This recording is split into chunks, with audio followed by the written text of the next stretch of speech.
The woman seemed to know what Han Sen was thinking. She smiled at Han Sen, but she did not say anything. Quietly, she continued eating her meal. Han Sen thought that the woman was definitely a suspicious character, but he could not be sure if she was the traitor of the destroyed or not. Han Sen thought of something, but a dragon man was already approaching his table.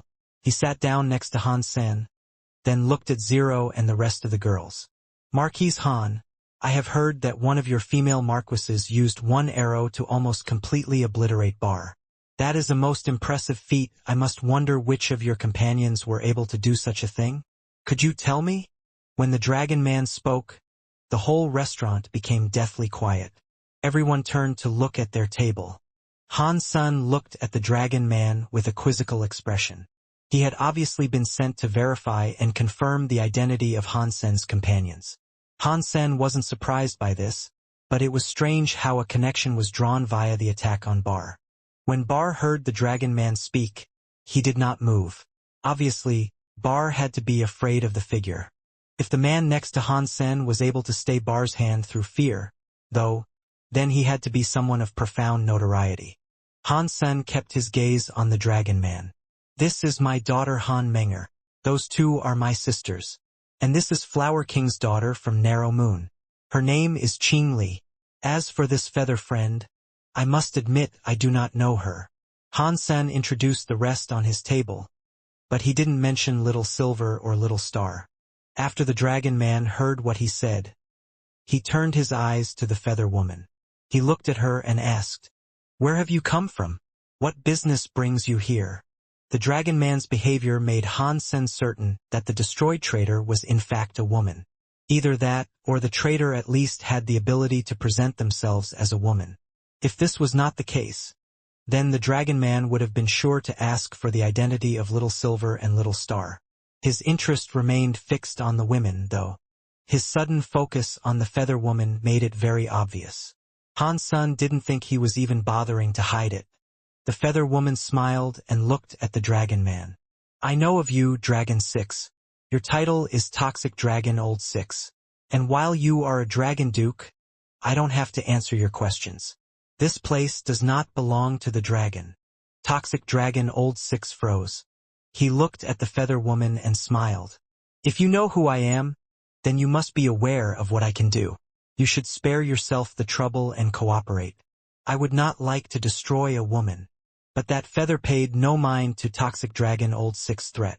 She smiled and said, If I am the person you are looking for, killing me wouldn't get you what you want.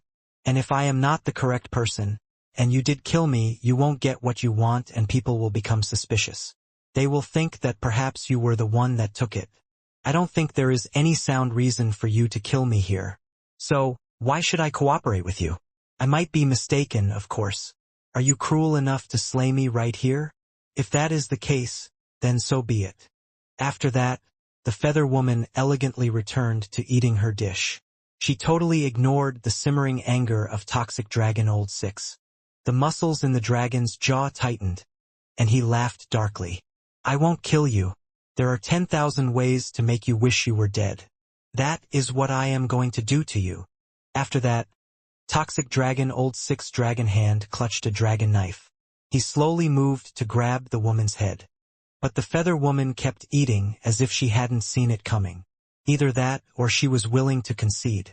She ignored Toxic Dragon Old 6's hand completely. Dragon 6, this is where you eat. This isn't where you shit. Even if she was the traitor of the destroyed, you should allow us, the destroyed, to do this ourselves. This is none of your business. A destroyed duke said coldly. When Dragon 6 heard that intrusion, his hand stilled. He looked at the destroyed duke and grinned. You want to get me mad and goad me into killing her? Just so everyone turns their attention to me? Good idea. But I'm not that stupid. After that, Toxic Dragon Old 6 returned his gaze to the feather woman. He lowered his hand, got up, and returned to sit with the rest of the dragon. Han Sen was entertained. Whether or not the woman was the destroyed traitor, she was a powerful character. If she wasn't, she couldn't have remained so chill. Han Sen could see that Dragon 6 wasn't going to kill her right there, but she was very calm. and it only took her a few sentences to talk down suspicions of her identity. She made people uncertain of what to do with her. She seemed rather dangerous, but it brought an air of balance to her character. There were not many people that were able to do such a thing. There were too many suspicious things about her, though.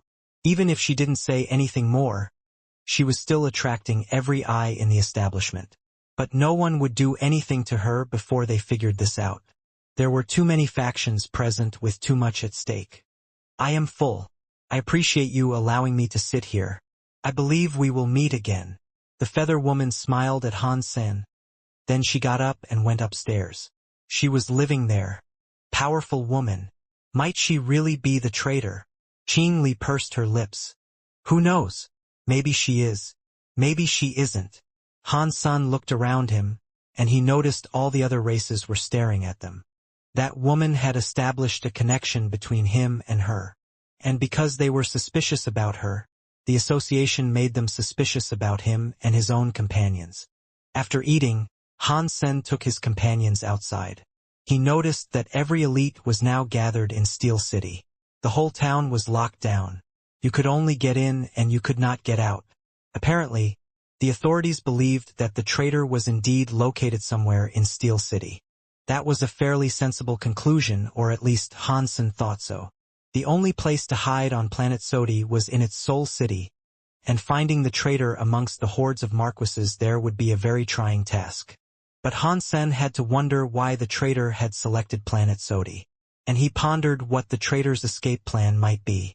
If the traitor was really there, the person might be very difficult to locate. Of course, it was only a matter of time. They would find the traitor sooner or later. And if the traitor came here, she had to have been prepared. And if the traitor was prepared, then she had to have an escape plan. Han Sen could not think of a way in which he might manage that, though. Han Sen was giving the matter a lot of thought because he now wanted the destroyed Bible for himself. If he was able to find the traitor before everyone else, he could take it without anyone noticing. He could throw it back into the sanctuaries, and that way no one would ever find it. It would remain hidden even if people thought he was the culprit. But right now, not even Han Sen knew who the traitor was. He did not know if the traitor had brought the destroyed Bible with them, either. The whole of Steel City was a chaotic mess. All the dukes and marquises had been gathered in the city, and the tension was electric. The different races all suspected one another, which led to many conflicts and brawls that served no purpose. Ultimately, the traitor stayed hidden. And above all, that meant Han Sen had no choice but to remain where he was. He was not allowed to leave. Although the rebate had been trying to negotiate, the destroyed were adamant about not permitting anyone to leave planet Sodi until the traitor was found. Those of the other races were not allowed to leave, and that included the rebate themselves. Han Sen believed there to be other individuals mixed up in this, people who were aiding the traitor in her escape. He thought much of the current chaos and anarchy was a deliberate concoction to help the true traitor get away. It was difficult to determine the truth of this, though. There were no more leads or clues, so whether the traitor was alone or working with others was impossible to confirm. And that was the reason that all the races were suspicious of each other. The next day, after Han Sen left his room, the restaurant was jam-packed with elites again. This time, however, he was unable to find a seat. Just as he was going to take his meal back to his room, though, the feather woman from the day before called him over and said, "Why don't we sit together?" Han Sen glanced over at her empty table. Although others were keen to watch her, no one dared to actually sit next to her. Han Sen knew this was because she was a very suspicious individual. No one wanted to sit with her and risk drawing attention and trouble to themselves. Their fear was more about the other elites than the woman herself. Han Sen did not care about that, though. He had already interacted with her the day before, so sitting with her again wouldn't make a difference. The suspicion wasn't going to rinse off that easily. Han Sen and his companions had just sat down when the Extreme King lady entered the restaurant. People did not know she was of the Extreme King, but her slap had made people afraid of her. The Extreme King woman, having just entered the establishment, was unable to find a seat for herself. So she walked to the table she had used the day before. There were a few dragons sitting there that day, though. and amongst them was Dragon 6. Everyone saw the woman approach Toxic Dragon Old 6, and everyone knew immediately that they'd be in for some mid-meal entertainment. The Extreme King marched right up to the table and informed them directly, "I will allow you guys the chance to leave now." No one expected that woman to be so brash. After all, no one spoke to Toxic Dragon Old 6 like that. Everyone was very interested in seeing how he'd react to her. Toxic Dragon Old 6 rolled his eyes and then looked at the woman with flat eyes. "Why?" The woman did not speak. Instead, she just punched him. Toxic Dragon Old 6 hummed. His fist suddenly glared with a green Evil Breaker power, and he lifted it against the woman's mighty fist. The two powers thrummed against each other. But because the two people hadn't released all their powers, they both pulled back before they created a restaurant-destroying explosion. It looked like a tie, though, and neither of the two seemed willing to back off. But Toxic Dragon Old 6 eyes widened. He stood up and said, "Let's go." Then he and his friends quickly left. He allowed the woman to occupy the table all by herself. Everyone watched in silence as the woman ordered her meal. No one could understand why Dragon 6 had been so willing to back off and give her his table. This also raised a few suspicions in regards to the identity of the woman. Han Sen knew that the woman hailed from Extreme King, so he knew why Dragon 6 was so willing to walk away. And furthermore, Dragon 6 had deliberately chosen that seat to test her. After that punch, Dragon 6 seemed to fully acknowledge who she was. And so he relented. He knew he shouldn't bother her anymore. While Han Sen was still in thought, Bar lifted his bone knife and ran at Han Sen, shouting, "You will die today, either in here or out there." Han Sen frowned. If Bar had come looking for him, that meant the man had found a way to resist the cold. Han Sen was not afraid of him, but he did find this a bit of a nuisance. Steel City was locked down, so it wasn't as if he could run away or escape. "Bar, do not be so cocky. This place belongs to the rebate." The rebate manager frowned. So, after Bar said that, he lost all of his patience. He lifted his knife toward Han Sen while a red and black light amassed on the blade. When he unleashed that strike, it was sure to slice the entire hotel in half. The entire lobby descended into chaos. Everyone in the knife light's path tried to run away. No one wanted to get involved with whatever was about to happen. Han Sen kept his seat, though. He didn't move away, but he did draw a pistol and fire a shot at Bar. Bar looked murderous. The bone knife struck the incoming bullet, though. The bullet was stopped, and Bar was saved from the gunshot. That knife light had been so strong, however, that the strike kept coming. It sliced through the lobby, causing enough instability in the building to bring the whole place crumbling down. Han Sen dodged Bar's knife light, and as he did, his pistol swept smoothly up to point at Bar. He began firing without reprieve. Bar was not very good when it came to defense. He didn't even bother defending himself, and so the bullets fell on him easily. The ice light of those bullets began to spread across him, too. But this time, the ice light was unable to freeze him. A silver necklace with a gold jewel hung from Bar's neck. After the ice light exploded, the gold jewel on Bar's necklace began to glow with a lava-looking, gold flame. It melted the icy force and kept it from doing anything. "A light fire seed necklace!" someone screamed, recognizing the necklace Bar was now wearing. When Bar saw that the necklace worked and that Han Sen's freezing power no longer posed a threat, he smiled. Then he looked at Han Sen with rage. He waved his knife and screamed, "I am going to eat you!" Han Sen's heart jumped. He summoned his dragon wings, his dragon ear wings, and petrified his skin. He flapped his wings, and his red body teleported away from the incoming strike. Bar roared. He lifted his knife and ran after Han Senator. His eyes looked like they were on fire with the desire to kill Han Sen. The restaurant had been thrown into turmoil. No one knew who started this all, but everyone was now fighting. And as everyone fought against each other in a massive brawl, the hotel was rapidly reduced to splinters. No one knew where Toxic Dragon Old 6 came from, but he was back, and he threw a punch towards the feather woman that was near Han Sen. The woman flapped her wings and avoided the strike, though. Toxic Dragon Old 6 was unable to catch up with her. It was possible that he deliberately didn't go after the Feather Woman, because Toxic Dragon Old 6 seemed fine with allowing the green light shrouding his fist to come down towards Little Angel and the others.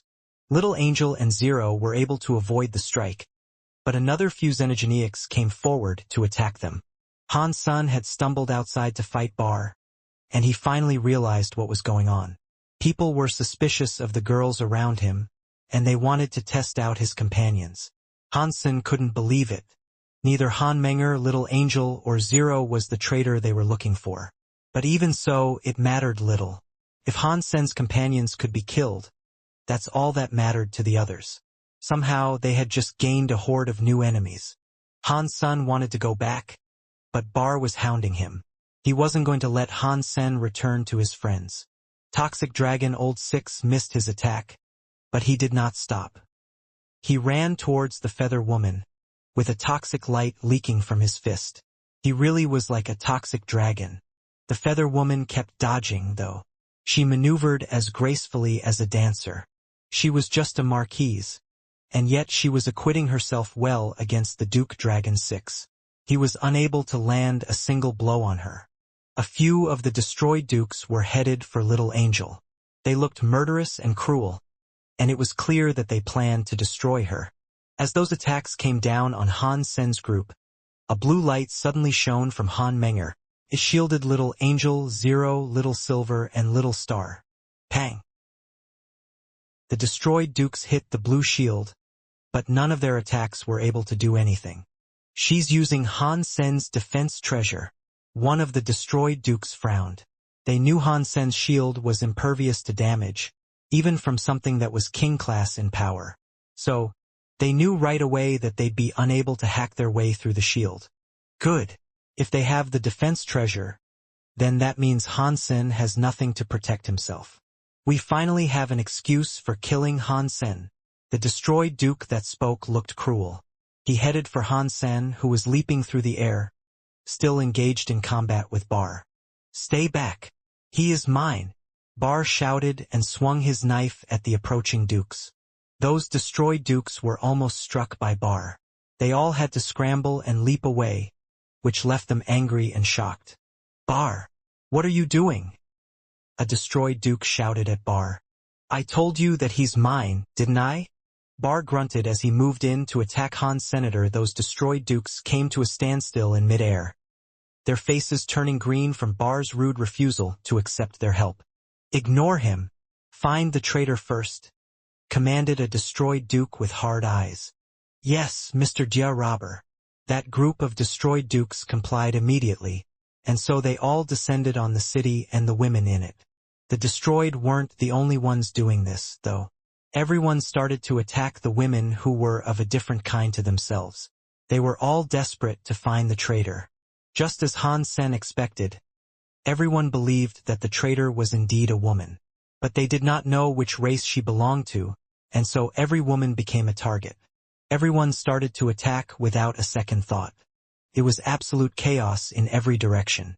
Their fight had cascaded until the entire city turned into a battleground. Fortunately, Han Menger and the others had the protection of the demon bug by Sima, so they were able to avoid being hit. There were no king-class elites around, so no one present could break the by Sima. The Feather Woman kept coming under attack by the furious Dragon 6, and everyone else had their eyes on her. She really did seem to be the most likely suspect. Bar attacked Han Sen in a fury. Han Sun relied on his dragon wings and break space flash to avoid him. He didn't attack Bar, though. He did not want to risk making the crazy man any stronger. Ice no longer worked on Bar. Han Sun fired volley after volley, but it wouldn't freeze him. Spells' freezing powers would only work if they hit the enemy. But now, the necklace was keeping the ice from making contact every single time. The freezing powers weren't going to work. The light fireseed necklace is one of the deified treasures of the destroyed, right? I cannot believe the destroyed let Bar use it.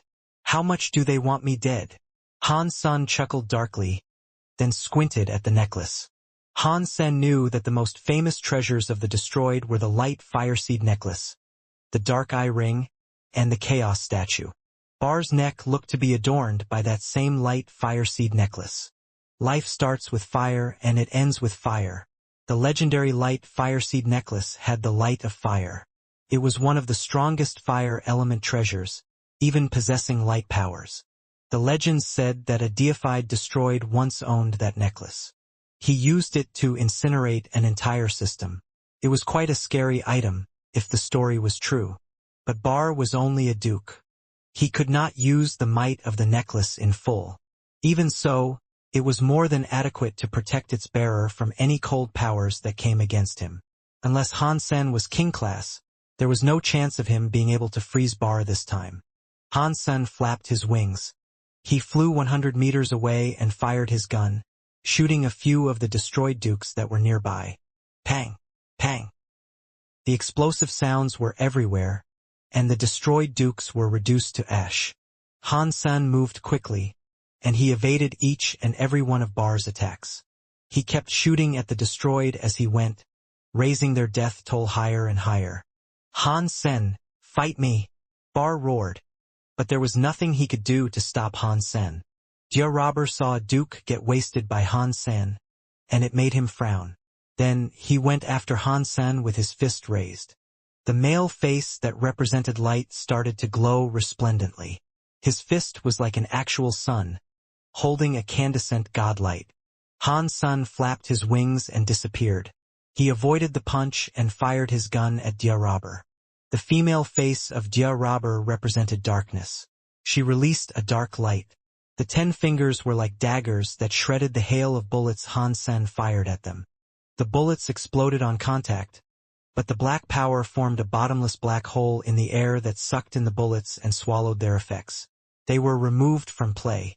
Jia Robber, he is mine, Bar proclaimed angrily. Then kill him before I can, Jia Robber said coldly. The bird face of the middle represented chaos, and it began to produce light. A turbulent power leaked out of him to cover a radius of 1,000 meters, and when Han Sen tried to use break space flash, he realized he was unable to teleport anymore. Bar roared. He swung his bone knife through another flurry of attacks to smite Han Senator.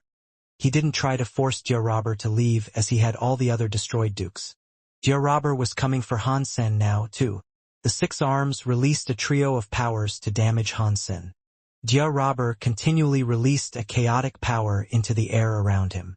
Break space flash did not work anymore, so Han Sen was unable to teleport away to safety. Facing the attacks of 2 dukes, Han Sen was now at a disadvantage. Han Sen relied on his movements and speed, and he had to operate at max capacity to stay ahead. But even so, it ultimately insufficient to avoid the attacks of both Bar and Jia Robber. If I was a duke, I wouldn't have to be afraid of fighting them. But I am just a marquise, and my power is far inferior to dukes like Jia Robber. Han Sen thought about how he might deal with his current enemies. There were still things he wanted to gain from this situation. Traitor! She is the traitor! Suddenly, a deafening shout came from behind them. Everyone stopped to pay attention. Everyone's attention was drawn to the shout, even Han Sen's. The voice had come from Toxic Dragon Old 6. He was flecked with blood, and a black shape had been seared into his chest that looked like a woman's hand. The handprint had burned through Toxic Dragon Old 6 dragon scales, branding his chest with its black mark. Destroyed power! Someone shouted. Then everyone was jumping toward the Feather Woman. Even Jia Robber abandoned his attack on Han Sen to deal with her. Aside from the destroyed, the only person that could use destroyed power to damage Dragon 6 in such a way had to be the destroyed traitor. Toxic Dragon Old 6 had kept pursuing that Feather Woman, and she had finally hurt him. Everyone was running for the Feather Woman now. Only Bar, who was completely obsessed with Han Sen, remained to finish what he had started. Han Sen felt glum about this, of course. But when Jia Robber left, he took his disruptive powers with him. Han Sen could suddenly use break space flash again, thankfully. Han Sen moved fast, activating break space flash as he went. Before Bar caught up with him, Han Sen rushed into a building. When Bar ripped the building apart to locate Han Sen, he couldn't find him anywhere. Han Sen, get out here! Bar struck out furiously with his bone knife, reducing the building to smaller and smaller pieces, but he still couldn't find Han Sen. Han Sen wasn't in the mood to deal with the immortal madman. After Little Invisible cast a power on him, he became completely transparent. And furthermore, he used his Dongxian aura to mask his presence. Then he slipped out from under Bar's nose. Everyone was intent on hunting down the destroyed traitor now. Many scary powers were being hurled towards the Feather Woman, but the Feather Woman slipped by them with unbelievable grace. Despite being only a marquise, she was teleporting straight through the dukes and marquises hunting her. Even Dia Robber was unable to stop her. Dia Robber's bird head flashed. That same field of chaos was opened, and the woman fell into it. But shockingly, the woman's movement abilities weren't affected by the power. She could still teleport, and no one was able to do her any harm. You stupid people! Do you really think I am the destroyed traitor? Dragon 6 used that palm strike himself. He hit himself. It has nothing to do with me, the woman exclaimed after another successful evasion. Liar! Do you honestly expect us to believe that? A destroyed duke roared back. His desire to kill her was greater than ever. If I was the traitor, why would I make it so obvious? The woman smiled and spread her arms cockily. She did not dodge. Instead, she brought a light to the tip of her finger, and she aimed it at the destroyed duke. The destroyed duke moved his 6 arms and fired 3 separate powers. He used a tricolored godlight to counter her attack. But her godlight broke through the tricolored godlight. It branded the destroyed duke with a weird mark. The destroyed duke was suddenly turned into a miniature version of himself. His flesh and bones were all compressed and condensed together. The 3-meter-tall body was turned into little more than a sugar cube. A mark of the very high. You are of the very high. Everyone's faces went white. Those who had been going for the woman now stopped. They quickly began to scramble backward. Dia Robber seemed to realize something. He looked towards where Toxic Dragon Old 6 had been, but the dragon was nowhere to be seen. Where is Toxic Dragon Old 6? Dia Robber asked one of the other dragons. I don't know. He was here, though. The dragons felt that something was very amiss. Now, all the races started to realize that the woman was associated with the very high. They knew of her marking ability. It was a very high skill. The very high certainly couldn't have been the traitor. But Toxic Dragon Old 6 had definitely been hit by a destroyed power. If the power hadn't come from the woman, then he really must have used it on himself. Toxic Dragon Old 6 was a dragon, though. He couldn't have used a destroyed power on his own, which meant he had to have been the traitor. He had stolen the destroyed Bible. But now he was gone.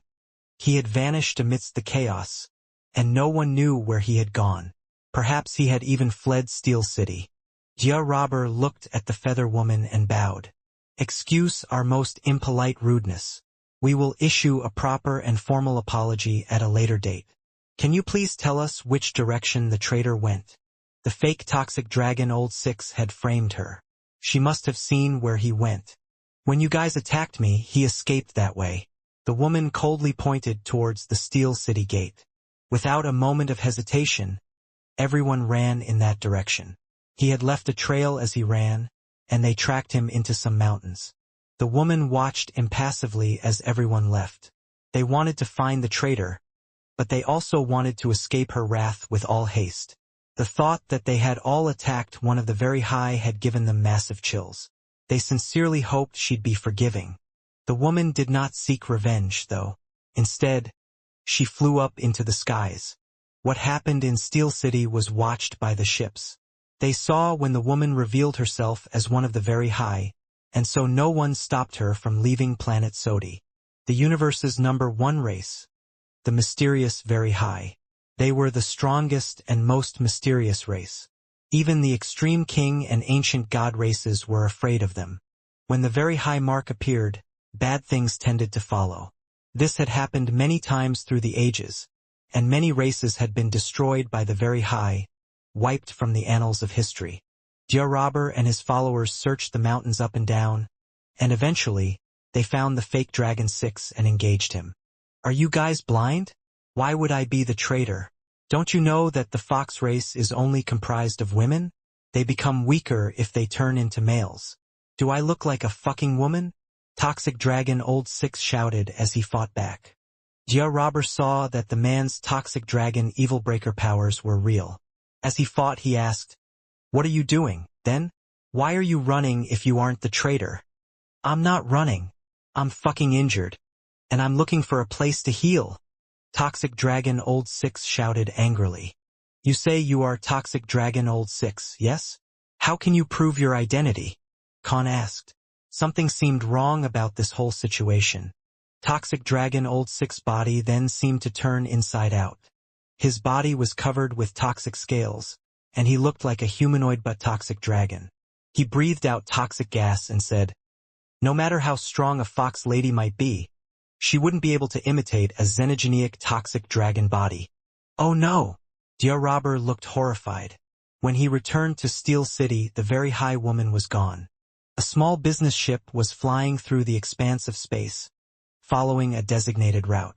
Suddenly, the crew saw a woman approaching their vessel. The ship came to a stop and opened its doors to let her in.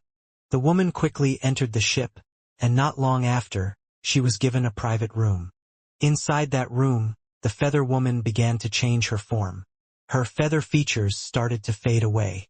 A white tail grew from her backside, and her body became caviar than ever. Her face underwent a change, too, becoming sharp and refined. The beautiful woman then pulled a cubic object out of her pocket.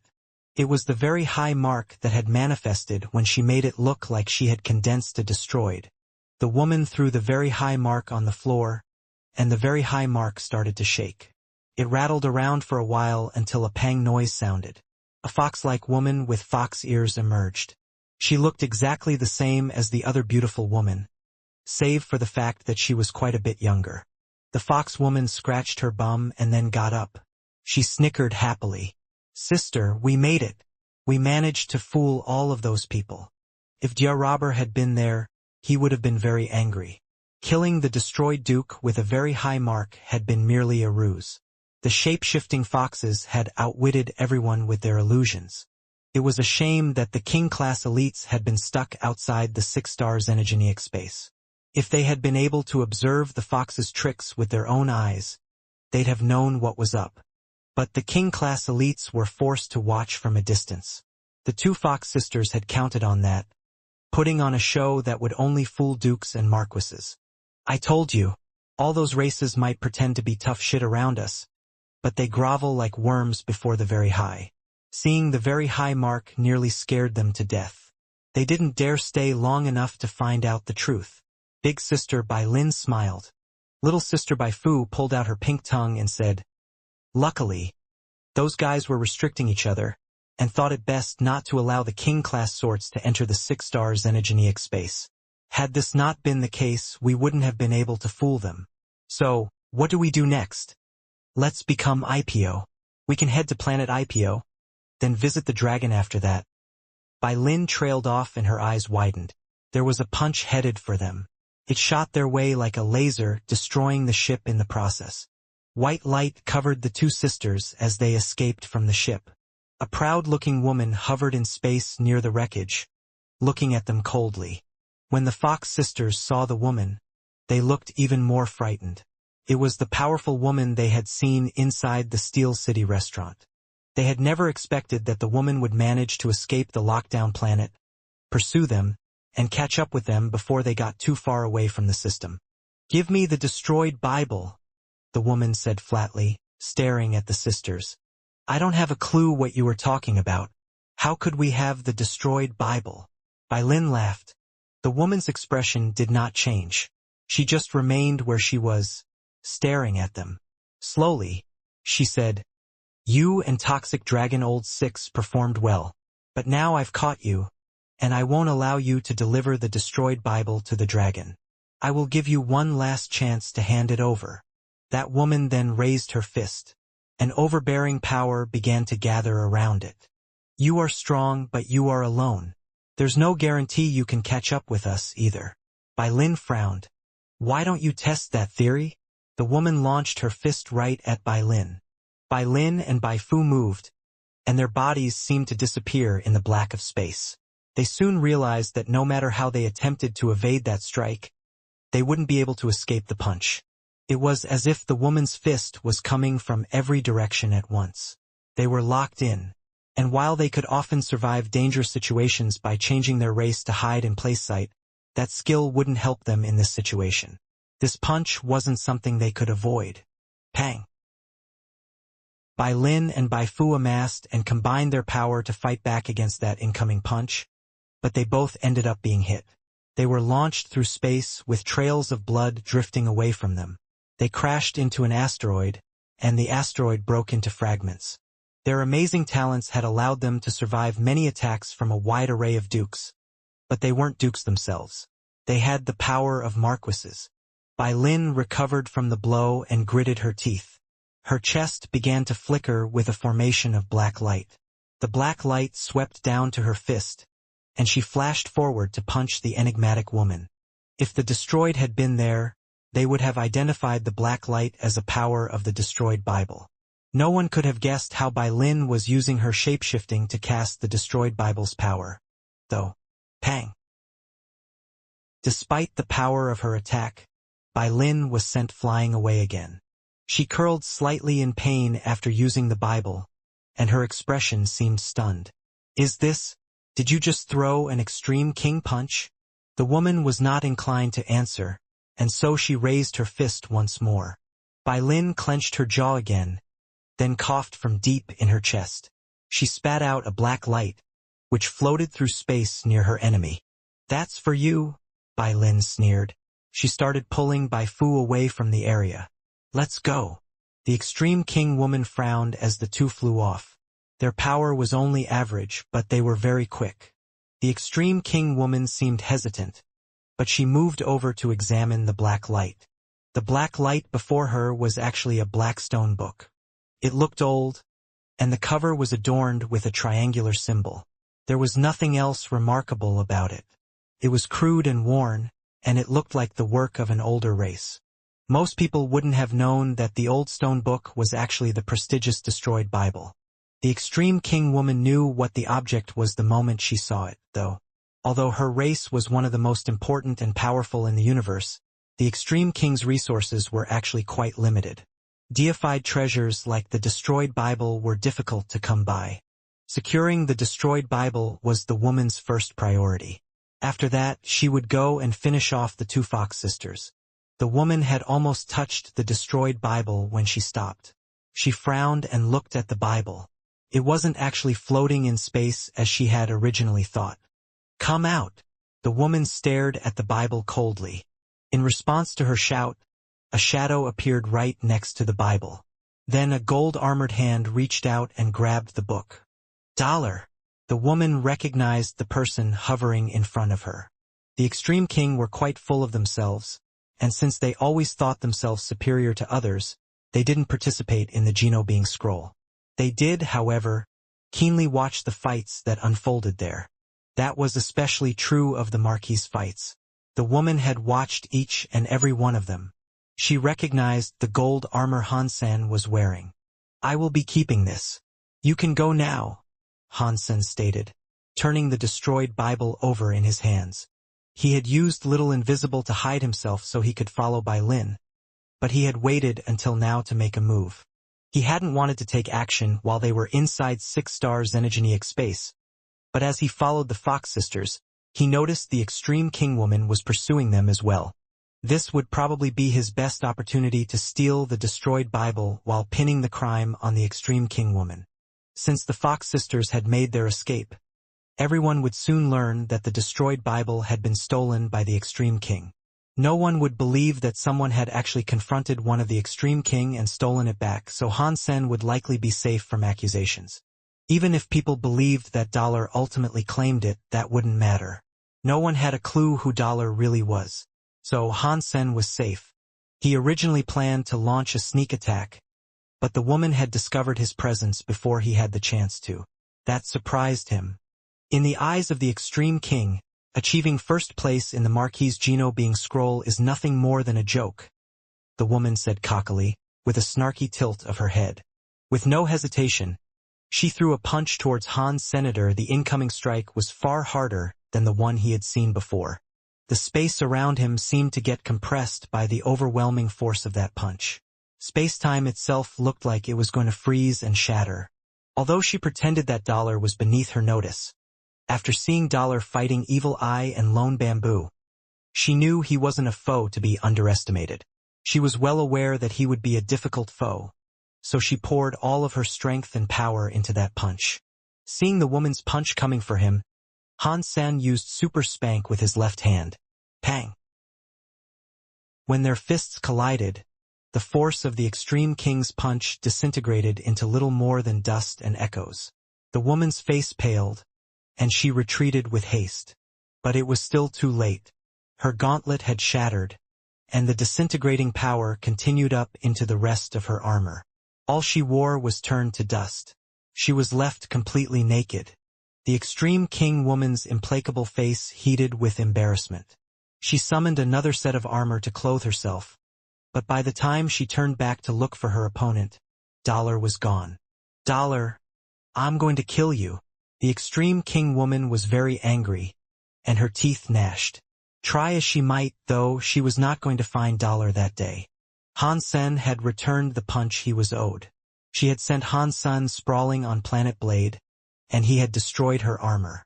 He was only getting what he was due. They were even now. Han Sen headed to the 6-star xenogeneic space. He needed to return and let everyone know that the real Han Sen was still there.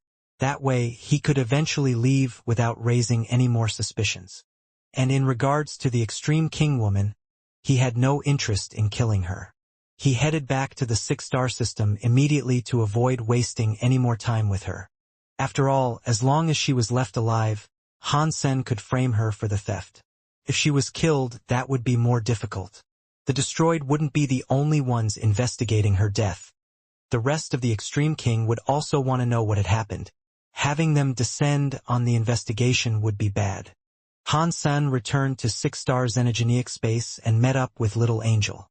All of the races participating in the search had confirmed that the escaped woman was a shape-shifting fox.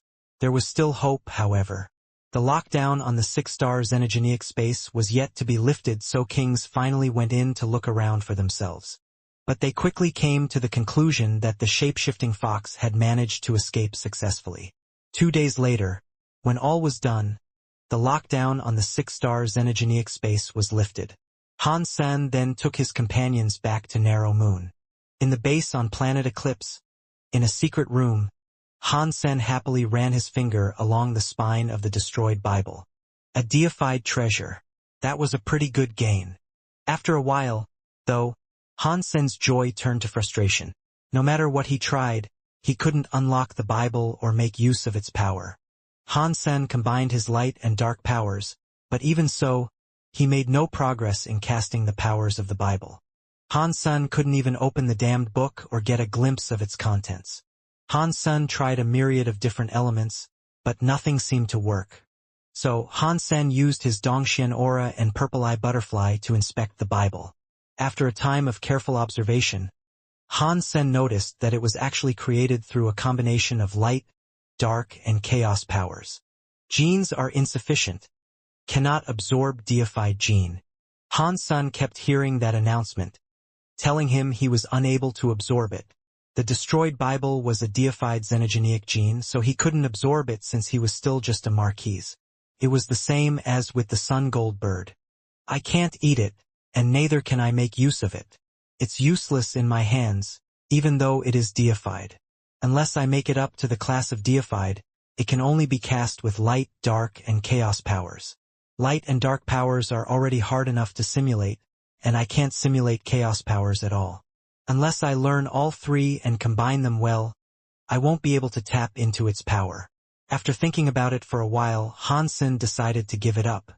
Han Menger pushed open the secret door and stuck her head in, then pointed at the book. Father, can I have this book? You want to have a look? Han Sen turned to Han Menger with some surprise. She had never asked for anything before. Han Menger nodded. She looked at the destroyed Bible and said, That book seems to resonate with a power that is familiar to me somehow. Han Sen handed Han Menger the destroyed Bible and thought to himself, "It is possible, I suppose. Menger's blood is complicated. But I do remember the sacred leader possessing a light power. Her mother had the power of death, and my blood." As Han Sen mulled all of this over, Han Menger took the destroyed Bible. The book had shown no response while Han Sen held it, but it suddenly caught fire when she touched it. Flames wreathed the stone book, then spread to consume Han Menger's entire body. 3 different lights began to shine from the stone book's triangle. The white was light power, the black was dark power, and the gray was clearly chaos power. Each color correlated with a specific element. The 3 lights of the triangle merged to become a swirling gray color. When you looked at the symbol from one side, the gray color shifted to black, and if you looked from the other side, the gray turned white. The triangle seemed to pulse with that mystic gray. The color stained Han Menger's power gray as well. Han Sen could sense a frightening presence radiating from the power, and it seemed as if all that energy was going to explode. Han Menger held the Bible comfortably in one hand, as if she hadn't noticed any of the power surging around her.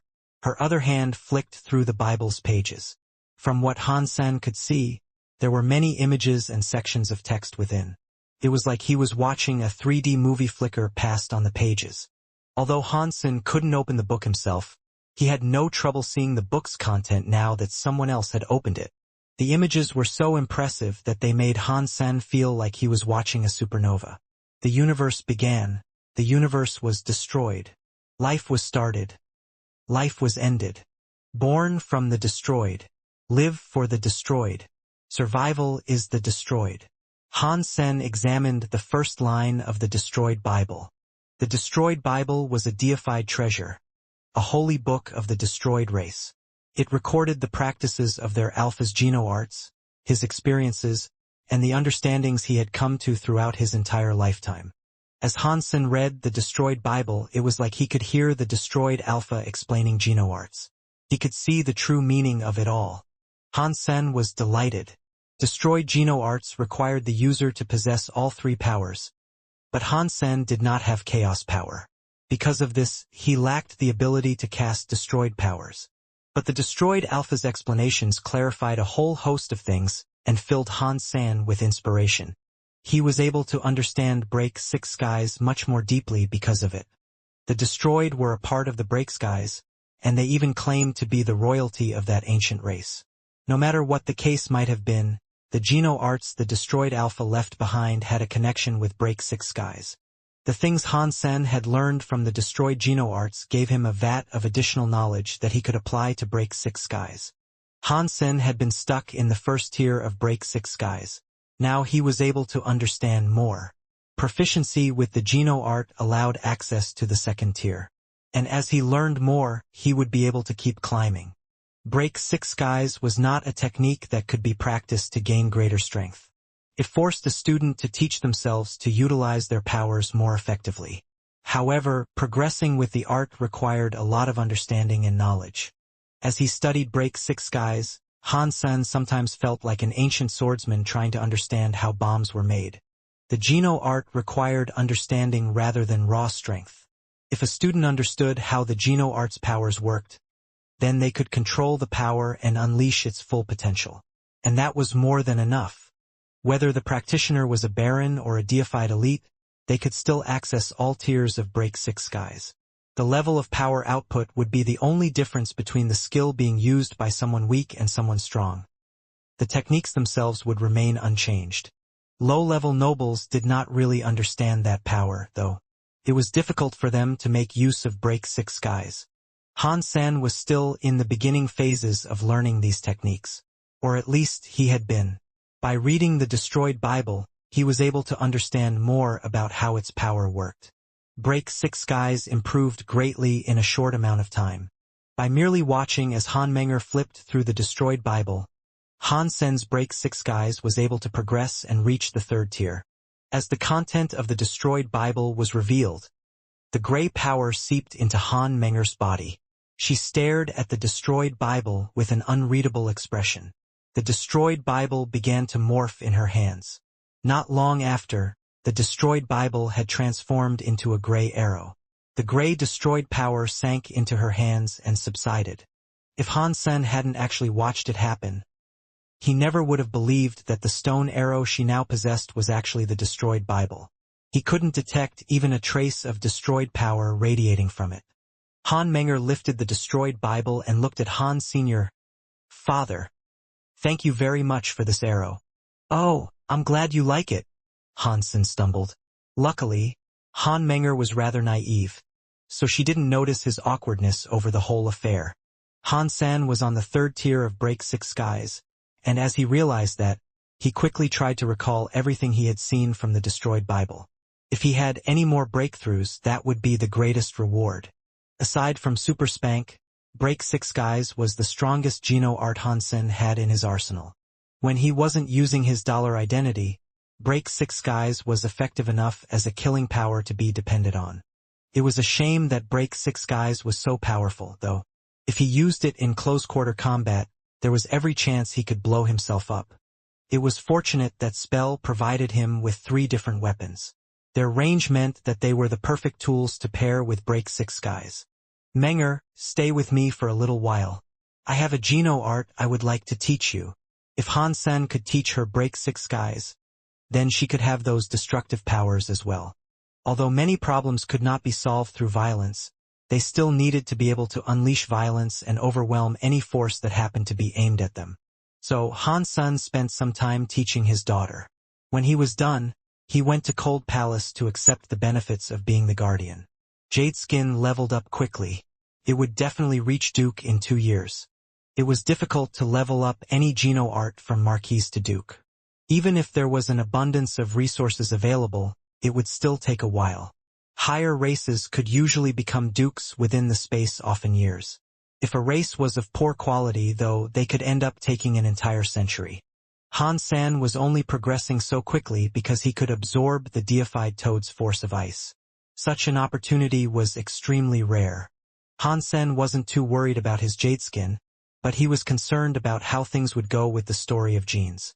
There were no special resources for him to consume, so all he could do was slowly practice it by himself. And despite his efforts, he couldn't feel the story of genes improving. Han Sen paid attention to what happened after the destroyed Bible incident. And just as he thought, the searching races eventually found those shape-shifting foxes and confirmed that the destroyed Bible had been taken by one of the Extreme King. After learning that, no one dared to continue the investigation. Even the destroyed weren't brave enough to ask the Extreme King for the Bible. Han Sen thought there might be some trouble, but the entire matter just came to an end. It was as if the destroyed came to terms with the loss of their deified artifact, and that was that. "It looks like I underestimated the effect the Extreme King have on people. They don't even dare bark." Han Sen rolled his eyes. It looked like that unlucky Extreme King woman had become the perfect scapegoat for the affair. But Han Sen knew he had to be extra careful to avoid giving the Extreme King any hint that Han Sen was actually dollar. A year passed. Over the course of that year, Han Sen spent a lot of time practicing jade skin. He wanted to get that up to the rank of Duke first and foremost. At that point, he would be able to absorb Duke genes. With 100 Duke genes for a base, he'd be able to level up his other Geno arts a little faster. As the year went by, Han Sen also came up with excuses to enlist more companions from the sanctuaries. From the humans, he brought over Ningyu, Lin Feng, Tang Jinliu, Qin Xian, Huang Fujing, Ji Qing, and Han Yen. There were also many super creatures and spirits that made the jump. Planet Eclipse did not have much in the way of high-class resources, but there were many xenogeneics. After he brought people to the Geno universe, raising them to Marquise was fairly easy. Everyone's supergod body was different, so Han Sen's personal experience might not translate well to each of them. They all had to discover their own paths. Han Sen only gave them the opportunity to do so. Han Sen brought such large numbers of people because he knew how powerful the many races were. There was a multitude of powerful forces in the Geno universe. Groups such as Sky Palace, the Dragon, and the Destroyed were not to be taken lightly. They were all very strong factions. Even the deified Kong Fei had to pay a high price to knock the feathers down a few pegs. And they weren't even in the top 100. The feathers didn't have anyone deified either.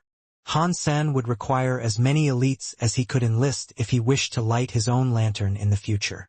There was no doubting their loyalties either. In the alliance they were all allies. And Han Sen knew them personally. Even the spirits and creatures he brought over wouldn't want to sell out humans. Even so, Han Sen took a few precautionary measures so that, in the event someone actually did try to betray him, he could deal with the situation quickly. Han Sen's sister Han Yen was very talented.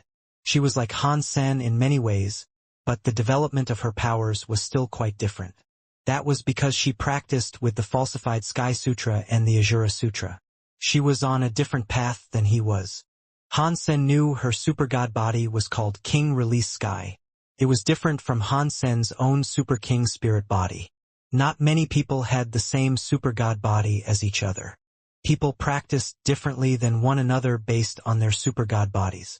Some of the differences were obvious, and some might take years to be revealed. Super god bodies were usually secret, though, and Han Sen only asked Han Yen about hers because she was his sister. He hadn't asked for the names or details of anyone else's body. Every human he brought over was a genius of their race, though. With their super god bodies, their talents wouldn't be far off those of the higher races. That meant they would gain rank quickly. With the resources available on planet Eclipse, many of the people he had brought over managed to reach the rank of Earl within that single year. Aside from Ji Qing and Han Yen, the others were keen to explore and see more of what lay beyond that entry point to the Geno universe. And this was something Han Sen agreed to. They all wanted different things for their lives, and it wasn't as if they needed to be babysat. Planet Eclipse was only going to limit their development. They would have to explore and obtain their own resources if they really wished to grow. Han Sen didn't want to allow Han Yen to explore, however. She repeatedly asked him to let her travel, but he kept preventing her from leaving. If something happened to her, his parents would murder him. But Han Yen wasn't the sort to give up easily, and eventually, Han Sen conceded and said he'd give her a recommendation at Sky Palace. She agreed to that happily enough, at least. Ji Qing was Ji Yenran's cousin. By extension, she was Han Sen's little cousin-in-law. And the Ji family had focused quite a bit of their time and attention on her. Ji Yenran told him to take good care of her, as well, and not permit her to take any unnecessary risks. Fortunately, Ji Qing wasn't too keen on the prospect of exploring. When Han Sen brought up the subject, she smiled at him. I have to stay next to you and keep an eye on you for Yenran. Otherwise, who knows what you'll get up to, all alone here in this Geno universe. If it was something bad, I'd feel bad for Yenran. I have Bauer as a spy. Why would I dare to do anything inappropriate? Han Sen touched Bauer's face. You wouldn't dare? That must mean you thought about it, but you didn't. Ji Qing smiled at Han Sen. Han Sen shrugged his shoulders. You'll be here and you can't go back. Even if I have such thoughts, you won't be able to tell her. Ji Qing looked surprised, and Han Sen left. Han Sen went to Cold Palace. By guarding the door, he was able to watch the tadpoles slowly become little toads. They absorbed the powers of the moons released by the deified toad, which made Han Sen quite jealous. The deified toad could use its power to produce moons to level up its babies, but Han Sen couldn't. Little Angel and Little Silver were already marquises. If they were unable to locate high-class resources, it would be much harder for them to level up. In the Geno universe, if you were not king class, you weren't really considered strong. That was why Shi Qing King and Ning Yu went exploring often. King class elites were the true powers of the Geno universe. As the moonlight shone down on the baby toads, Han Sen put down the Cold Palace Guardian tablet and left the stone porch so he could soak in the power of the moonlight and the ice. After a year of absorbing icy powers and refining moonlight, Jadeskin might not have reached Duke, but he did understand a lot more about the ice powers and the moon powers. He was also more familiar with the deified toad's strength now. Even without the protection of the Cold Palace Guardian tablet, Han Sen wasn't frozen by the deified toad's cold powers anymore. It was very cold, of course, but he could endure it. Ordinary marquises and dukes couldn't have withstood that level of cold. Han Sen absorbed much of the deified toad's ice powers and moon powers over time, and that was how he was able to build up his resistance to the ice. His body was very strong, and his jade skin power was connected to the deified toad. They were very closely aligned. The deified toad spat out a moon atop the waterfall, and then looked at Han's senator. Its sudden attention made Han Sen jump, but the toad did not look hostile. In fact, it looked surprised. After a while, the toad turned around and continued spitting out moon powers. The toad didn't seem to mind his presence, and that made Han Sen happy. He walked closer to the waterfall. He did not follow the little toads up it, but even that proximity was enough for him to absorb more moon powers and cold powers. The deified toad showed no desire to kick Han Sen away, either. And when the moon powers were gone, the deified toad took the little toads down to the pool. The little toads left the water and went up the banks, and then they all proceeded to enter the cave in the side of the stone house. They saw Han Sen standing off to the side. Perhaps it was because he did not have the guardian tablet, but the little toads sensed him and approached him. The little toads gathered around him, and they seemed to think he was one of them. The thought made Han Sen's heart sink, though, and he found himself thinking, "I'm not some dirty toad." After that day, Han Sen continued coming back to absorb cold and moon powers twice every month. He didn't need the Cold Palace Guardian tablet anymore, and the big toad allowed him to follow the toad family to the waterfall. He was able to absorb the moon powers right next to the deified toad. Han Sen's jade skin grew stronger far faster. Han Sen initially thought it might need another year to reach Duke rank, but it was on the precipice of that change already. He believed that if he continued the steady absorption of cold and moon powers, he'd make it to Duke in 3 months. When jade skin did become Duke, though, he'd have to track down a source of high-quality resources for himself. He couldn't rely solely on planet Eclipse. It was a good place for early practice, but he couldn't develop fully if he remained stuck there. On that 15th of the month, when Han Sen was done guarding the door, he planned to leave Planet Blade and return to Planet Eclipse. But when he reached Isha's palace, 2 rebate butlers approached, alongside Snowbird Duke. "Han Sen, Moonwill King is looking for you. Please follow us to Full Moon Hall," said a butler, his face expressionless. "Why is Moonwill King looking for me?" Han Sen asked with a frown. Full Moon Palace was a place to hold discussions. Only the kings of Narrow Moon were allowed to debate there. It was very rare for Moonwill King to summon a marquise for an audience in Full Moon Hall.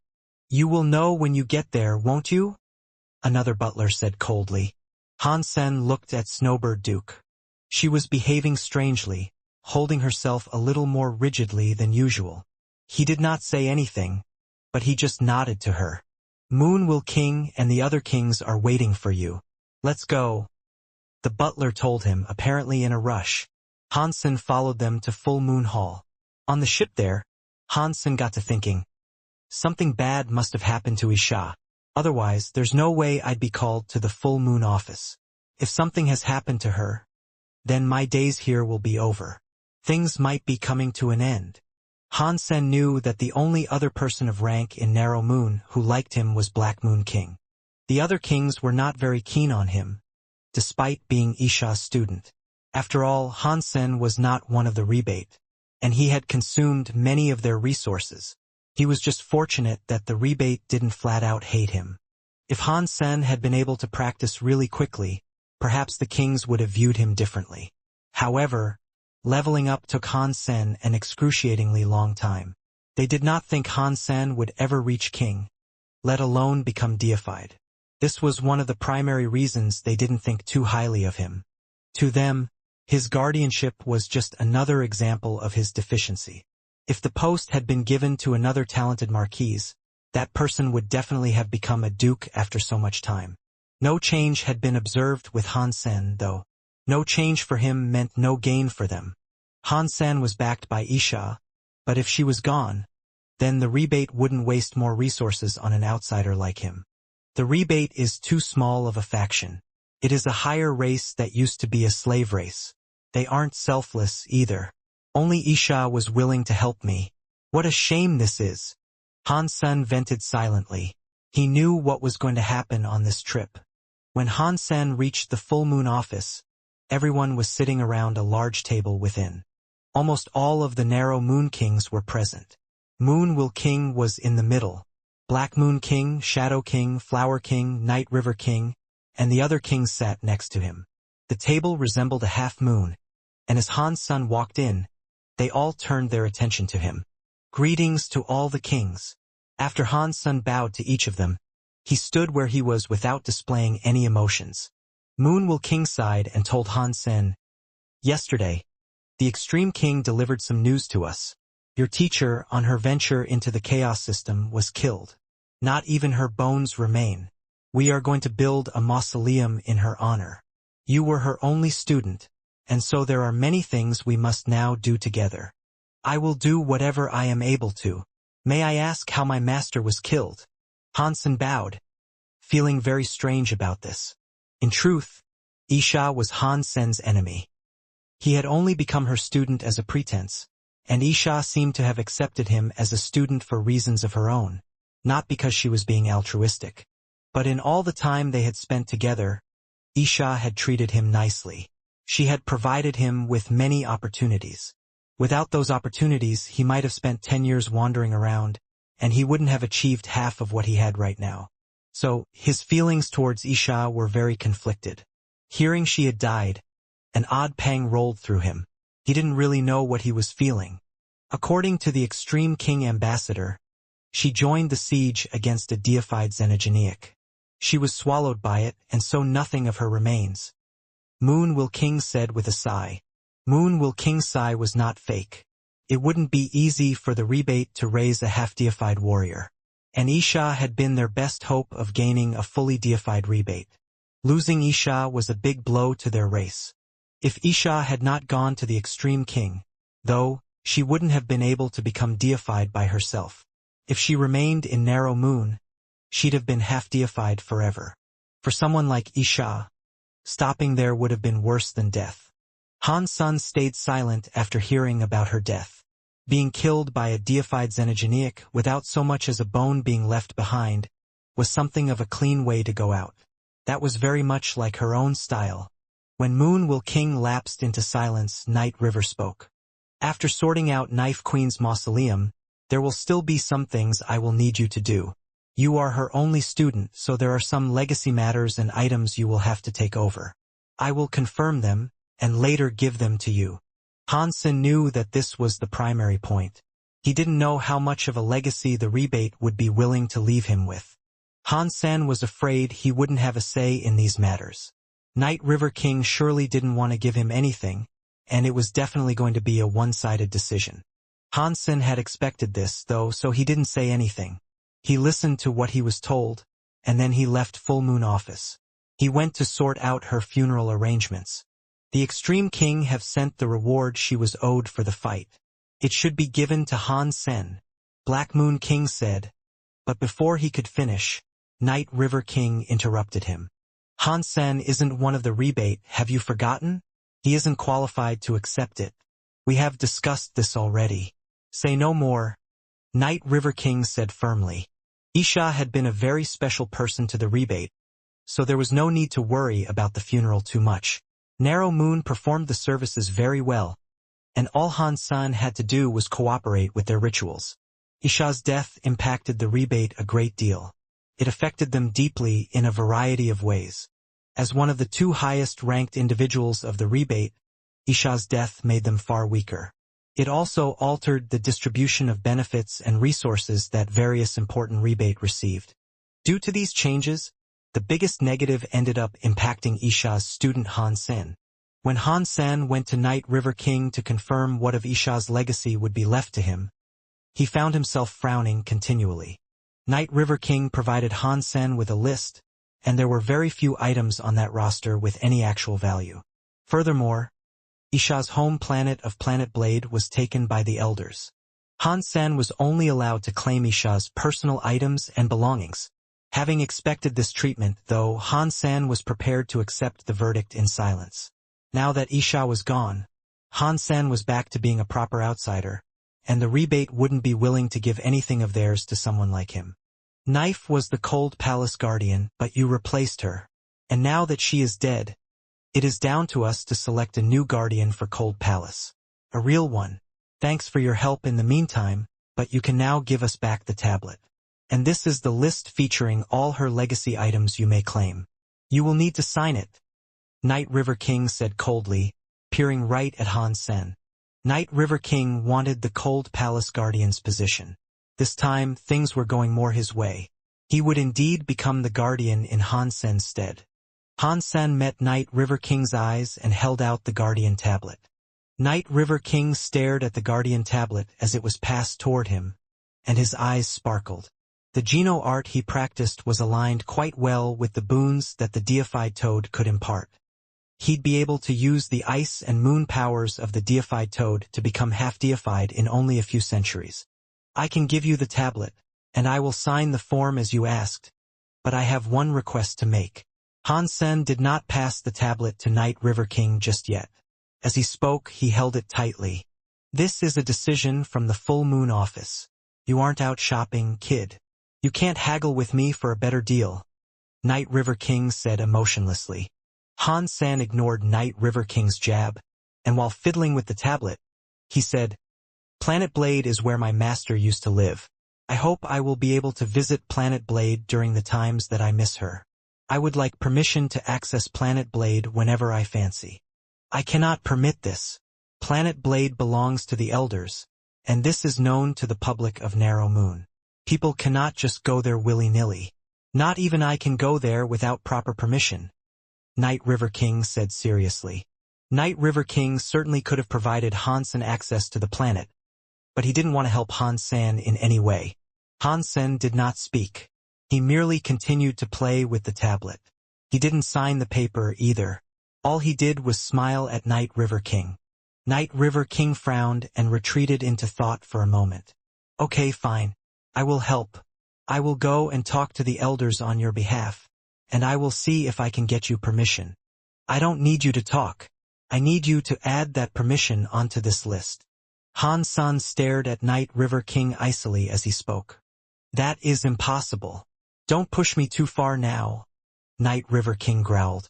Without that permission added to this list, you can find someone else to sign it. But you won't see my name on it, Han Sen said simply. Night River King looked gloomy, but he didn't look mad just yet. He turned to Han Sen and said, You can only enter Planet Blade. You cannot touch anything there. Then, Night River King didn't want to cause any trouble for himself. After all, he and the elders had already taken many things that, by all rights, should have now belonged to Han Senator. If Han Sen didn't sign the agreement, that unfairness would get way too much exposure. I only miss her.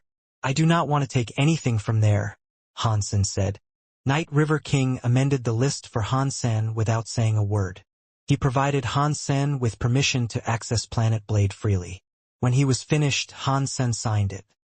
He confirmed his acceptance of the measly legacy, and then he passed the tablet to Night River King. Han Sen didn't look at the list. Night River King would only have given him whatever the rebate were willing to part with. They had taken everything they wanted, and they had left what they didn't. There was no point in looking at the stuff. Seeing Han Sen packing up Isha's things, Night River King laughed inside and thought to himself, What is the point to get permission to go to Planet Blade? You will never receive any more resources from the rebate. Han Sen took Isha's legacy items back to Planet Eclipse with him. He had gained many treasures, but not a single one of them was king class. The highest were 2 Duke treasures that weren't even useful to him. The other things were worth nothing, and they would not benefit him in the least either. Is that all she possessed as a half-deified being? Han Sen laughed darkly. He thought the whole of Narrow Moon must have looted Isha's warehouse already. They had only left him with the meaningless scrap. Even so, there was nothing Han Sen could do about it. The only person that could back him up was gone, so there was no way he'd ever get his hands on those things. Isha seemed to have known that, though, and that was why she told Han Sen to let go. I will let go only if I should, but I will not let go of anything that belongs to me by right. Han Sen smiled. Han Sen put the items in storage in his warehouse on Planet Eclipse. He took out the few useful items, some of which were things Isha always made use of. Isha's death had crushed the rebate, but people like Night River King had benefited a great deal from her passing. They were probably happy about what had happened. "Brother-in-law, are we staying here in Narrow Moon?" Ji-Ching asked Hansen. "Of course we are. Planet Eclipse has a fair amount of resources, and if we were to leave, we'd be allowing others to benefit." Hansen smiled. "But Night River King and the others keep trying to undermine you. The coming days on Planet Eclipse won't go well for you," Ji-Ching said. "It is hard to say who will have a difficult time and who will not," Hansen murmured, squinting his eyes in thought. Hansen did not plan on leaving Narrow Moon. He didn't like the idea of being kicked out. He'd leave on his own terms. The 15th day of the month rolled around, and Night River King went to Cold Palace for the first time since accepting the position of Cold Palace Guardian. He merrily trekked up to the stone house and settled himself on the porch as the Cold Palace Guardian. "With this Cold Palace Guardian position, I might become half-deified in a mere 2 centuries. I will be able to replace Knife in Narrow Moon." Night River King grinned at the thought. He held the Cold Palace Guardian tablet so tightly that his hands began to shake. He had waited for this opportunity for so long. Time passed and midnight came. Night River King looked at the stone door, waiting for the deified toad to emerge. Suddenly, Night River King saw a shadow walking across the mountain. He was shocked. Planet Blade was taken, so no one should have been wandering around. And on top of that, it was a restricted area. Night River King quickly recognized that shadow. He frowned and said, "What is Hansen doing here?" Hansen had journeyed over the range of mountains to arrive near Cold Palace. He looked at the time and found that he still had 5 minutes to go. This was perfect. "Hansen, what are you doing? You are not the Cold Palace Guardian anymore. Don't you know that this place is restricted?" Night River King shouted at Hansen. Hansen smiled and said, "Night River King, are you too old to remember things correctly? Don't you remember that I was given permission to access any location on Planet Blade? You allowed this yourself." Night River King looked glum at first, but then he laughed. He looked up at Hansen with disdain and said, "This is why you wanted access to Planet Blade? That's fine. If you would like to watch me absorb moonlight, then feel free to watch. But don't blame me for not saving you when you freeze to death because you don't have access to the tablet and its protection." Night River King believed Hansen must have had a death wish. He was only a marquise after all. Not even Night River King would remain there without the tablet's protection. If the deified toad was some distance away from him, Night River King could fight back against the cold power it created with his own power. But he would absorb less moonlight in the process. Without the tablet, the deified toad wouldn't allow him close. And if he made the toad mad, he'd likely lose his life. Hansen wouldn't be there for long. Hansen wouldn't stay if the deified toad emerged.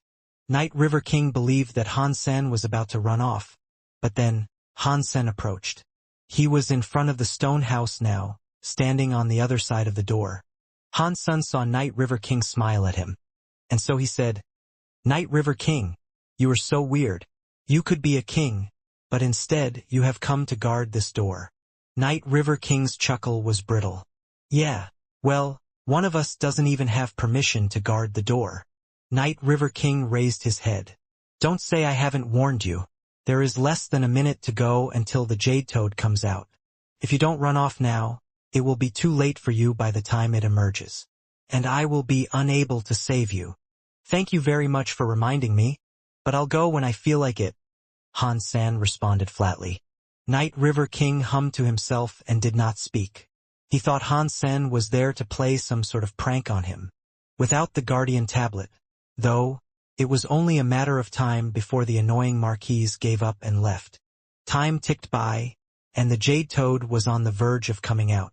But even so, Hansen gave no sign of wanting to leave the area. "Whatever happens next, you had it coming. If you die, you die. If you honestly think I will make an effort to save you, you are gravely mistaken. When Knife was still around, I wouldn't have allowed you to die in my proximity, but now that she's gone." Night River King's smile was full of teeth. Boom! The door of the stone house opened, and a gust of frosty air came out. It washed out like a tide, freezing the whole area around the house. It turned the basin of water into an iced-over lake. A green toad started to emerge from the stone cave. The waterfall and the river quickly froze as well. This is definitely a deified creature. Even the power surrounding it is so strong. The icy power it commands is shocking to witness. Night River King thought in awe. He turned to look at Han Senator. There was no way Han Sen could repel the frosty air. So Night River King figured that he'd swiftly turn to ice. But when he looked, he found Han Sen standing casually in his original position. His body was like jade and he looked normal. It didn't seem as if he was freezing at all. Night River King stared, and he thought to himself, "What is this?" Although the frosty air is a passive effect that the toad gives off, not even a duke should be able to block it at this proximity. If I did not have the Guardian tablet with me, even I would have to be careful at this range. Why is Han Sen not freezing? As Night River King wondered this, the deified toad emerged. Its green eyes looked at Night River King. Even when it saw the tablet in his hands, the beast ignored him, turned its head to look at Han Sen. Night River King laughed. "I don't know what you have done to keep your body from freezing, but the Guardian tablet is an agreement between the Jade Toad and my race. Without the tablet, the Jade Toad won't stand for you being here. He will eat you. You were too cocky to come here, and you will now pay for this by dying." The Jade Toad looked at Han Sen on the other side of the door, but it didn't do anything to him. It merely meandered onwards to the pool. Night River King wondered, has the Jade Toad not killed in so long that it is no longer interested in meat? When the Jade Toad made it to the pool, 20 or 30 small Jade Toads came out of the water. They all looked about the same size as a football. They shimmered like jade, too. They were all so beautiful. When the small Jade Toads climbed out, they saw Han Sen standing near the door. Some of them ran towards Han Senator. Seeing this, Night River King was made very happy. Good, good, good. Although these small Jade Toads haven't reached their adult strength, if they attack Han Sen and he resists, he will be killed by the deified Jade Toad. Night River King grinned at the prospect. But the scene that followed made Night River King freeze. The small Jade Toads weren't coming to attack Han Senator when they clambered around him. He crouched and started to pat their heads. Then he picked up two. What the hell? Night River King couldn't think straight, and he was starting to look as cold as the ice itself. The Jade Toad was thought to be very cruel. Because the rebate had a deal with it, people with the Guardian tablet were allowed near it. No one would dare come to where it lived without the tablet, though. The fact that the Jade Toad hadn't eaten Han Sen had surprised Night River King. But seeing Han Sen happily playing with the deified creature's young was bizarre. Night River King was starting to think that some sort of glamour had been placed on him. The small Jade Toads weren't following. The deified Jade Toad stopped and looked at Han Sen. He dares to touch the small Jade Toads? The deified Jade Toad will surely be angry about this. Night River King thought desperately. But the deified Jade Toad only made a noise. It turned around and kept going up towards the frozen lake. Han Sen was still holding one little Jade Toad, and he followed the crowd across the lake and up the waterfall. How? The deified toad is allowing an outsider to sit next to it. Night River King froze. His expression turned very foul. Han Sen stood atop the waterfall, absorbing the moon and cold powers alongside the smaller Jade Toads. When Night River King saw this, his face hardened. Inside, he was thinking to himself, this must have been set up before Knife left or something. That must have been why she allowed him to become the Cold Palace Guardian. How could Knife treat an outsider so well without sparing a second thought to her own kind? The rebate. Night River King thought this must have been a scheme concocted by Isha. That was the only explanation he could think of for Han Sen's immunity to the cold powers and his friendship with the Jade Toad. He had no idea that, in reality, Isha hadn't been able to get that close to the Jade Toad either. He was angry, but there was nothing he could do to Han Senator. He most certainly regretted giving Han Sen permission to access Planet Blade. If he hadn't caved in, Han Sen wouldn't have been able to do anything. Night River King forced himself to ignore Han Sen's presence for the moment. He cast his Geno art and readied himself to absorb the moonlight. But just as he prepared to absorb the moonlight, Han Sen stepped forward atop the waterfall and went before the moonlight that the Jade Toad was spitting out. By doing that, he completely blocked it from Night River King. Night River King's parcel of land was left completely dark. He was wholly inside Han Sen's shadow, and he couldn't see the moonlight he wished to absorb. Damn it! Night River King thought furiously. But in the presence of the Jade Toad, he wouldn't dare make a disturbing noise. He didn't want to interrupt the Jade Toad, which was still in the process of unleashing moonlight. Night River King didn't think the Jade Toad was all that nice of a creature. The Jade Toad used to be very infamous for its cruelty. It had once swallowed a planet and killed countless people. His true self couldn't have been as friendly as it seemed to be with Han Sen. The Jade Toad wasn't in Narrow Moon as a subordinate of the rebate. It was a joint partnership. The Jade Toad had to spit out moonlight to practice its Geno arts. Narrow Moon had many moons, so it was the perfect place for it to practice. The Jade Toad had intended to enter Narrow Moon by brute force. It would have begun a war, and during that war, it probably would have extinguished the lantern of the rebate. Luckily, the Extreme King had intervened. They stopped the deified creature and established the working deal between the Toad and the rebate. The Jade Toad was permitted to live in Narrow Moon, and in the meantime the rebate would look after it. The rebate would send one person with the Guardian Tablet, and the Toad would also allow that individual to absorb the moonlight powers. And if Narrow Moon even faced a crisis, the Jade Toad would have to chip in and help. Over the many years since, the Jade Toad had been taken care of by the rebate. And always, one of the rebate was elected to absorb the moonlight. It was a peaceful thing. And kings like Night River King, who was very old, still remembered the time when the Jade Toad wished to force its way into the Narrow Moon system. The fear had been constant in those days, and the old king knew better than to attempt provoking it. Now Han Sen was there, blocking the moonlight, and it was prohibiting him from absorbing the moon powers. A dour look etched itself into Night River King's face. His forehead was green, and the blood vessels in his eyes looked like they were about to burst. There was nothing he could do about it, either. Night River King gritted his teeth, looked around and thought to himself, if Han Sen is allowed to go up there, then I should be able to select a different spot to sit. Night River King wanted to move to a different position, but he didn't dare go close to the waterfall. He just wanted to place himself at a different angle to absorb the moonlight powers from an area that wasn't cloaked by Han Sen's shadow. Night River King wasn't sure if that would work or not. The agreement with the Toad stated that the Guardian must always remain on the porch. If he wasn't permitted to go anywhere else, then he had no way of keeping Han Sen from blocking the moonlight. Not a single ray of light would be able to reach him, and he'd be unable to practice. But of course, that wasn't something he'd be willing to let happen. Night River King mustered the courage necessary to risk moving. While looking at the Jade Toad, he raised one leg with the intent of putting it down off the porch. But the moment his leg rose, the Jade Toad atop the waterfall moved its eyeball and looked his way. A chill rolled over Night River King's heart. He stopped, as if he had been stricken with petrification. Cold sweat covered his brow, and he didn't dare complete the move. He pulled his leg back. The Jade Toad returned to looking at the sky. It was as if nothing had happened. Why? How could things turn out this way? Night River King stood in place, his forehead glistening with sweat. His face had gone ashen, robbed of color and fixed with a contorted expression.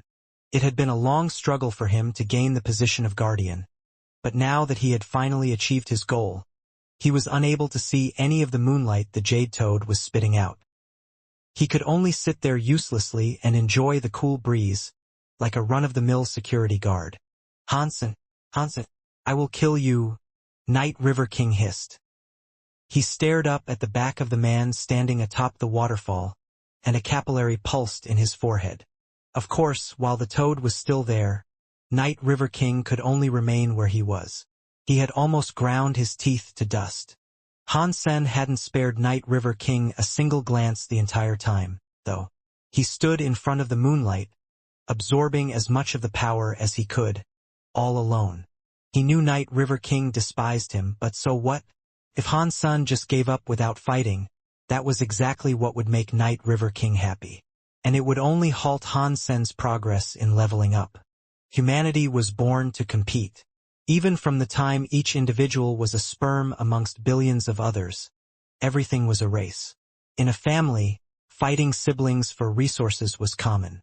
Fighting against classmates for opportunities, or fighting against your workmates for chances of advancement. Fighting off creatures for the claim of food. Fighting for the chance to be the one who would evolve first. If someone refused to fight, they'd never become better. They'd never reach the top. If Han Sen had been afraid to fight, he wouldn't be traveling the road he was currently on. Instead of coming to the Geno universe, he'd have stayed at home to make babies. Anyone who crossed over to the Geno universe, whether they were Han Sen or Ningyu, they all knew what they would face. A fight. They would do anything to proceed, and falling back wasn't an option. Night River King had cut off Han Sen's resources. That meant he had put a stop to Han Sen's chances of evolving. That was as bad as killing Han Sen's parents. And that meant Han Sen couldn't settle for peace with him. The moment Han Sen accepted the legacy items, he knew right away that only one of them would end up hurting. Night River King stood on the stone porch, and he stared at the shadow falling from atop the waterfall. He wanted to kill Han Sen, but he could only stand and watch as the man absorbed the moon power. Han Sen looked so cold and proud. In his mind, he swore that if anyone fought against him for resources, they'd be the ones left chewing dust. The shadow was like a mountain's, and it left Night River King gasping. He really wanted to kill Han Senator, and he began to scheme for a way in which he could make Han Sen dead. The moonlight was bright, and Han Sen still stood near the Jade Toad. He quietly absorbed all the moon and cold powers he could draw in. The Jade Toad was treating him well partially because he had proficiency in the practice of jade skin. After he absorbed the moon and cold power, his power and aura became closer to the Jade Toad's. That was why the Jade Toad was okay with him being there. But still, that wasn't enough for the Jade Toad to treat him so specially. The Toad's kindness was mostly because of another important reason. Han Sen had the title Son of Moon. Wherever Han Sen went, the moon presented him with moonlight. The moonlight was very strong, and since the Jade Toad had to spit out moons to practice its own Geno arts, Han Sen's presence benefited them all. It was good for the deified toad, and it was good for the smaller toads. So, the Jade Toad was happy to allow Han Sen to do whatever he wished. Han Sen knew that the toad's goodwill depended on his reciprocation. He was useful to the Jade Toad, and that was why he was being treated nicely. Otherwise, the deified Xenogeneic would have forced him to remain on the porch. Han Sen didn't think he was prettier than others. Even if he was handsome, he didn't think the Jade Toad knew how to determine the beauty of humans for favoritism. Han Sen only figured that out after sitting down and having a good think. Han Sen had paid close attention to his relationship with the toad. Otherwise, he wouldn't have dared fight against Night River King for the moonlight, especially without having the tablet. It was just that the Jade Toad needed him, and Han Sen had realized it.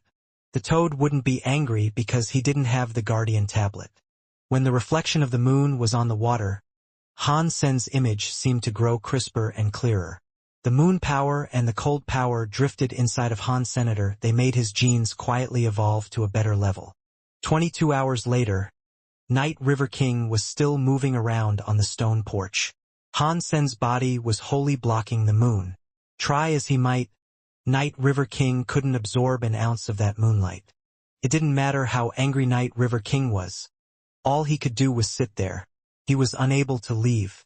He had to wait until the Jade Toad returned to Cold Palace. Once it had fully vanished through the door, only then could he leave. But Night River King wasn't planning on going anywhere. He was waiting for the Jade Toad to enter Cold Palace. Han Sen was just a marquise, and he had humiliated Night River King a lot. This was something Night River King wasn't willing to accept. He had to wait until the Jade Toad returned to Cold Palace. And when it was gone, he'd kill Han Sen. Even though Isha was dead, killing Han Sen would still damage his reputation. But no one would offend Night River King in order to protect the soon-to-be-deceased Han Sen. Night River King was very confident. He knew his limits. He knew what he could and couldn't do. Otherwise, he wouldn't have remained so calm in the days when Isha was alive and well. He had never brought harm to Han Sen. Over the course of time, though, Night River King had become calmer and calmer. He paid attention to the time, and he knew each tick of the clock brought Han Sen 1 second closer to the doom that awaited him. Eventually, the Jade Toad brought the little Jade Toads down the frozen waterfall. They went back into the stone cave as they always did. Night River King stood where he was, not daring to make a move just yet. He stared at Han Sen, his eyes intent. Night River King knew that to kill someone you had to remain calm. Blinding yourself with anger would only make you lose control. Mistakes usually arose from careless anger. Even though Han Sen was just a marquise, Night River King did not want to leave too much in the way of evidence. Night River King wasn't the most famous character in the rebate. His talents were only considered fair.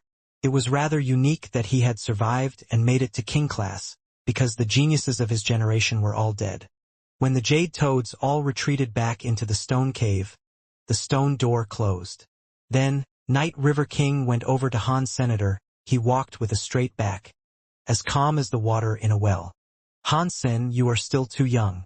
You don't know your place, in that you don't know what you should do and what you shouldn't do, Night River King said as he approached Han Sen.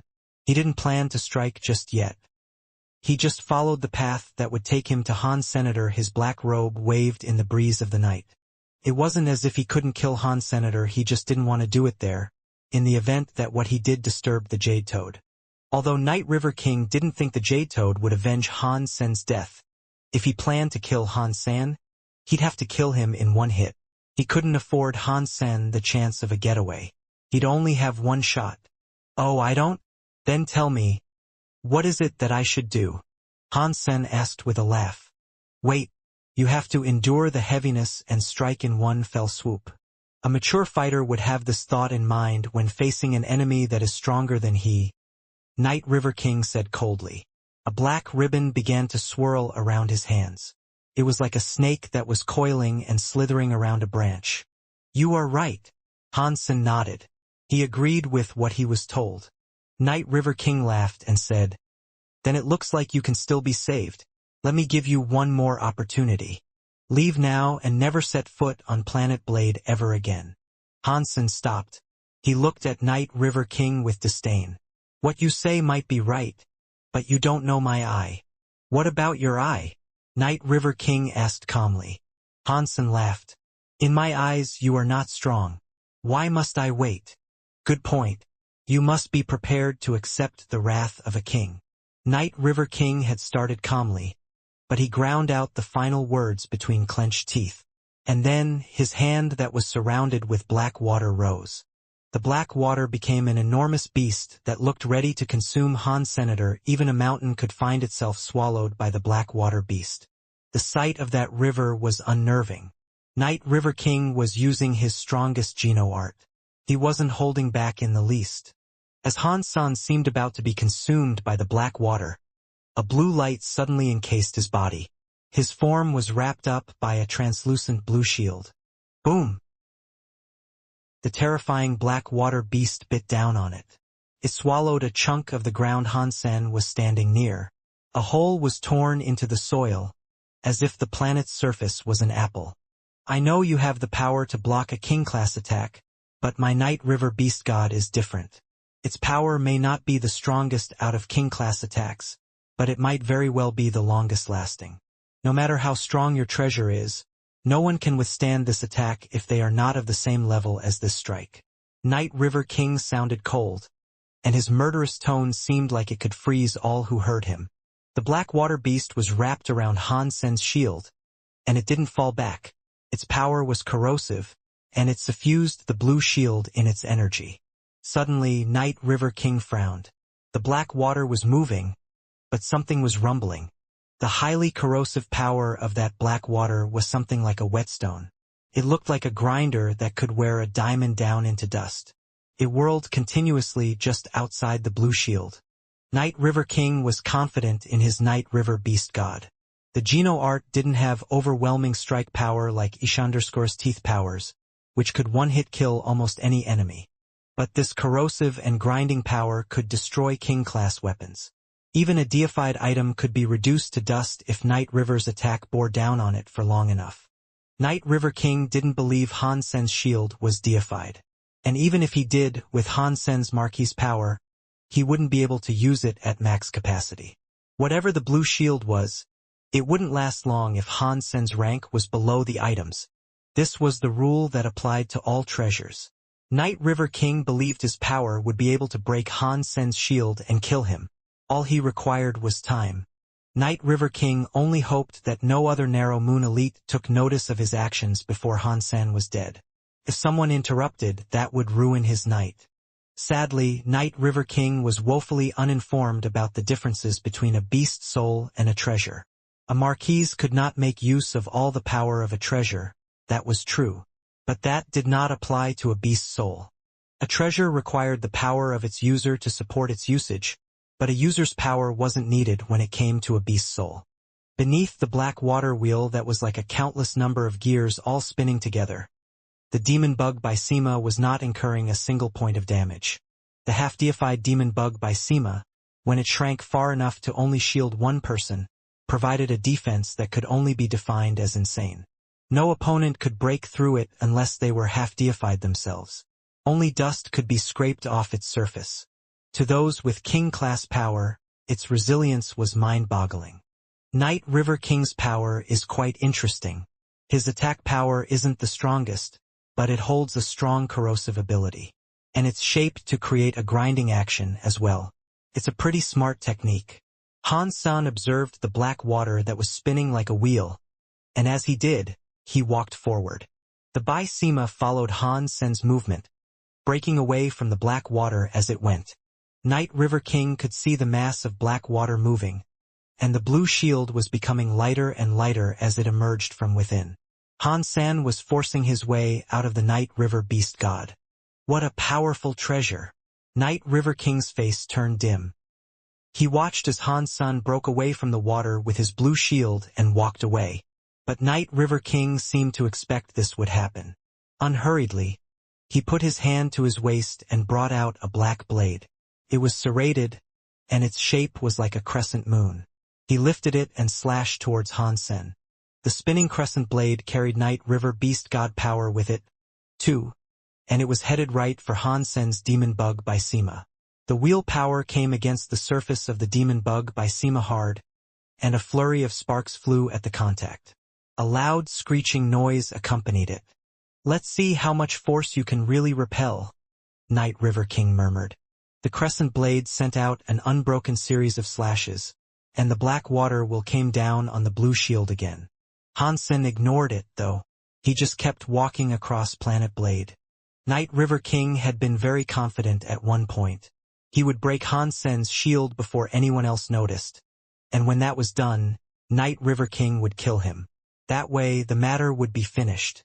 Even if it wasn't looked upon fondly, no one would bother raising an issue with Night River King's deed. Plus, Han Sen wasn't one of the rebate. He was an outsider. If everybody hadn't agreed with this fact, then they wouldn't have agreed to split Isha's legacy items up amongst themselves. But the black water wheel that kept pounding the small blue shield was not proving effective. It was like a fairy wheel, grinding uselessly against the water. Night River King created many of those black water wheels. A lot of destructive power was now focused on the shield, but the blue shield's appearance hadn't changed. Han Sen didn't seem exhausted either. It was as if he didn't have to use his own strength to keep the shield up. Impossible! No matter what the treasure is, it has to be feeding off his power. Night River King's face looked very gloomy, but still he kept attacking the shield. And try as he might, nothing seemed to work. Many giant black water wheels hit the shield, making the shield look tiny beneath their mass and weight. After a countless number of them were used, the shield was still there. It was unfathomable because that amount of corrosive power would have reduced the planet itself to space dust. But the shield still gave off the same blue light, unhindered and unharmed. Night River King was causing such a ruckus that it was only a matter of time before Moon Will King and the others took notice. And they did. What is Night River King doing? Knife has only just passed away, and already he seeks to kill her only student. What would Night River King's own student feel? Moon Will King looked grim. When Black Moon King saw this, he himself looked very dim. Then he smiled and said, Night River King, you have abandoned your own honor and tried to kill a student. But look at you, you have failed. You are a complete and utter embarrassment. The few other kings of Narrow Moon, witnessing the situation, looked on with confused expressions. They were all well acquainted with Night River King's power. They knew he wasn't the strongest, but if he had time, he should have been able to grind down a king-class weapon. Han Sen's blue shield was not even quivering beneath Night River King's unrelenting attack. The kings had never seen anything like it. What kind of treasure is that, though? It has that sort of defense even in the hands of a marquise? Everyone wondered. Han Sen stepped off the surface of Planet Blade. Night River King kept trying to kill him, but all his attempts were useless. He couldn't stop Han Sen from proceeding. Rage and embarrassment warred across Night River King's face. Despite sacrificing his reputation in front of the other kings, he hadn't even managed to mess up Han Sen's hair. Shame washed through him. Night River King roared to the sky, and more black water rose from him. His power exploded. His serrated crescent flashed towards Han Sen, who was still rising from Planet Blade. A flying crescent headed toward Han Sen, carrying the power of the black water behind it. It struck the blue shield with all force. The king-class weapon kept spinning against the blue shield. It ground harshly against the shield, emitting many sparks and sounds. It lit up the entire sky. Planet Blade was overtaken by the noise and lights, and all the creatures fled as far away as they could. Only the king-class elites stayed to watch. Now, many of them saw the sparks in the sky. The elites stared at the light show in the sky, which centered on Han Sen encased in his blue shield. Their eyes traced the lines of the crescent with its black water power. They stood in silence for a long moment. Isn't that Night River King's king-class weapon? Isn't that the crescent blade? How? What did Han Sen do to provoke Night River King? What would inspire Night River to attack with the serrated crescent? The sky erupted with sparks like there was an ongoing fireworks show. The serrated crescent kept grinding. But the kings could see that Han Sen's shield had yet to crack, and the jagged teeth of the crescent blade were beginning to. The toothy crescent blade was going to lose its teeth. And even so, it was unable to break Han Sen's shield. River Knight Beast God is failing already? It's really nothing out of the ordinary. Huh. Han Sen's voice bellowed all across Narrow Moon. He ignored the crescent blade and kept flying with the wind. Night River King's eyes were bulging with fury, but he couldn't stop Han Sen from moving. He saw Han Sen leaving slowly, and as he did, he felt a mixture of hopelessness, shame, and anger. A fire burned in Night River King's chest, making his blood pulse savagely.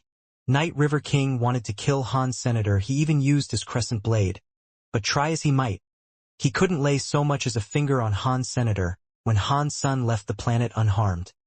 Night River's failure made him a laughingstock to all the nobles inside Narrow Moon. Although ordinary nobles wouldn't mock Night River King to his face, they were more than happy to discuss it while his back was turned. They were all surprised that Han Sen's shield was so powerful, and that Night River King had performed so poorly. A while ago, Han Sen handed out his spare by Samace to Zero, Little Angel, and Han Menger. He kept the gold one for himself. Han Sen did this because he wanted them to guard the base. If king-class elites ever attacked the base, his companions could use the tricolor by Sima to protect it. By combining the three shields of different colors, the defensive properties could then protect the entire base from an assault. King-class elites wouldn't be able to punch through that easily. If Night River King decided to go all the way, Han Sen had to ensure that his base was protected. He couldn't afford to be ambushed unprepared. And as for Han Yen, Han Sen had contacted Sky Palace in the hopes he could secure a place for her there. When they accepted her, he'd give her the gold by Sima so that her own safety was assured. It would be great if I was able to obtain a few more by Sima beast souls. Han Sen already had 4, but he was of the mind that it wasn't enough.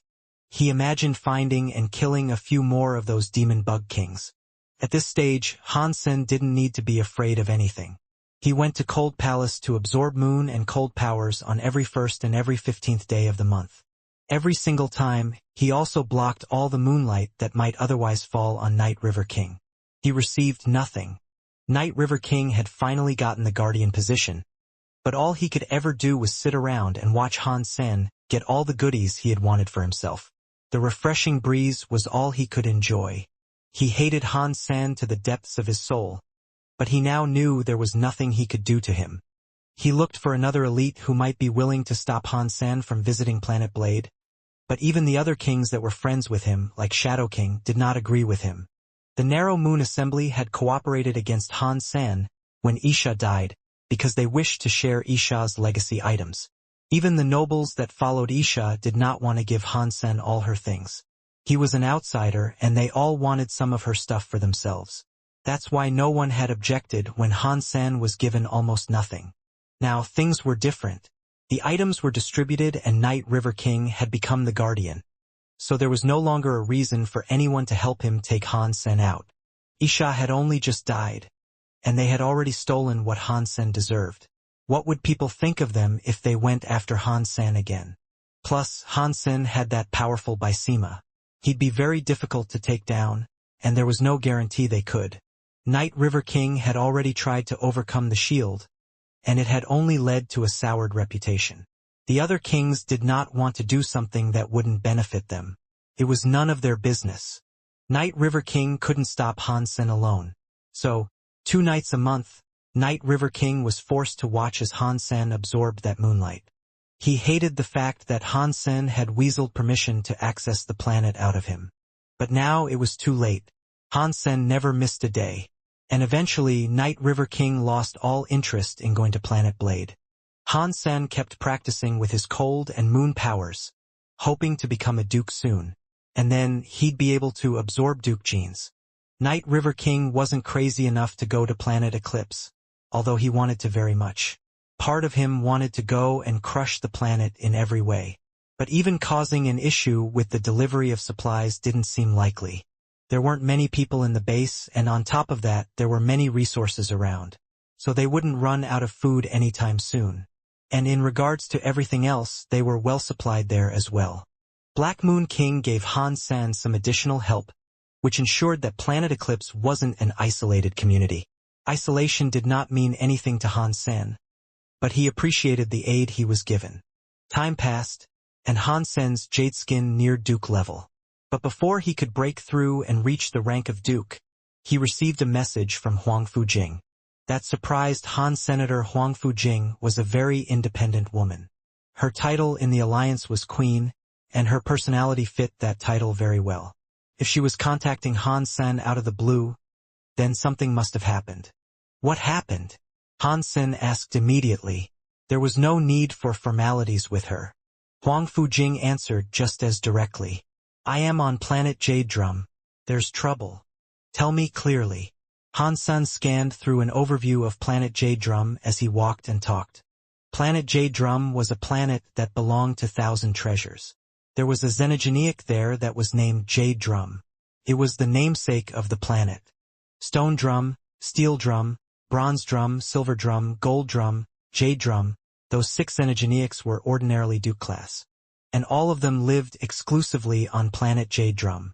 According to the information he dug up, Jade Drums could become King class, but the King class Jade Drums were usually taken away from planet Jade Drum. The Jade Drums were highly sought after because they were very unique. The creatures couldn't move, and they required other races to help them travel around the universe. Normally, drums would follow a stronger race. If someone wished to take a drum away, they would have to receive drum's approval. If this was given, the drum would allow itself to be removed from planet Jade Drum. Jade Drum xenogeneics were musical xenogeneics. They could go anywhere in the universe and absorb sound to level up. The powers they wielded were sonic as well. If someone kept a Jade Drum next to them, and they were attacked with sonic power, the Jade Drum would shield them and fight back with sonic powers of its own. Huang Fujing was off exploring. When she went by planet Jade Drum, she wanted to try her luck at catching a silver drum. Surprisingly, Huang Fujing received the approval of a Jade Drum. But after that, things started to go poorly. The jade drums belonged to Thousand Treasures. Thousand Treasures kept the creatures there as free treasures. Anyone who bought a ticket from Thousand Treasures could go to Planet Jade Drum and find a drum that might wish to accept them. As far as how one went about finding a drum and gaining their approval, Thousand Treasures did not care. They would just register the drums that were taken away. Huang Fujing was just an earl, but she had gained the approval of a jade drum. Thousand Treasures might still allow her to take it, but if she registered it, everyone would learn that an earl had taken a jade drum. She would be safe on Planet Jade Drum, but many people would seek to take it away from her if she left. So Huang Fujing hadn't registered it yet. Instead, she called Han Sen. As he spoke to Huang Fujing, Han Sen had a look at the route and estimated the travel time it would take for him to get there. Don't register it just yet. Wait for me on Planet Jade Drum. I'll be there in 4 days. Can you wait that long? Since the entry pass for Planet Jade Drum was only valid for 10 days, visitors would be forced out if their allotted time expired. That was why Han Sen had to confirm that he would make it in time.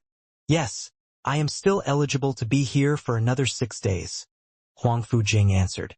Okay then, wait for me. Han Sen sighed with relief. Han Sen hung up the phone and readied himself to go to Planet Jade Drum. With Huang Fujing's ability level and intelligence, he wouldn't worry too much for her safety there. But bringing the jade drum back safely would be difficult. Planet Jade Drum was named after the jade drums, but jade drums were rare. Many Sonic Kings wished to locate a jade drum in order to grow their powers. It would be rather magnificent if they managed to get a king-class jade drum for themselves. But Huang Fujing, who was only an earl, had managed to secure a jade drum for herself. It was going to be hard to get it away from there without attracting unwanted attention. Han Sen had his demon bug shield, so he wasn't afraid of any king-class enemies.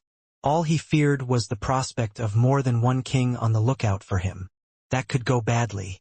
Han Sen packed up his things and told Han Yen and the others not to leave the base while he was away. He took Bauer with him as he left Narrow Moon, and they used a wormhole to get to Planet Jade Drum. Han Sen had only just left Narrow Moon when Night River King received word of his departure. Han Sen, you know what? It's fine if I can't kill you. I can still make you suffer a fate worse than death. Night River King's face was all twisted, and his eyes shone with a malevolent hatred. A duke came and bowed to Night River King. My king, I have done everything you asked me to. Good. Very good. Night River King waved his hand to excuse the duke. He then turned his attention to the screen that displayed Planet Eclipse.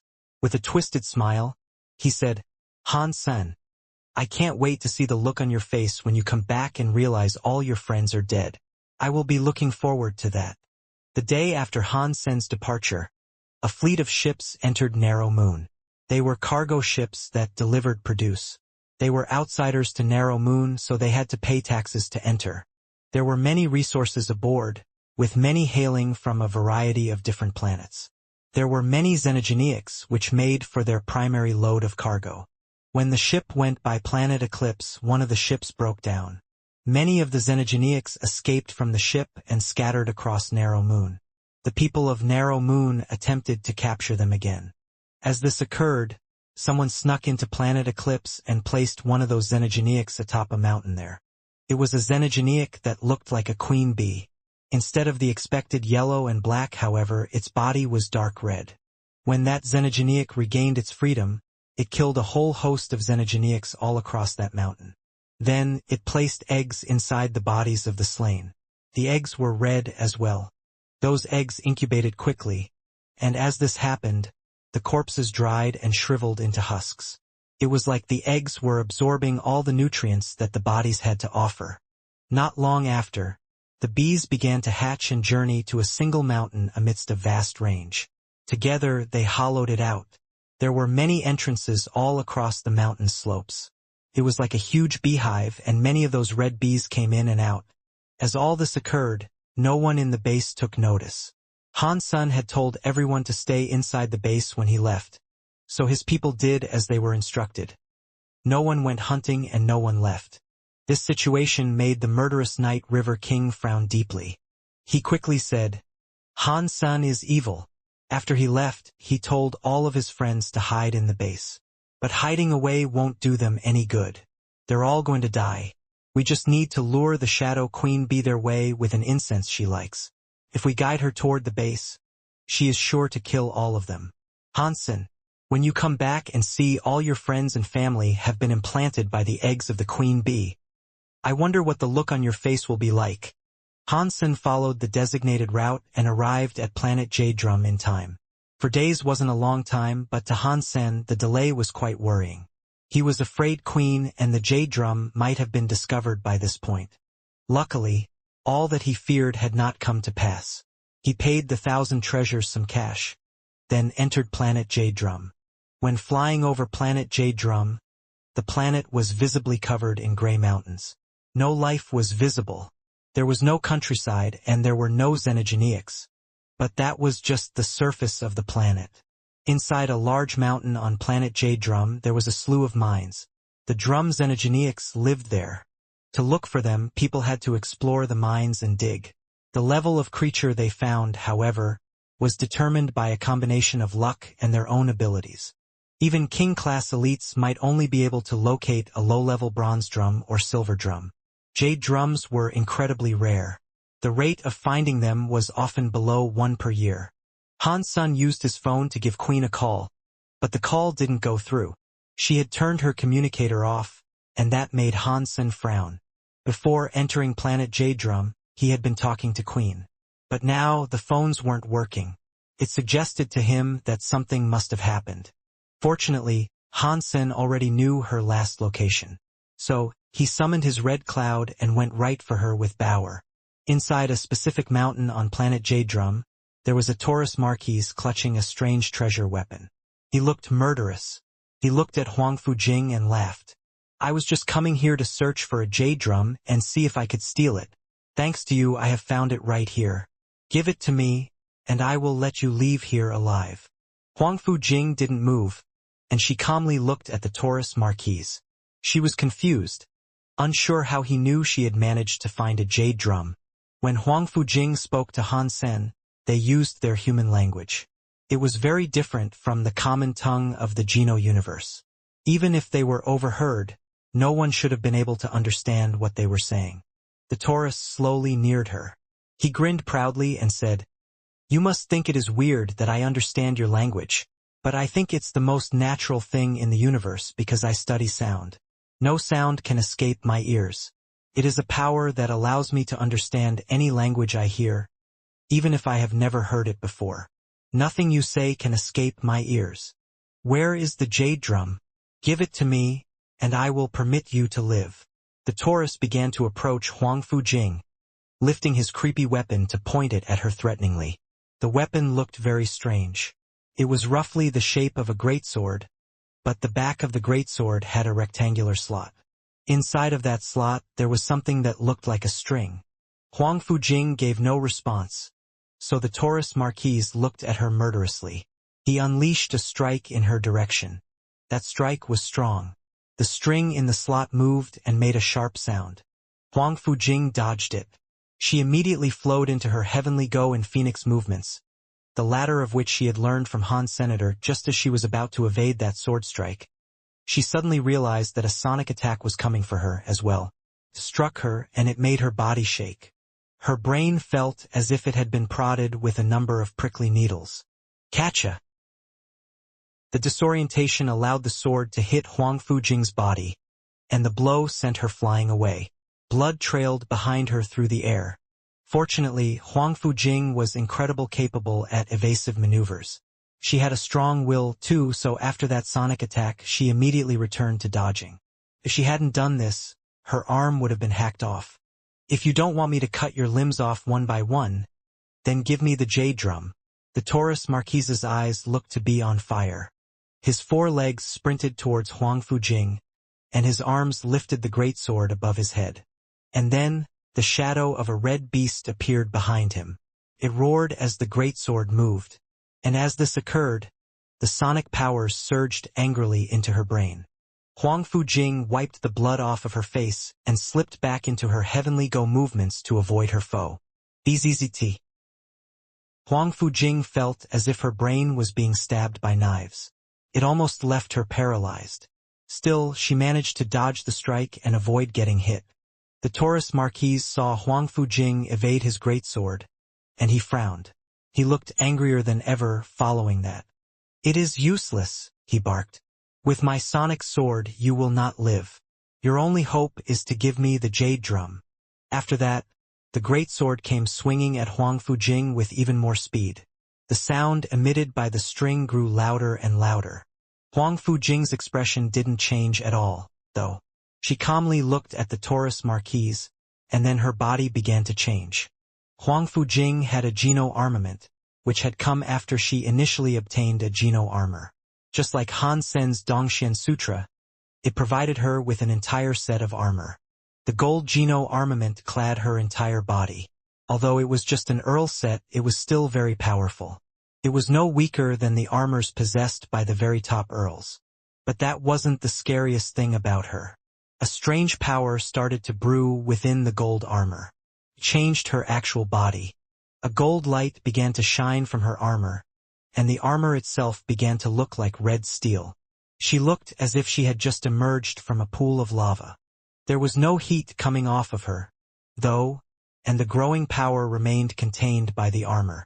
It made her shine gold. Dong!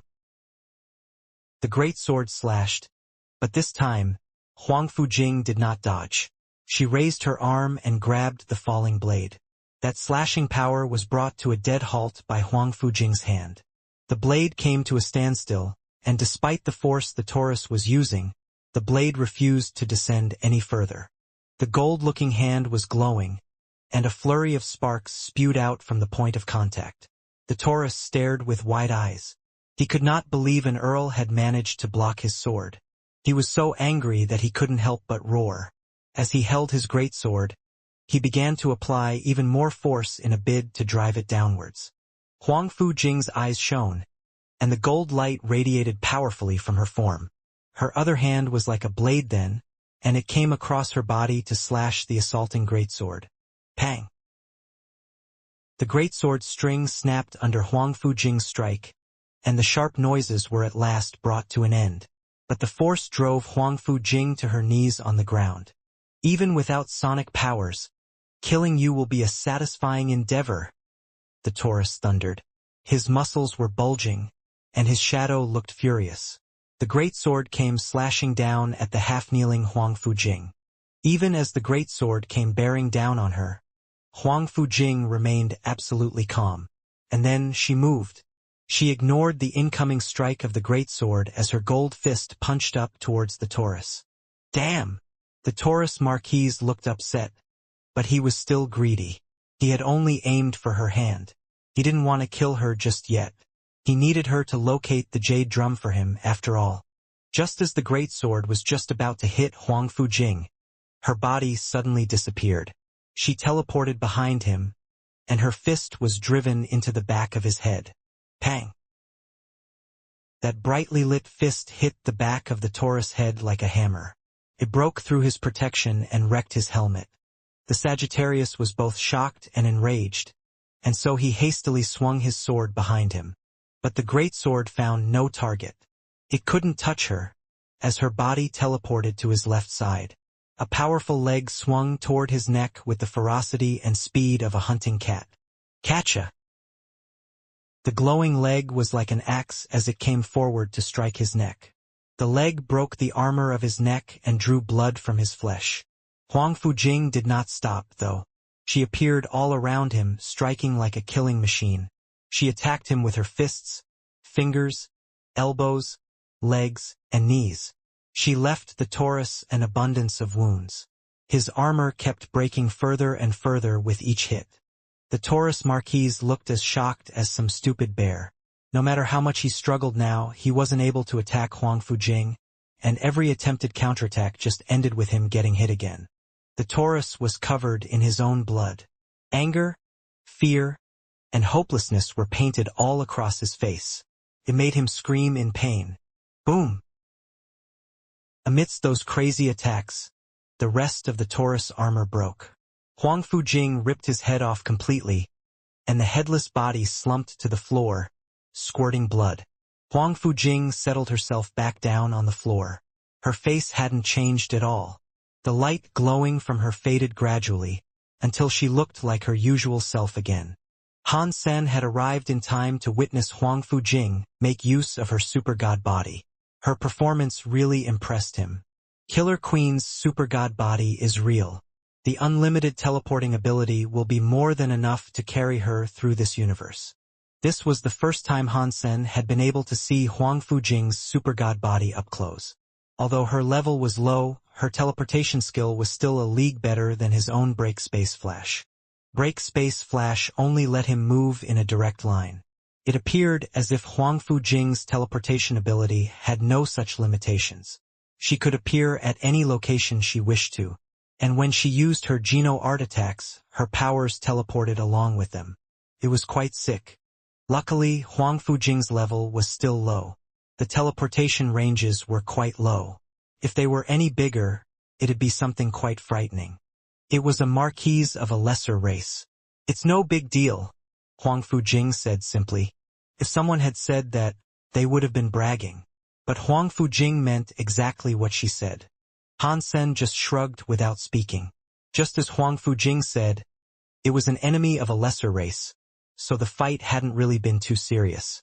Huang Fujing turned and silently guided Han Sen and Bauer to the mine in which she had located the jade drum. Because she didn't want the jade drum to be found, she hadn't hauled it around with her. She had kept it securely in the mine she had first located it in. Han Sen followed her into the mine and immediately saw one of the legendary drums. But it was not the jade drum that met his eyes first. It was a steel drum protruding from the stone. It was about a foot long. It was black like steel, and it looked like a drum that you would hang around your waist. A searcher had to dig a steel drum from the rock and then hit it. If the drum made a noise when it was struck, that would be the sign that the person had earned its approval. Then they could take the drum away from Planet Jade Drum with them. But each ticket only gave a visitor the right to take one creature out with them. So, no matter how many drums a person found, they could only take one away with them. The steel drum was quite common on Planet Jade Drum, so there was no need to spend time locating them. And because of this, not many people actually went looking for them. Han Sen followed Huang Fujing down a very complicated, winding mine shaft. But all they saw along the way were steel drums. They did not even see a single bronze drum. It looked as if it was a very large mine shaft dedicated exclusively to steel drums. Normally, a steel drum would rarely have a bronze drum or silver drum in its general vicinity. There was even less chance of finding a rarer drum. Huang Fujing finding a jade drum there had been most fortuitous. They had been walking down that complicated mine shaft for over a day when they finally found the place she had spoken about. There were lots of steel drums along the way to that place, and rarely would they spot a bronze drum. It didn't seem likely they'd find a jade drum there, but there was indeed a jade drum in the stone. The drum looked white, and its surface was transparent. It was a very pretty thing to behold. Huang Fujing struck the drum gently, and it responded with a booming noise. To Han Sen, that noise was like an explosion taking place inside his head. And that was what it produced when she only gave it a slight tap. If all of its powers were triggered, it would likely leave Dukes bleeding profusely. If they could level the thing up to King class, it could be even stronger. But leveling up the jade drum to King class wouldn't be an easy feat with Huang Fujing's power. She would still depend heavily on the jade drum's strength while exploring. Why didn't you dig it up? Han Sen asked. The rock around it is too hard. I spent some time trying to dig it up earlier, but I didn't make any progress, Huang Fujing admitted. Han Sen noticed the rocks around the drum had been corroded by the jade drum. The solvent looked like ink. Han Sen pressed his hand into the stone, but he was only able to collect and remove a small amount. It was indeed very hard. Han Sen drew out his ghost teeth knife, though, and he dug the drum out of the stone in a matter of minutes. He tried to tap the drum himself, but it didn't work. So he had no qualms about giving it to Queen. Han Sen was planning to leave the planet alongside Queen right then and there. But all of a sudden, curiosity shone in Bauer's eyes. She leapt off of Han Sen's shoulders and went down a specific path. She yelled over her shoulder to Han Sen, "Dad, let's go here." "Bauer, what have you found?" With curiosity, Han Sen took off after her. Huang Fujing, while carrying the jade drum, followed after Han. Senator Bauer was still leading, and she eventually reached a crevice and crawled into it. The crevice was so small that even Bauer had a hard time squeezing into it. Han Sen and Queen had to compress their bones to fit and squirm their way through. A little while later, Bauer shouted and leapt towards a rock. "Dad, dig here." Bauer pointed at a stone wall. There were steel drums all around, so it didn't look as if there would be anything good in the vicinity. But still, Han Sen trusted Bauer. So, he drew out his ghost teeth knife again and began hacking at the black rocks. Beneath the ghost teeth knife's razor edge, the stone was like tofu. The surface of the wall came apart quickly, but his progress soon slowed a little. And the further he went, the harder it became to dig. The stone soon went from the color of steel to various jade colors. Eventually, he reached a black crystal surface. It became so difficult to dig that he began to sweat with the effort. After digging 7 meters, he still hadn't found anything. But then suddenly, there was the dinging noise of his knife striking crystal. The knife hit something, and it couldn't dig any further. Han Sen chopped away the rocks all around, and before long, he found a white jade drum inside the wall he had been working on. A jade drum! Han Sen exulted. He swung the ghost teeth knife faster to fully reveal the drum. After Han Sen dug it up, he kissed Bauer and said, "Bauer, you are such a good daughter."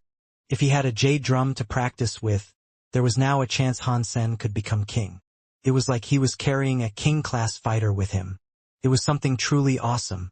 Bauer blinked and looked at the broken surface of the mountain. She pointed at it and spoke again. "Dad, keep digging. There are even more jade drums?" Han Sen was surprised. He followed Bauer directions and kept on digging. Usually, there couldn't be more than one jade drum inside a single mine. It was similar to the way one area rarely had 2 predators. Even though the mine was big, there were already 2 jade drums there. It seemed incredibly unlikely for there to be a third one around. But Bauer must have had her reasons for wanting to continue, and so Han Sen kept going. The rock there was even harder than what they had gone through earlier. Han Sen kept giving it his full power, but he could only peel away thin layers of the stone at a time. After half a day, the black rocks began to gleam with red light. Han Sen was even happier than before. The constant digging had soaked him with sweat, but a short time later, he had hacked away enough of the black crystal. The surface of a drum became visible. It was indeed a jade drum, but it looked different from the usual ones. This jade drum was built from jade, but it had red marks across it. The mixed white and red formed a remarkable design. Han Sen carefully examined the red patterns that adorned the jade drum and realized that they formed the shape of a scorpion. In all, it was around the size of a man's hand. It was red like jade, and it contrasted sharply with the white surface of the drum. The pattern didn't look as if it had been engraved into the item, though. It looked as if an actual scorpion lived beneath the drum's surface. Huang Fujing looked at the blood scorpion jade drum. She blurted in surprise, "I have heard that the jade drum is the best drum you can find, but this one has a scorpion pattern on it. Maybe this is even better? Could be a king-class jade drum that just so happens to be born this way." Han Sen nodded. He was very happy about this find. Normal jade drums could reach the class of king. But if this one was born a king, it might eventually reach a deified status. Even if that wasn't possible, it could surely become half-deified. There were many races that were considered to be higher races. Usually, that claim depended on having one half-deified elite to maintain their position. Han Sen stopped talking. He gripped his ghost teeth knife and returned to digging out the blood scorpion jade drum. He had only gone there to help out Huang Fujing, and he never expected to get something so nice for himself. Good people receive good rewards. I need to do more nice things. Then, Han Sen mumbled as he kept digging through the stone. The rock was too hard, though. Han Sen had to exhaust a lot of his energy, and he was breaking his hands in his attempt to dig out the blood scorpion jade drum. This drum was a little smaller than the other jade drums they had collected. It was only the size of 2 adult fists. Both of its sides showed that red scorpion symbol, and it looked as if there was a red scorpion alive inside it. The side of the drum was inscribed with a number of additional red symbols. Again, they were different than anything that might appear on an ordinary jade drum. Han Sen lifted it in his hands, and he was delighted. He gathered up power and hit the jade drum. Pat. What was emitted was not the sound of a drum. Han Sen hit the drum, and the drum actually ricocheted the power back towards Han's senator. It put him in immediate pain. It doesn't work. Han Sen wasn't about to give up that easily, though. To gain the drum's approval, Han Sen had to display his power for it. Han Sen gathered up his jade skin power and struck the surface of the drum again. Pat. The drum didn't move or release any real sound. There was just the dull thud of Han Sen's hand striking something solid. Han Sen did not want to give up. He used all his power to hit the jade drum. He tried to hit it, poke it, and slap it. But that jade drum seemed like it was muted. It wouldn't work for him no matter what he tried. Now Han Sen was feeling depressed. If he wanted to take the jade drum back with him, he'd need to gain its approval. If he didn't earn its approval, the 1,000 treasures wouldn't let him take it away with him. Pang! A big explosion sounded in Han Sen's ear. It almost made him collapse.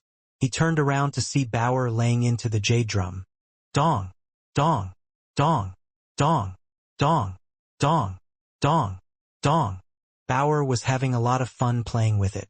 She even played a song called General. She might have been having a lot of fun, but Han Sen and Huang Fujing weren't. They were struggling not to vomit. Han Sen quickly picked up Bauer and put the drum away. Bauer, play this one as well. Han Sen moved Bauer the blood scorpion jade drum, while he himself moved to the white jade drum to see if he could play that. The blood scorpion jade drum might be too high level. This jade drum looks good, at least. Could be a duke. And there's always the chance it might be king class, Han Sen thought. He doubted that Bauer would succeed. But if she did, that would be fine.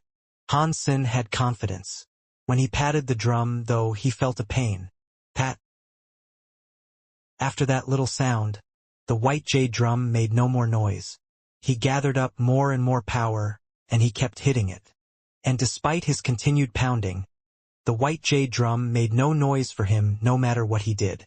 Han Sen was left clutching the white jade drum with feelings of depression. Then, he thought to himself, Bauer played the general song. Does claiming the drum require you to use a sonic power? The theory intrigued him. He tried to remember a particular song, and then he used his fist like a hammer and followed the melody of that song while he hit the drum. Dong! Dong! Dong! Dong! Dong! Dong! He repeated the general, which Bauer had played earlier, but not to the same quality. Han Sen played it so badly that his hands ended up getting swollen. But again, the white jade drum made no additional sound. All that was heard was the pounding of his fists. Do I have bad rhythm? There is no way I cannot earn its approval. Especially since this is my luck I'm talking about it. Let me try another song. Han Sen quickly tried a different song. And then, he focused all his power back into his fists. Dong! Dong! Dong! Dong! The sound of striking steel was heard. After a few more tries, Han Sen's hands felt like they were on the verge of breaking. If that happened, he'd be disabled. Han Sen was rubbing his fists in a bout of fierce depression. But all of a sudden, he heard the sound of a drum. As the noise rolled over him, it felt as if a steel rod had been shoved down through the top of his head and out his butthole. Pang! Han Sen fell down onto the ground, coughing up blood. His head was buzzing as if something was grinding it. His organs were all damaged. His body was stronger than a pure dragon's, but not even he could stand the strength of that drum sound. Huang Fujing wasn't doing much better. Blood was leaking past her lips in thin trails. Bauer was shocked, and she immediately let go of the jade drum she was holding. She went over to Han Sen and held his head. She shouted at him. She had just randomly struck the blood scorpion jade drum because she was bored. She never expected it to injure Han Sen and Huang Fujing. Bauer, are you trying to kill your daddy? Han Sen pulled himself off the ground with immense pain in his head. He couldn't think straight. "Sorry, Dad. I just randomly hit it," Bauer said innocently. "Luckily, your strike was light. If you had used more strength, we'd be dead right now," Han Sen said, while picking up Huang Fujing. It was fortunate their injuries weren't lasting. They recovered with their Geno arts, but they had realized just how scary that blood scorpion jade drum was. "I'll take you guys back for now, then return here myself. There has to be some way that I can make a noise with this thing." Han Sen reached out his hand and pointed at the blood scorpion jade drum. Han Sen summoned his Destiny's Tower from his Sea of Soul and tried putting the drum in there for future investigation. Because each person could only take one drum out, and only Huang Fujing and Bauer having been accepted by a drum, there was one left over. So Han Sen had to hide it. But when Destiny's Tower covered the drum suddenly made a noise and flashed brightly. A sonic force pressed against Destiny's Tower, pushing it back into Han Sen's Sea of Soul. "Damn! It won't go in." Han Sen's face changed, and blood dripped from the corner of his mouth. He looked at the blood scorpion jade drum in shock. Han Sen frowned. He had tried using his Destiny's Tower to try to claim the other jade drum, but it did not work. "This is bad. If I am unable to make a sound with the jade drum, I will have no choice but to leave it here." Han Sen felt bad about this, but he was short on time. Queen had less than a day. If she didn't register her own drum in time, she wouldn't be able to take it with her, even if she did have one willing to follow her. Han Sen had a tight deadline for earning the approval of the jade drum. "It doesn't matter which jade drum accepts me. As long as one of them will make a sound, we can figure the rest out later," Han Sen thought to himself. He picked up the white jade drum duke. Then he gave Bauer to Huang Fujing. "Take Bauer away from me. I am going to hit this drum. If it works, I don't want to bring you two any harm." Huang Fujing nodded. Then, she took Bauer towards the exit. When Huang Fujing left, Han Sen brought out his demon bug by Sima. He looked at the white jade drum, then straightened his middle finger and his thumb. A gold light appeared. Han Sen couldn't rely on using luck to get the drum to obey, so he would have to rely on brute force. He actually wanted Huang Fujing to take Bauer away because he didn't want to be seen in his dollar persona. A coin appeared in his hand. On its surface was the number 1. As time passed, the number increased in singular ticks. 2, 3, 4, 5. Saving money was working and the number went up. With every jump in number, the force that gathered on the coin was multiplied. The white jade drum was a duke. So Han Sen brought the coin's power up to the number 10. When that was done, he fired it at the jade drum. The coin was unleashed with the force of a meteor, and it hit the drum hard. Dong! A strong power made a very loud noise atop the white jade drum. The sound washed out of the drum like a tsunami. When it hit the gold demon bug by Sima, however, it bounced back. The sonic force inside the by Sima kept bouncing and rolling around with the echo. It was getting stronger. Han Sen was inside all that sonic force, but he was not hurt. He had struck the white jade drum brutally and gotten its approval.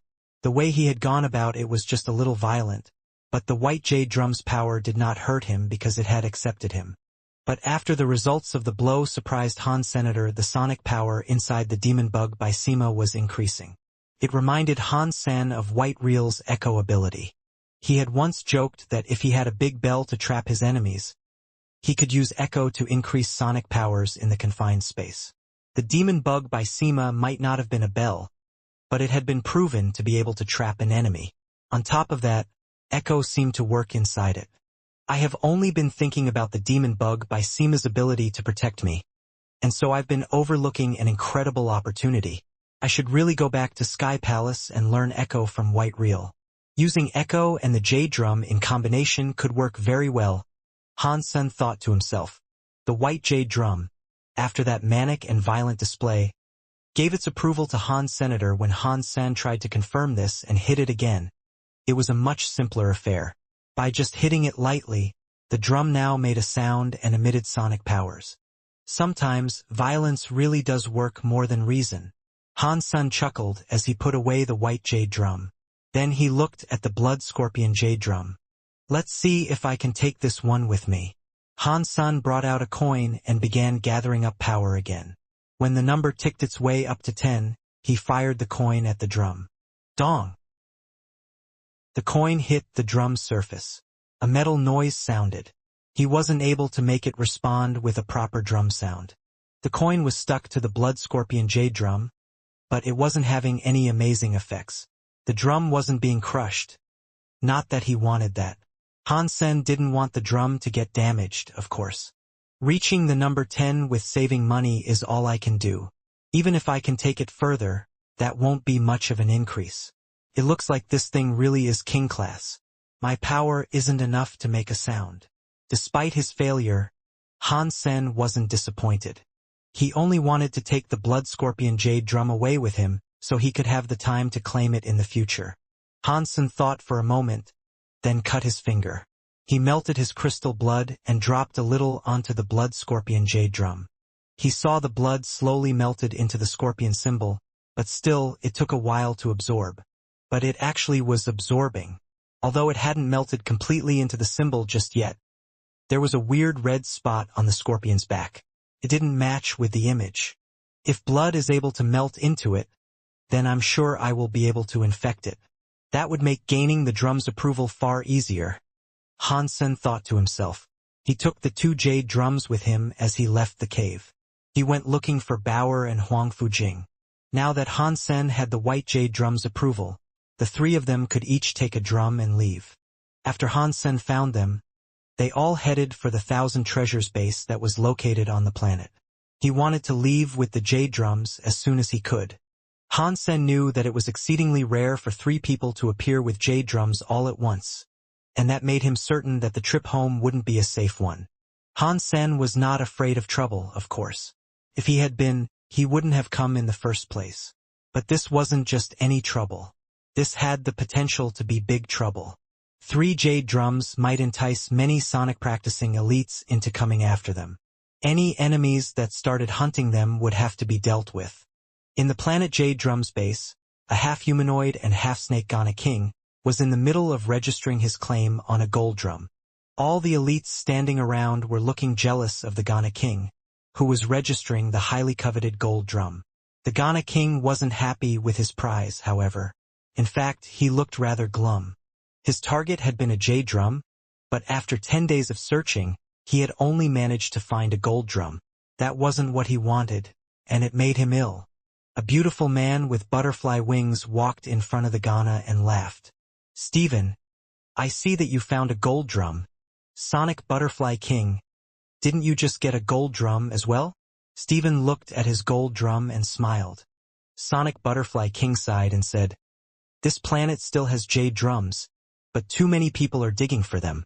They are being taken faster than they are being birthed. They aren't easy to find anymore." Stephen and Sonic Butterfly King kept talking as they completed their registration. Even kings had to follow the rules of the 1,000 Treasures. The 1,000 Treasures rarely had any conflict with those of other races, but their powers most certainly positioned them in the top 10 races of the universe. Many suspected they could easily land a spot in the top 5. Stephen and Sonic Butterfly King readied themselves to leave, when suddenly a man and a woman entered the base. With them was a little girl. The 2 kings frowned upon seeing them. They hadn't noticed that the man was Han-sen, but they felt the presence of the jade drum that Huang Fujing was carrying. They frowned at her sternly. Since they had to register their drums, there was no point in trying to hide what they had found. And in regards to the 1,000 Treasures, they wouldn't help a customer hide their jade drum, either. The 1,000 Treasures wanted the universe to know every time someone found a jade drum on planet Jade Drum. It would be very good for their business. So Han-sen and Huang Fujing carried their jade drums openly. Since they were going to register their drums, they didn't have to hide their identities either. Every jade drum claimed would be advertised. So Han-sen took Huang Fujing to register their findings right away. Sonic Butterfly King and Stephen saw Han-sen and Huang Fujing approach the registration booth. They kept staring at Huang Fujing's bag. They could sense the jade drum inside, but they knew they couldn't be 100% certain that's what it was until they saw it. When Huang Fujing took her jade drum out of her bag, the kings sucked in a sharp breath of air. A jade drum? That's a jade drum. Those of the other races saw Huang Fujing reveal a jade drum, and many of them couldn't keep themselves from shouting. It has been a year since the last jade drum was found. Look at her presence. She is a marquise at the very most. I can't believe she was lucky enough to find one of those legendary jade drums. Haha. Is this good luck or bad? It will be difficult to determine. Things don't always go well for a marquise who finds a jade drum. All the kings were talking quietly amongst themselves. The workers in the base were just as surprised to see the jade drum as well. But they still registered it to her like it was nothing out of the ordinary. Doing business with the 1,000 treasures was reliable. They had even sold deified treasures before. Nothing bad ever happened in one of their places of business. They wouldn't try anything underhanded to attempt to secure a jade drum. They followed their procedures and protocol as was customary. Huang Fujing handed in her access ticket, then struck her jade drum. After the registration was complete, the jade drum was confirmed to be an official possession of hers. Stephen could not help himself from walking over to Huang Fujing and asking, "Friend, are you selling that jade drum of yours?" "Sorry, I don't plan on selling it," Huang Fujing said. She was just an earl. A duke jade drum could be very beneficial to her, and it would be much safer for her to explore with it in tow. Killing xenogeneics would be much easier as well. Huang Fujing had no intention of selling it. Of course, that was also because no king planned on attacking her just yet. Stephen frowned, but he wasn't going to give up so easily. He went on to say, "Do not reject my request just yet. I am Stephen from the Naga. Give me your sum. Name any price. I won't try to haggle you for a bargain." "Sorry." Huang Fujing did not move a muscle, save to give him her quick answer of no. Stephen's face looked dire. So, Sonic Butterfly King came forward and said, "Kid, it won't be easy to look after a jade drum. I can trade you my Duke Class 8 Sonic Butterfly for it. And on top of that I will keep you safe. What do you say to that?" "Sorry." Huang Fujing's answer was still the same cold response. "If you do not sell it right now, you will regret it the moment you set foot off of planet Jade Drum. But by then it will be too late. If you want to sell it, now is your chance." Sonic Butterfly King's face did not change during his speech. He smiled. Huang Fujing ignored him and stepped away. Sonic Butterfly King started to step closer to tell her something else, but Hansen walked in front of him and said, "My friend told you she isn't interested in selling it. Please ask someone else." Sonic Butterfly King's expression turned to stone. "How dare you interrupt my talk with her?" Hansen shrugged silently. He moved to the registry booth and revealed his own jade drum. Another jade drum. Everyone in the base was shocked. No one could have expected that 2 jade drums would be found on the same day. Sonic Butterfly King was flabbergasted. He did not expect Hansen to have a white jade drum as well. The workers looked very surprised. They completed the registration for Hansen, indicating it now officially belonged to him. "Are you selling your jade drum? What I promised her will still apply to you, if you are willing to engage in such a transaction." Sonic Butterfly King looked right at Hansen when he spoke. Hansen ignored him, which prompted Stephen to follow up. He said, "Friend, if you are selling the jade drum, I will pay a high price and keep you safe. You can name your price. Anything you wish." "Sorry, but I have made no plans to sell it," Hansen answered, rejecting his offer. Sonic Butterfly King looked gloomy, but before he said anything further, his eyes opened wide. He saw Hansen bring out another jade drum. This jade drum looked very strange. There were some red symbols across it, and it looked very different from the average jade drum. "It's another jade drum. How is that possible? Damn, it looks like they are together. They found 3 jade drums. Did they find a special jade drum mine? This luck is truly crazy. They have managed to obtain 3 jade drums. That 3rd jade drum looks wrong, though. It's different than a normal one. Cannot be a mutant one, can it? If it is a mutant jade drum, then it will be worth a lot. We know that normal jade drums can become king class, but a mutant jade drum might go even higher. That is extremely lucky. It is too lucky. I'm sure such luck will result in a disaster for them shortly. They look low-level, but they have each earned a jade drum. Oof, they are very dead. That is not luck. That is pure danger. As everyone discussed this, Steven and Sonic Butterfly King stared at the blood scorpion jade drum, seething with greed. They didn't even blink. The mutant jade drum was so exceptionally rare that it wasn't seen more than once every 10,000 years. They could have been items that were higher than king class. Even king class people treated them like treasures.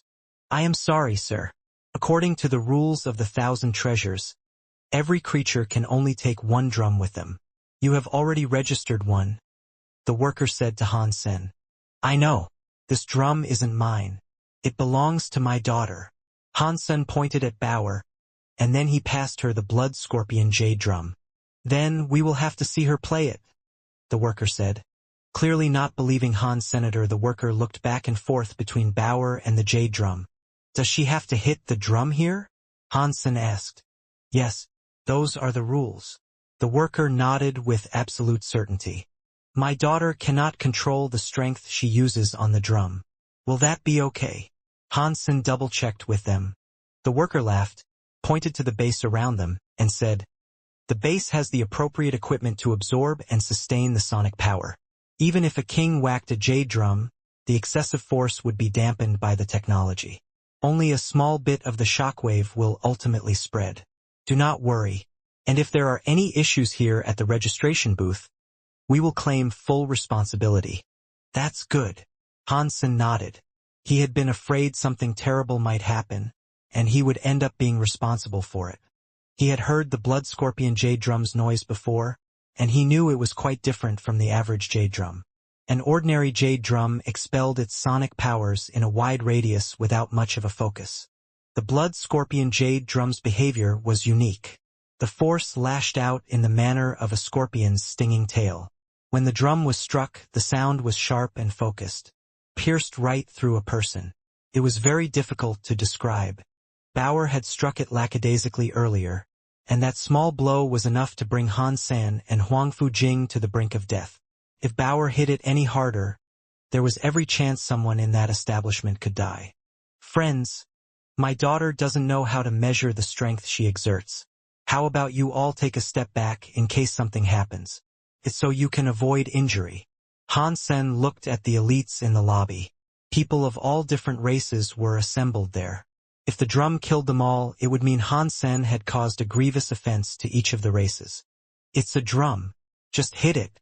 Why must you keep talking? All the people present were very skilled at sonic powers already, so they were all very eager to see the blood scorpion jade drum's power. They weren't willing to just leave on a whim. If you guys don't want to leave, then you may want to take some measure to protect yourselves. Don't take it out on us if you end up getting hurt after a fair warning, Hansen said. Who will take it out on you for this? We might take something else out on you for talking constant crap and not getting a move on. Hit it now or put the jade drum down and get lost. Many of the elites were growing annoyed with the delays. Well, I warned you. All I can say is, look after yourselves. Hansen set Bauer down by the drum and then retreated. He summoned his Baisima around himself, Huang Fujing, the worker, and the registry booth. Then he blinked to Bauer, who was still outside of the Baisima. Bauer, hit it, but don't hit it too hard. Hansen shielded the worker because he was genuinely afraid that the man wouldn't be able to withstand the hit.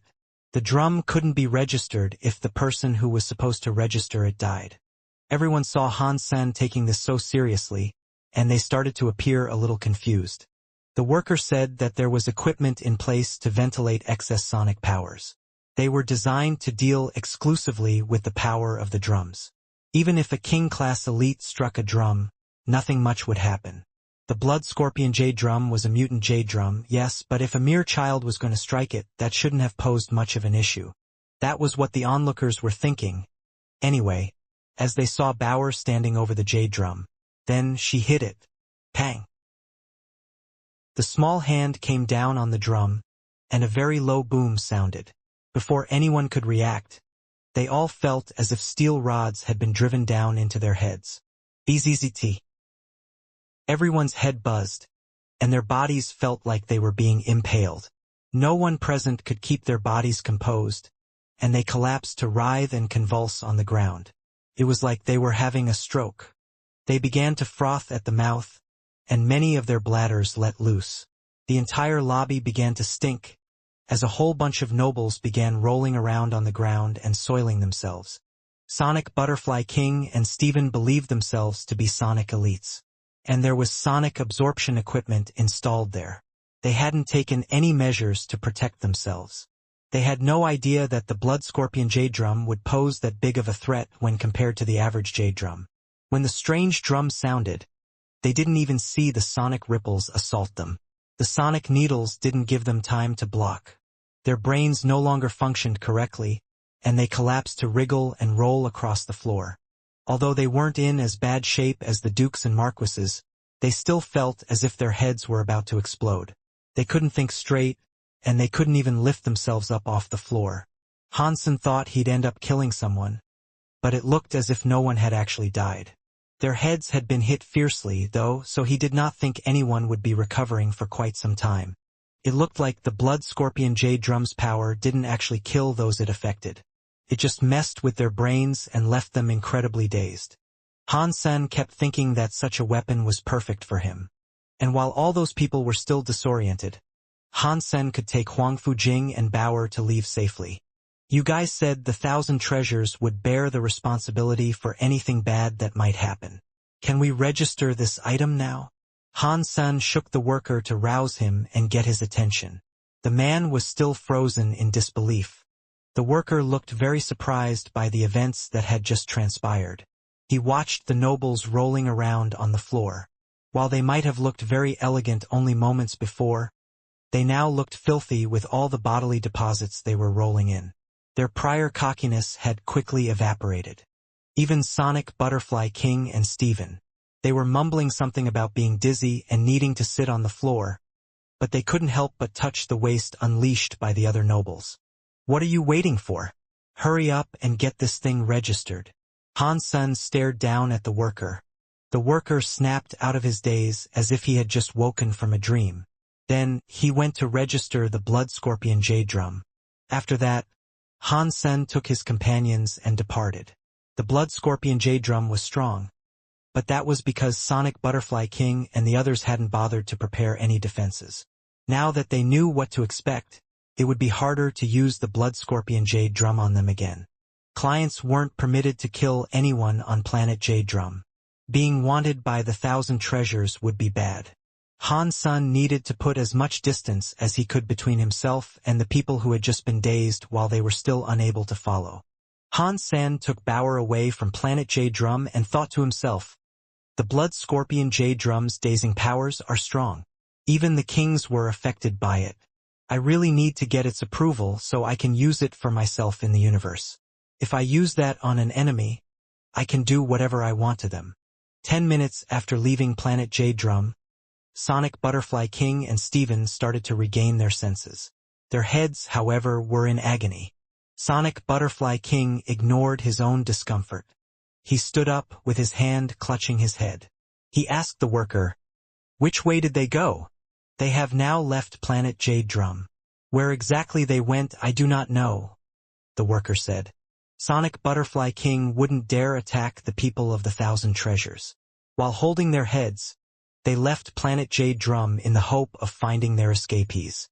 After 10 minutes of searching, they were unable to find Hansen, and they had no clue in which direction he might have fled. Sonic Butterfly King flew out of planet Jade Drum, his body still shivering. He had a pounding headache that was worse than a heavy hangover. Steven followed. He was in the same state, and he didn't find any trace of Hansen's group either. They were lucky that their king-class bodies could withstand what they had just endured. The dukes and marquises were sure to be out of commission for another few days. Their heads felt as if they were going to explode. Hansen took Huang Fujing back with him to planet Eclipse. She had just earned her own Jade Drum, and since she was worried about being ambushed while out and about, she wanted to stay there for some time. She would wait until things settled down before moving on. Sonic Butterfly King had learned where Hansen came from, but it would be pointless to go after Hansen when he was already so far behind. He managed to get in touch with people to block Hansen's way, but they were unable to find him either. So, eventually, Sonic Butterfly King decided to give up. After all, they couldn't go into Narrow Moon to find him. They couldn't risk offending the rebate. On his way back, Hansen dropped a few droplets of his own blood onto the Blood Scorpion Jade Drum. He hoped to earn the Jade Drum's approval gradually. In Planet Eclipse's base, people were in the middle of practice when a sudden report was received. Someone came running in, telling them of an army of Xenogeneics converging on their position. Han Menger, Zero, Little Angel, and Han Yen went out to take a look. There, they found a mountain that was swarmed with what appeared to be red clouds. The clouds were heading toward the base so quickly that they'd arrive in only a little while. The red clouds weren't clouds, of course. They were swarms of red bees that were each the size of a dog. They were very powerful, and the sight made Han Yen frown. When did Planet Eclipse come to possess Xenogeneics such as this? I have never seen them before. As this occurred, Night River King was watching Planet Eclipse's base. His expression looked venomous, and he said, "Shadow Queen bees are special Xenogeneics that come from Planet Queen Bee.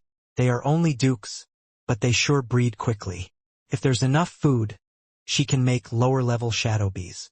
But that primary Shadow Queen a mutant duke Xenogeneic. Aside from being able to produce shadow bees like the rest, the mutant Shadow Queen bee can also produce duke shadow bees. The queen didn't have much time, and it has only produced 2 thus far, but that should be enough to deal with Hansen's base. Shadow Queen bees eat the flesh of enemies and place their eggs inside the carcasses. Ah, when Hansen returns and sees all this, the look on his face will be so sweet." Night River King gritted his teeth. Night River King wasn't worried about the consequences. A Shadow Queen bee was one of the Xenogeneics that escaped from the cargo ship. It would look like an accident, and no one would know that it was his fault.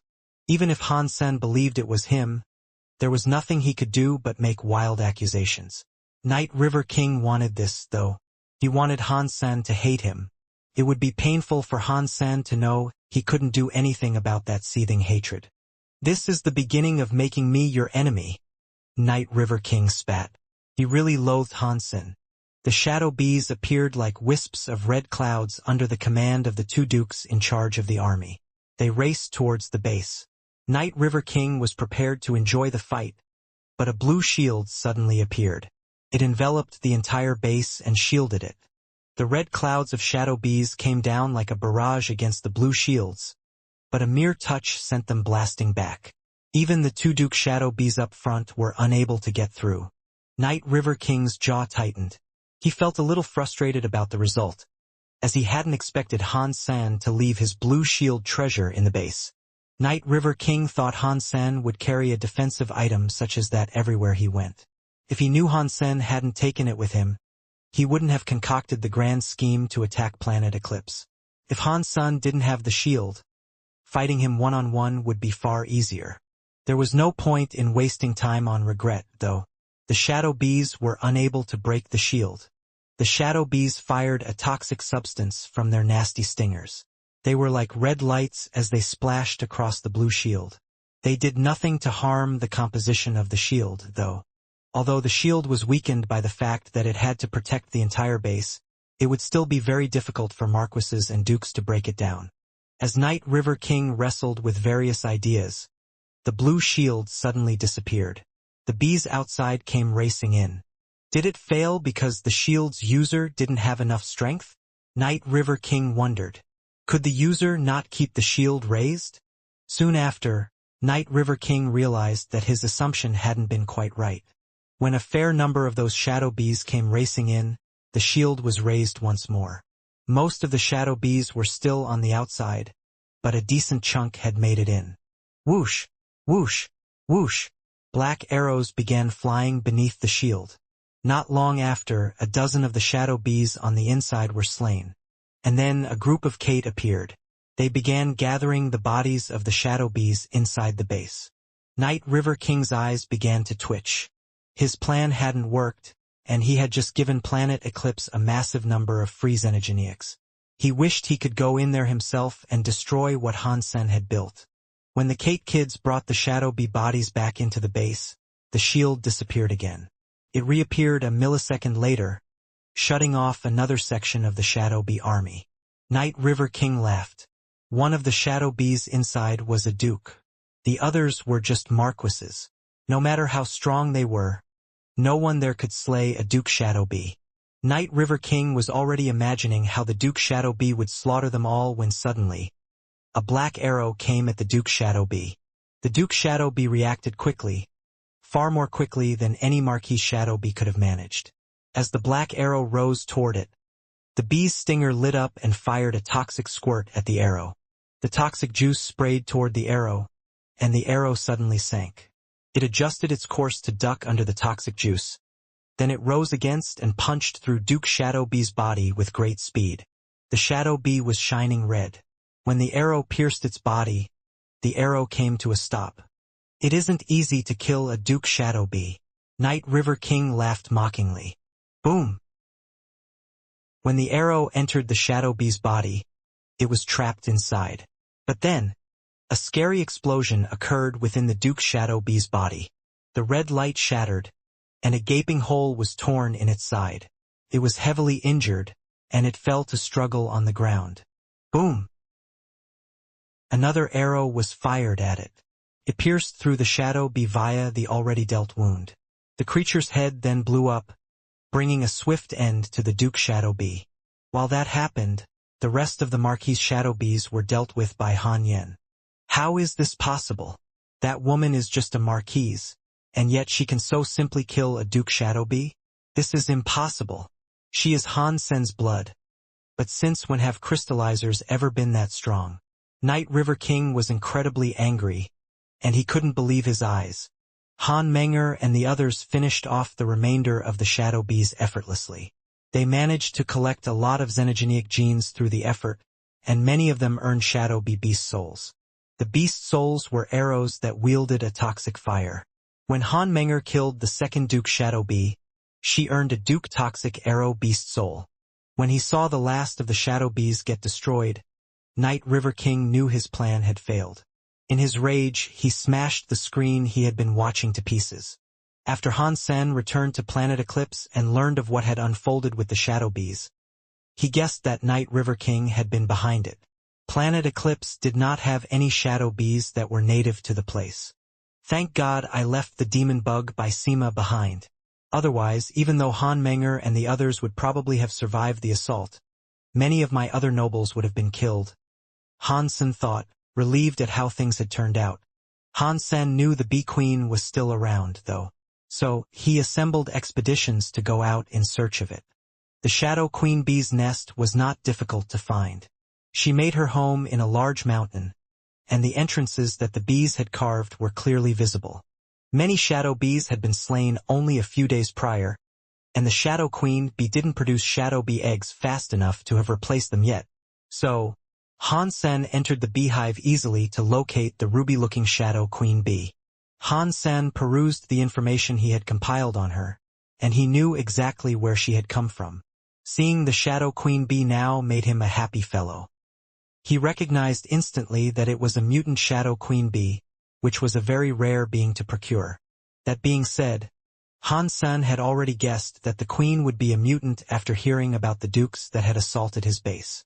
But still, seeing the mutant Shadow Queen Bee in the flesh made him super happy. Dong! Dong! Dong! The Shadow Queen Bee moved incredibly quickly.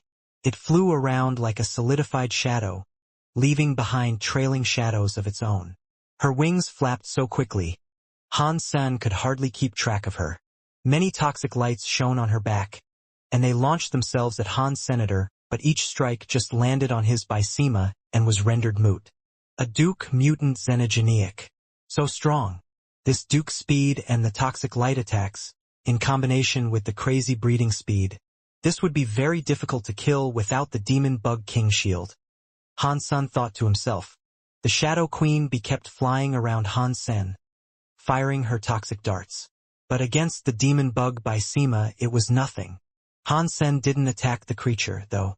He figured it would be a shame to kill the mutant shadow queen bee.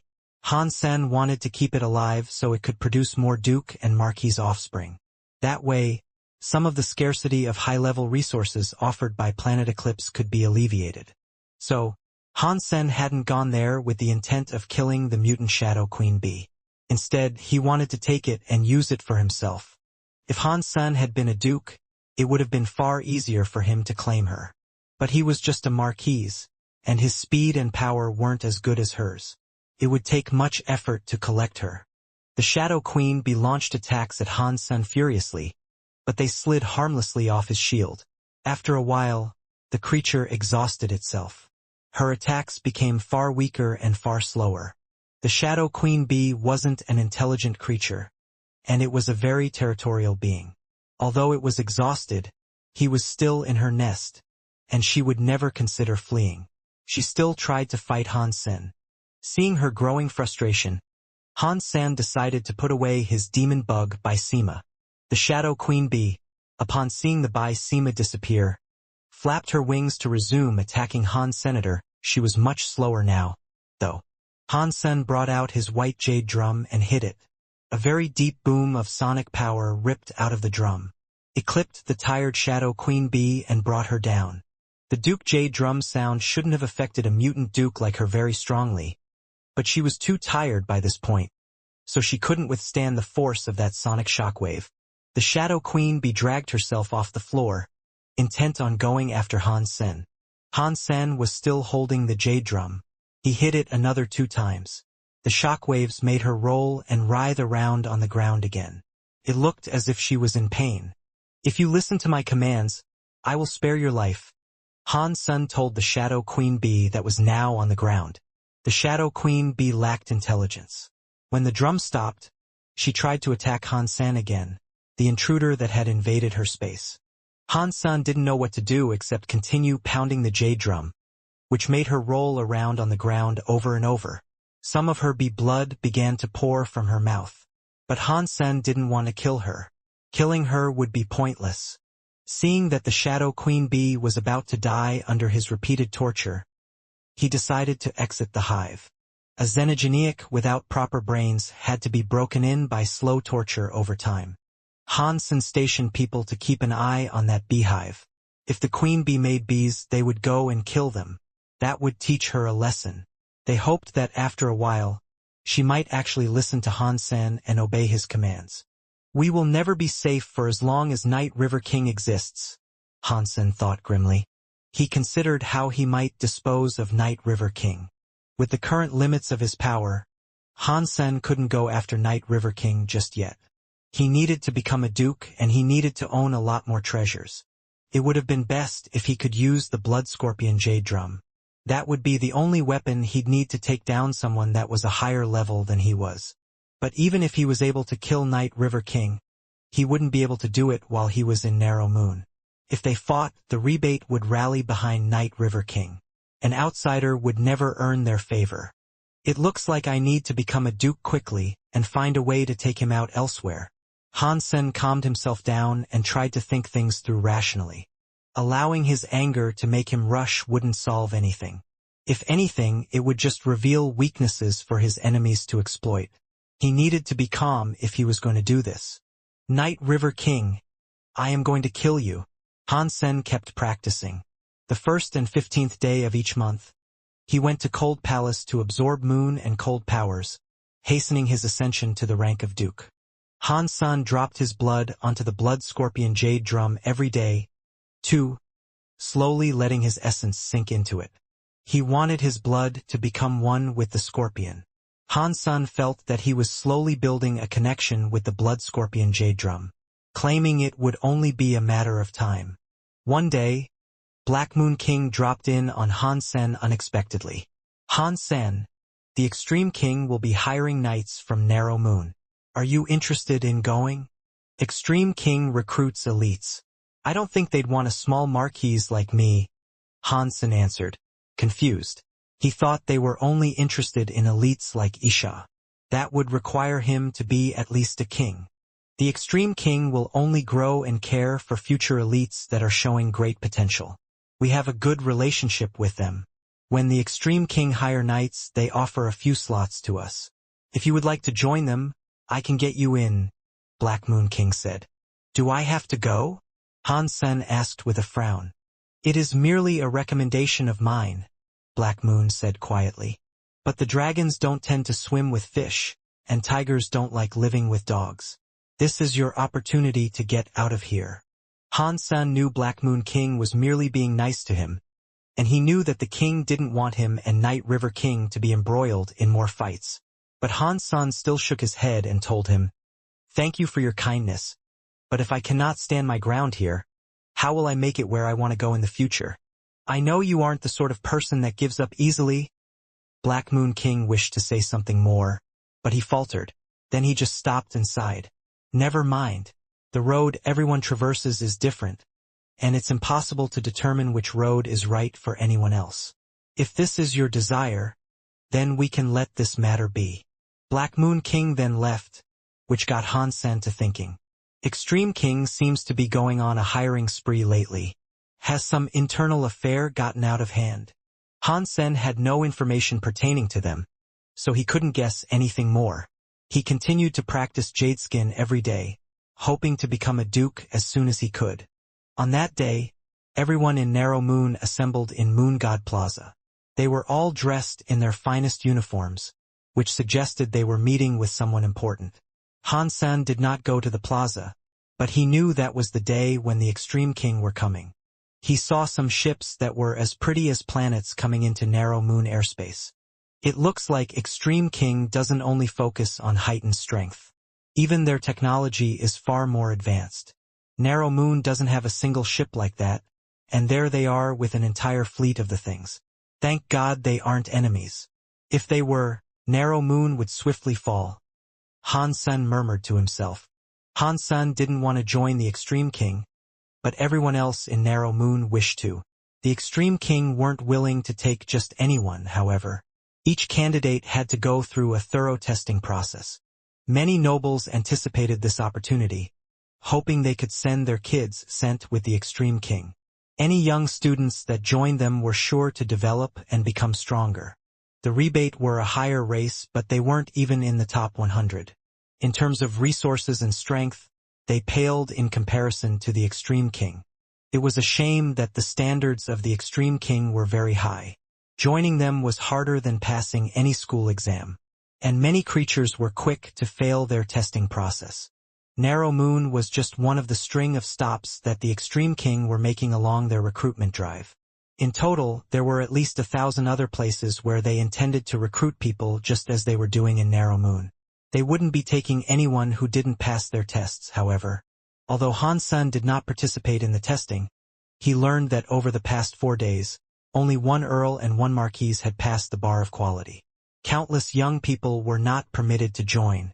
The Extreme King were recruiting backup knights. Their level did not matter. All that mattered was their current talent and their potential for the future.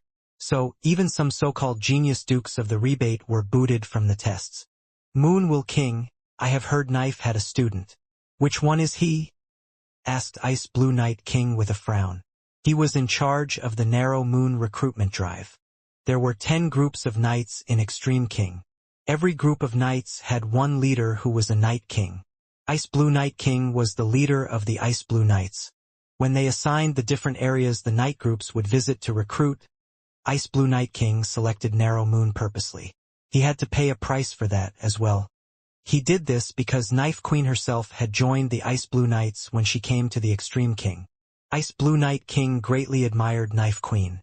He even followed her instructions. That was why he had selected Narrow Moon, for that was where she came from. He hoped to find similar geniuses there. But over the past 2 days, the tests had greatly disappointed him. The young rebates really did lack talent. At the very least, they were nowhere near the greatness of Knife Queen herself. Although a few of the talented ones were good enough, their personalities were abhorrent. It'd be difficult to give them any glimmer of fame. And while at first Ice Blue Knight King had been happy to come to Narrow Moon, he was no longer enjoying himself. Ice Blue Knight King remembered Knife Queen mentioning that she had a student, so the Night King wondered why he hadn't seen the young man. If that person could become her student, he must have been something special. Moon Will King hesitated a moment, but he smiled and said, Knife does have a student, but only one, and it is required that he carry on her legacy. And so, he has had to give up the chance to join the Ice Blue Knights. Really? Ice Blue Knight asked quietly. Night River King suddenly said, From what I have seen, if he wishes to carry on her legacy, he should join the Extreme King. Even Knife had to join the Extreme King, yes? If so, her student will have to follow her sooner or later. He is wasting his time in Narrow Moon. Why can he not go to be with the Extreme King sooner? If Knife was here today, she would think the same. Night River King did not say this on behalf of Han Senator. All he wanted to do was kick Han San out of Narrow Moon, so he could take the Guardian's moonlight all for himself. Ice Blue Night King agreed. Night River King is correct. A student of Knife should be someone special. He deserves better than to be stuck here in Narrow Moon. Tell him to come here and undergo the test. If he passes, I will treat him very nice for Knife's sake. Moon Will King smiled wryly. He knew Han San did not want to go, but now, he couldn't disobey Ice Blue Night King's instructions. He had no choice but to call Han San and tell him to go to Moon God Plaza. Han San was practicing in his base at the time. Moon Will King didn't want to surprise Han San, so he sent people to meet Han San in person and explain the whole thing. Their presence made Han San frown. Moon Will King's guards said, You have to go no matter what. If you don't, Moon Will King won't know how to explain the matter to Ice Blue Night King. Moon Will King said that if you really don't want to go, then just fail the test. Even if you wanted to go, Ice Blue Night King wouldn't permit you to go if you failed. Han San knew that he had no choice. He followed the guards to Moon God Plaza.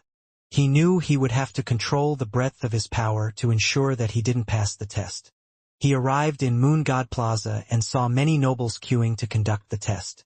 But the guards didn't put him in the queue. They escorted him straight up to Ice Blue Night King. You are Knife Queen's student? Upon seeing Han San, Ice Blue Night King looked surprised. He had expected Knife student to be a rebate.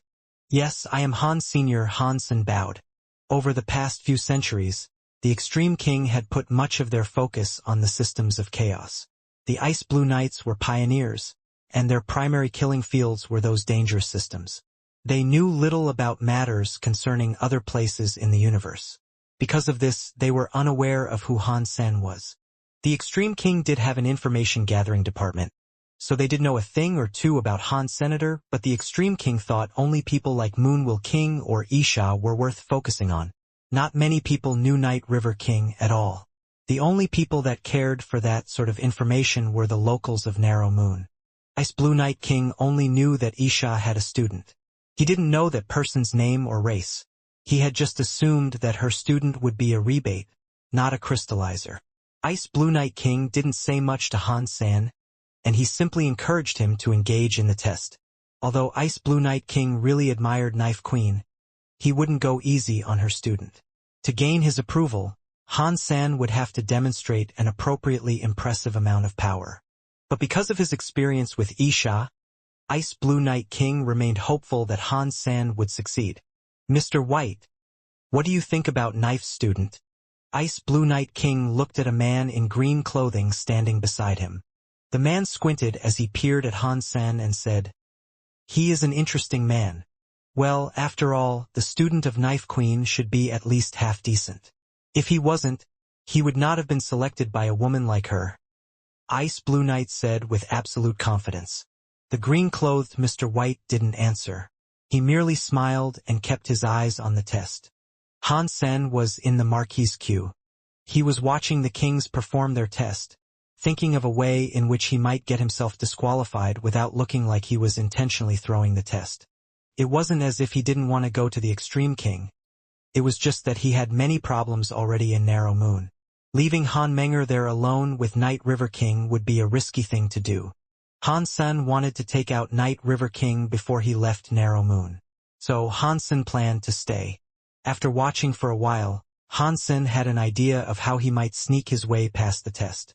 The most annoying thing, though, would be the Geno Tree test. That test was way too straightforward. The flowers opened up in accordance with how much power one had. People could see the results easily. Han Sen was far stronger than the average marquise. Even if he performed poorly in the other tests, dropping some blood on the tree would guarantee a flower boom that far exceeded anyone else there. Cheating on the other tests would be rendered pointless. Fortunately, Han Sen had a way to deal with the tree, so he wasn't too worried. When it was almost Han Sen's turn, Night River King cockily said, "Ha, now he has to go. That means I have Cold Palace all to myself." The tests at each level were different. A Marquise's first challenge was a combat test. He had to fight and defeat a machine robot. That robot had been created by a Duke Knight. Its strength would be Marquise level, so it would adequately test combat skills at that rank. The scoring system went up to 100, and if you wanted to pass, you'd have to beat the 90-point mark. The tests would continue even if the examinee failed one, though. Each test would have to be gone through for proper evaluation. People that performed some tests poorly could still be selected. With Han Sen's level of power, the people of Narrow Moon thought he could defeat the machine with great ease. But when Han Sen started to fight, the mouths of all the kings were left wide open. Moon Will King himself was particularly shocked. Lit. Fucking lit. Han Sen's fight with the doll was like the greatest fight of all time. If the audience hadn't known Han Sen's real power, they'd have been very moved. Han Sen seemed like someone who had fantastic endurance, but not enough strength. He kept on fighting and fighting even if he failed. He worked his way against the enemy without any fear of how difficult it might be. While Han Sen would bleed, he would not cry. And eventually he did defeat his foe. He won the fight. It was just done in a movie-like way that was sure to encourage others. When Han Sen beat the robot, many lovely female nobles had tears in their eyes. They almost shouted out, "Han Sen, you are the best." But the people in Narrow Moon who actually knew Han Sen had strange expressions on their faces. Han Sen was a man who treated Night River King like an annoying dog. He had beaten dragons. He was regarded as being on the same level as Lone Bamboo. But now, seeing him struggle to fight a mere Marquise robot made the onlookers think that something was wrong with their eyes. "Asshole! That asshole! This is too much." Night River King seethed as he watched Han Sen's performance. But then he calmed himself down. "Yes, keep acting. Let's see if you can trick the Geno tree into blooming with fewer flowers." As he watched the fight, Ice Blue Night King frowned. He asked Moon Will King, "Is he really Knife Queen's student?" Moon Will King coughed and smiled. "He has just become a Marquise, so he is not in his best shape. He works hard, but he is grossly underpowered." How did Knife teach him? After seeing Han Sen use teeth knife, Ice Blue Night King thought his performance of it was terrible. Knife was busy much of the time. She sent him to Sky Palace for a while. Moon Will King felt depressed. Ice Blue Night King stopped his line of questioning. He watched Han Sen's performance and concluded that Knife must have had her reasons for taking Han Sen as a student. He believed Han Sen must have been strong in another way. The tests of the Extreme King were very scientific, and they could accurately gauge anyone's potential. The tests could show the extent of a person's talents. But Han Sen's performances were driving the people of Narrow Moon nuts. They knew some of Han Sen's true abilities. They knew how scary he could be. But now, he looked like a man that worked hard and had no real talent. He worked very hard, but his results were terrible. Moon Will King's expression was becoming increasingly strained. It was difficult to avoid laughing when looking at his pinched face. "It looks like Knife didn't have a replacement." Ice Blue Night King sighed. Han Sen seemed well behaved, and it looked like he worked very hard. His talents, however, were downright terrible. Night River King only laughed at Han Sen coldly, without saying a word. He wanted to see how Han Sen planned to make it past the Geno tree. The results given by the Geno tree were always accurate, so his act wouldn't pay off. Taking the Geno tree test would reveal the true extent of his power. Perhaps it would make Ice Blue Night King angry. The final test was the Geno tree. Han Sen stood before it and cut his finger. He let a droplet of blood fall onto the Geno tree. As everyone watched Han Sen's blood fall onto the Geno tree, Night River King stared at Han Sen intently. He wanted to make sure that Han Sen didn't try to cheat his way through this too. The geno tree could accurately gauge one's geno power. It was very precise. If Han Sen let his own blood fall onto the geno tree, it would bloom with a number of flowers that was equal to his strength. Han Sen had spent some time researching the geno tree, and he had discovered some interesting things. The operation of the geno tree turned out to be quite simple. The geno tree was like a gasoline-operated generator, and the genes in a person's blood were like gas. The more gene power a person's blood possessed, the more electricity the geno tree could generate. In the case of the tree, there'd be more flowers. Han Sen's geno power was much stronger than the average marquise's. Ordinary marquises could generate up to 100,000 flowers. Han Sen believed his own power would easily open a few 100,000 flowers. If Han Sen wanted to be disqualified, he would have to reduce the number of flowers that bloomed. This was a task that no ordinary creature could accomplish because success wouldn't depend on strength. Even deified elites couldn't change their own genes. Or at least, if people like that did exist, there were very few of them. When the deified Buddha called Burning Lamp Alpha had turned Han Sen into an ant, he had demonstrated a rare gene-changing power. Han Sen's Blood Pulse Sutra could change the messaging of genes, but Burning Lamp Alpha's geno art was quite different. The Blood Pulse Sutra primarily controlled its own genes. It couldn't change the genes of another creature, like Burning Lamp Alpha's shapeshifting technique. It wasn't difficult for Han Sen to use the Blood Pulse Sutra to control the genes in his own blood. He had tried doing this once before. Night River King watched Han Sen's drop of blood fall onto the tree.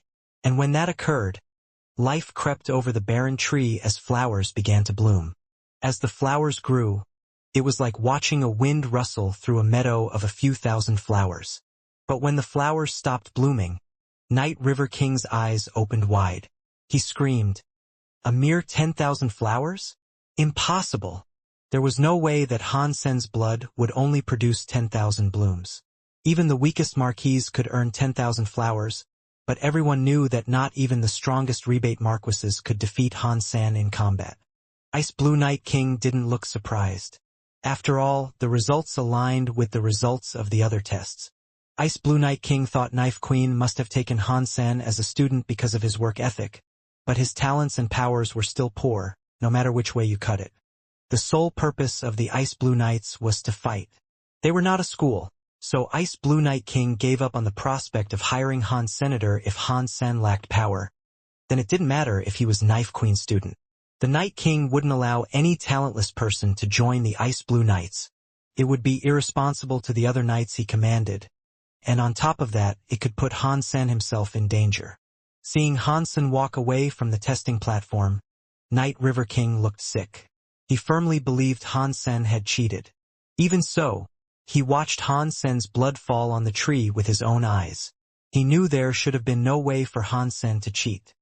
His face turned red in frustration as he thought furiously of ways that he might stop Han Sen. He didn't dare to declare that Han Sen was cheating, though. Saying something like that would draw too much attention. If he asked for Han Sen to be tested again, and Han Sen was able to do the same trick that proved he wasn't cheating, then Night River King would be showing disrespect to Ice Blue Night King. Moon Will King was shocked, too. He didn't know how Han Sen had deceived the geno tree. Han Sen, meanwhile, acted depressed. He looked up to the skies and let out an elongated sigh. He left the platform with slumped shoulders and returned to planet Eclipse. On the way, he thought with satisfaction, "Now I don't need to go to the Extreme King." The final tests of the day ended. In the end, only 2 of the rebate had managed to pass. But Ice Blue Night King wasn't happy about this. After perusing the day's reports, he sighed. "Why do you sigh?" Mr. White asked Ice Blue Night King with a smile. Ice Blue Night King displayed a wry smile. "I can barely believe that a person like Knife Queen was willing to take a student like that. So ends the lineage of Teeth Knife. I will never watch that incredible knife skill get used again." Mr. White smiled and said, "If you're feeling sad about that, there is no need." "What do you mean?" Ice Blue Night King asked in confusion. Mr. White smiled and said, "That is because Knife Queen has an excellent student. He might one day surpass the woman herself." Ice Blue Night King stared at Mr. White blankly. Surely Mr. White couldn't have been complimenting Han-san on the terrible exhibition they had both just witnessed. You mean, she has another student? Ice Blue Night King asked, grasping for an explanation.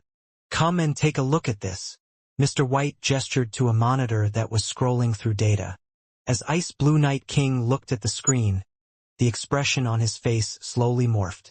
After a while, he raised his head and squinted his eyes at Mr. White.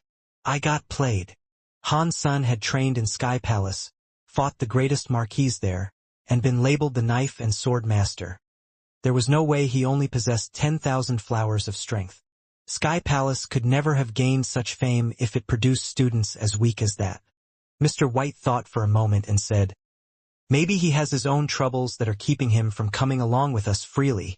I don't care what his reasons are. He is mine. Ice Blue Night King grunted. But after a while, he smiled and said, this guy is good. He had me completely fooled. His personality is different than Knife's, that's for sure. I am surprised she selected a student such as that.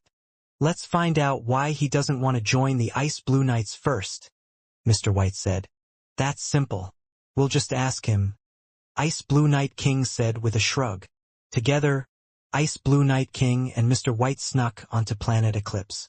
There, they found Han-sen hosting a barbecue in the company of many ladies and beasts. He was talking and laughing with those around him, and he didn't look sad at all. It looked like a party. Han-san was indulging himself with quality drinks and food hot off the grill, but he suddenly looked up and let his face go blank. Something powerful was coming his way, and it extinguished the fire in a single moment. Not even smoke was left to rise from the ashes. Han-sen. How dare you cheat on my tests? Ice Blue Night King barked. He stood with his arms crossed over his chest, a man clad in green clothing beside him. Han-sen instantly became worried, but his expression remained unchanged. Night King, why would you say something like that? How could I have cheated? When Ice Blue Night King saw Han-sen remain so calm despite the powerful presences approaching him, he knew for sure that he had drastically misjudged Han's senator. The man really had played him. Ordinary dukes would be groveling on the floor in front of such a dangerous aura. Only someone extraordinary could have kept his cool in this situation. If I say you were cheating, you were cheating. Even if you didn't intend to deceive the tests, I still consider you a cheater. Ice Blue Night King approached Han-sen with a scary amount of power.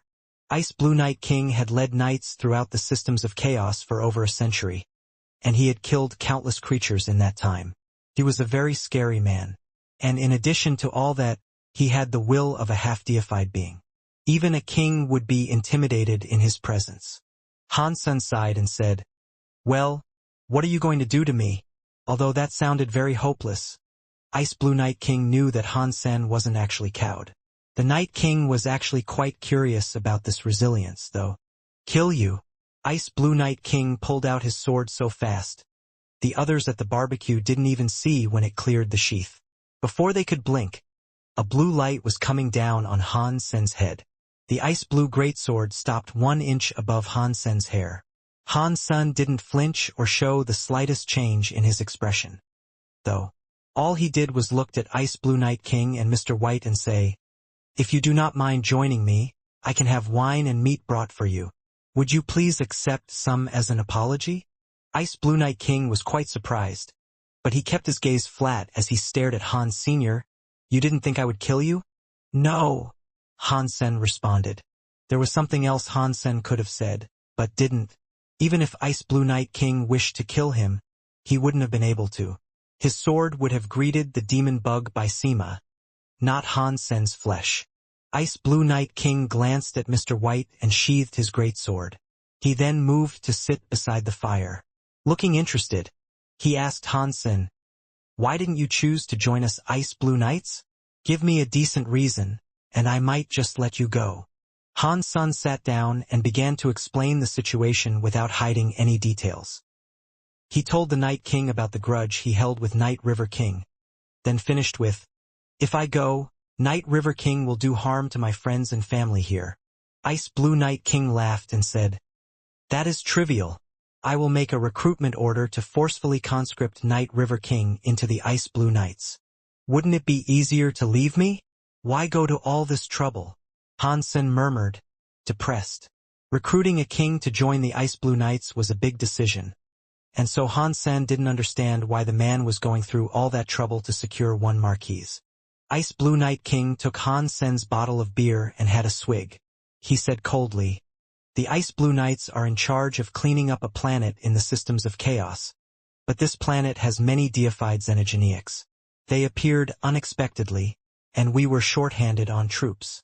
If Knife hadn't sacrificed herself to buy us more time, the Ice Blue Knights would all be gone. We owe her a great deal, and so our debt falls to depend on you. If you really want to pay her sacrifice back, then let me stay here." Hansen really didn't want to be a part of the Ice Blue Knights. He hated the concept of being confined. The Ice Blue Knights were like a proper army with way too many rules. Ice Blue Knight King didn't answer. He cheered and tapped his drink with Mr. White. Then, he looked at his empty cup and told Hansen, "This drink is nice. You can bring more with you when we leave." Seeing Hansen looking rather glum, Ice Blue Knight King grinned. Mr. White smiled and said, "Do not worry. If Ice Blue Knight King wishes to take you, he will prepare everything. Night River King will go, too, and we will certainly be keeping an eye on Narrow Moon." Hansen seriously said, "If things are like that, then I won't complain too much, but I do have one important condition. If you agree to this, then I will have no problem with coming along. If you don't agree, then I'm afraid you'll be taking me there in a body bag." "What condition is that?" Ice Blue Knight King asked curiously. "I want them to come with me as part of the team. You cannot split us up, no matter what." Hansen pointed at Hanmenger and the others. Ice Blue Knight King shook his head. "The Ice Blue Knights have rules. If they cannot pass the test, they cannot join. And if they cannot pass the test, then your conditions cannot be met. I haven't completed the test, so I'm not qualified to join. Please let me go," Hansen said. Ice Blue Knight King looked at Han Sr. "Do you know what a chance you're trying to give up? I'm aware of your difficulty. Your body and geno arts require many resources to level up. Knife is gone, and Narrow Moon won't be giving you anything but scraps. The only chance you have is to come with me to the systems of chaos." Hansen just stared at Ice Blue Knight King without speaking. He stood by the decision he had made. Ice Blue Knight King didn't want to concede. He had his rules, and Hansen's request had been too much. The scene froze with two men unwilling to take a step back. Mr. White smiled. "The Ice Blue Knights do have rules. Hansen's demands are too much to ask." Before Hansen could speak, Mr. White continued, "You don't have to join the Ice Blue Knights directly, but I could use a few more guards. And my guards don't belong to the Ice Blue Knights. There aren't too many rules with me, so if you would like to, you can come along as part of my team." "Mr. White, how could you do that? Your guards are required to be king class," Ice Blue Knight King exclaimed. "They're my guards, and I'm free to choose who I want. Am I not?" Mr. White smiled. Hansen looked at Ice Blue Knight King, and then he looked at Mr. White. He was confused. Night River King thought Hansen wouldn't be allowed to go with the Extreme King, but when he saw the recruitment roster the next day, Hansen's name was on it. This made him exuberantly happy. Hansen had just been added that day. Seeing his name there made Night River King want to scream in joy. "Good. This is exactly as I'd hoped."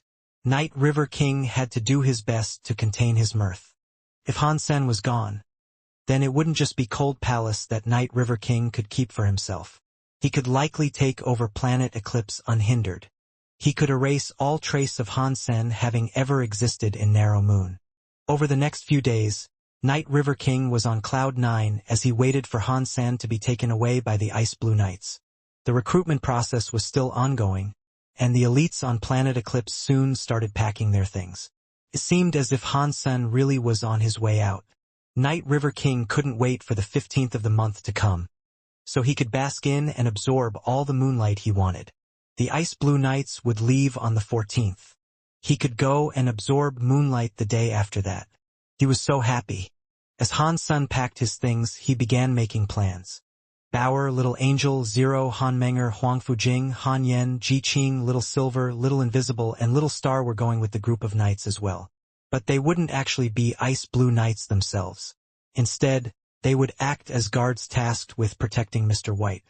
Mr. White was obviously important, but other than that, Han Sen didn't know exactly what position the man held within Extreme King society. He only knew that the Ice Blue Knights referred to the man as an advisor, but even the half-deified Ice Blue Knight King greatly admired him. If he hadn't agreed to be Mr. White's guard, then Han Sen would never have been allowed to bring so many people with him. The only people they left behind on Planet Eclipse were those that wouldn't be able to grow in the Chaos systems. Little Angel and the others had developed as far as they could on Planet Eclipse, so going to the systems of Chaos would allow them to continue gaining strength. He had wanted to tame the Shadow Queen Bee, but he had no more time. He eventually had no choice but to kill it inside its hive. Otherwise, after he and his strongest people left, there'd be no one left to control the Queen Bee. The base would be in trouble once the Queen Bee started breeding again. Mutant Xenogeneic Duke Shadow Queen Bee killed. Mutant Xenogeneic gene found. Obtained Shadow Queen Bee Beast Soul. Han Sen was happy. He hadn't expected to earn the Shadow Queen Bee's Beast Soul. He looked into his sea of soul to examine what sort of beast soul it was.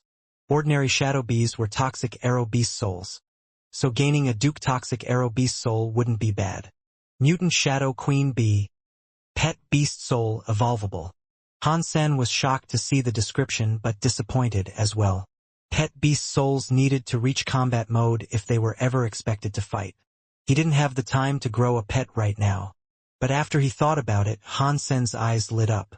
He realized that the Shadow Queen Bee pet beast soul was different. Could reproduce endlessly.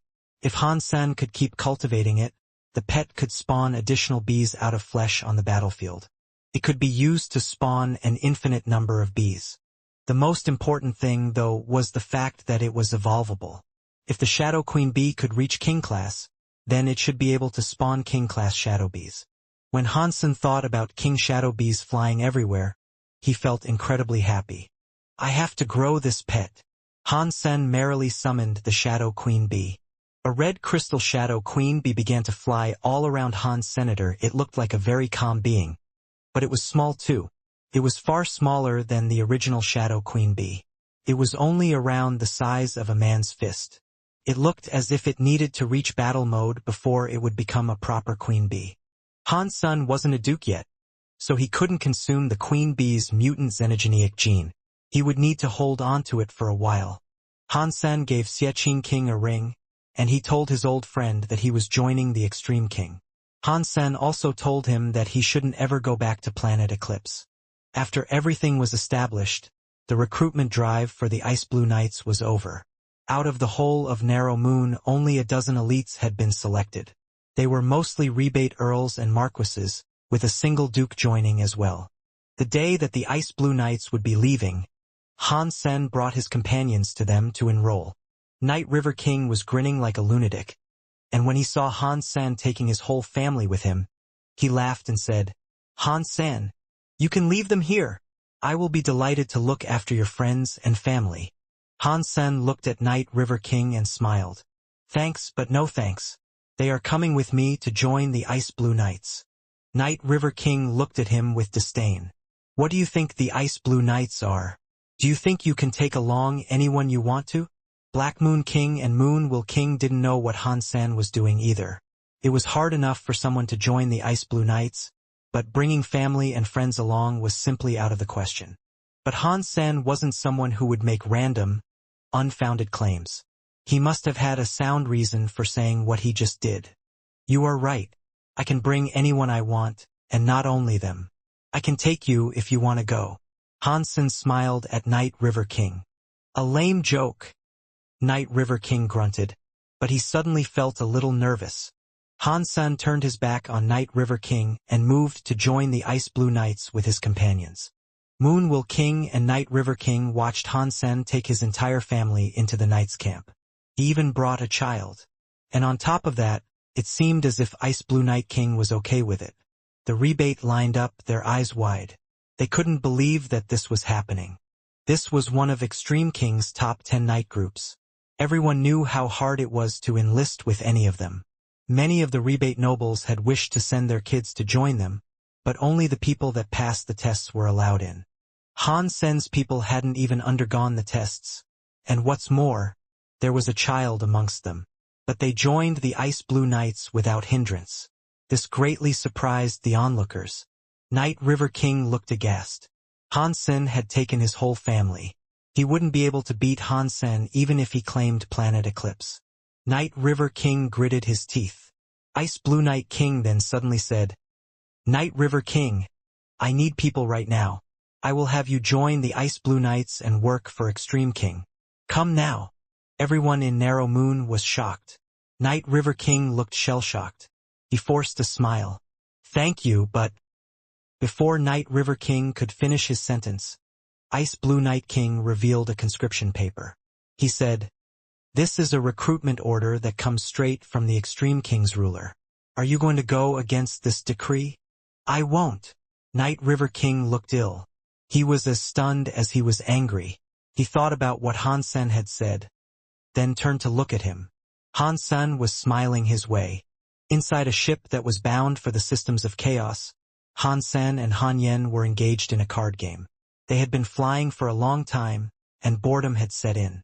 The Ice Blue Knights wouldn't play card games, even if they were bored to death. But Han Sen and the others were Mr. White's private guards now, so they could play any game they wished because Mr. White allowed it. Mr. White was actually playing with them. Han Sen, Mr. White, Han Yen, Ji Qing, and Bauer were all playing together. Zero and Little Angel hadn't been interested. Han Menger was probably off obsessing over her beloved bows, and Little Silver and Little Star were resting. In the room where they were playing cards, the only people that weren't very close to Han Sen were Mr. White and another guard. The guard was a man named Crime, who belonged to the lane race. He was 3 meters tall, and his body looked lean and powerful. He had long blonde hair that brushed his shoulders, and his square face was alarmingly serious. His eyes gleamed brightly. His black armor had gold markings, and a gold lion sword was belted to his waist. It looked like a sturdy weapon. He was different from Han. Senator Crime was one of Mr. White's guards as well, but he was a king of the lane. He was a very smart person, and he had a keen insight into things and people. Every time he looked at Han San and the others, he couldn't help but frown. A group of marquises and even earls had become Mr. White's guards.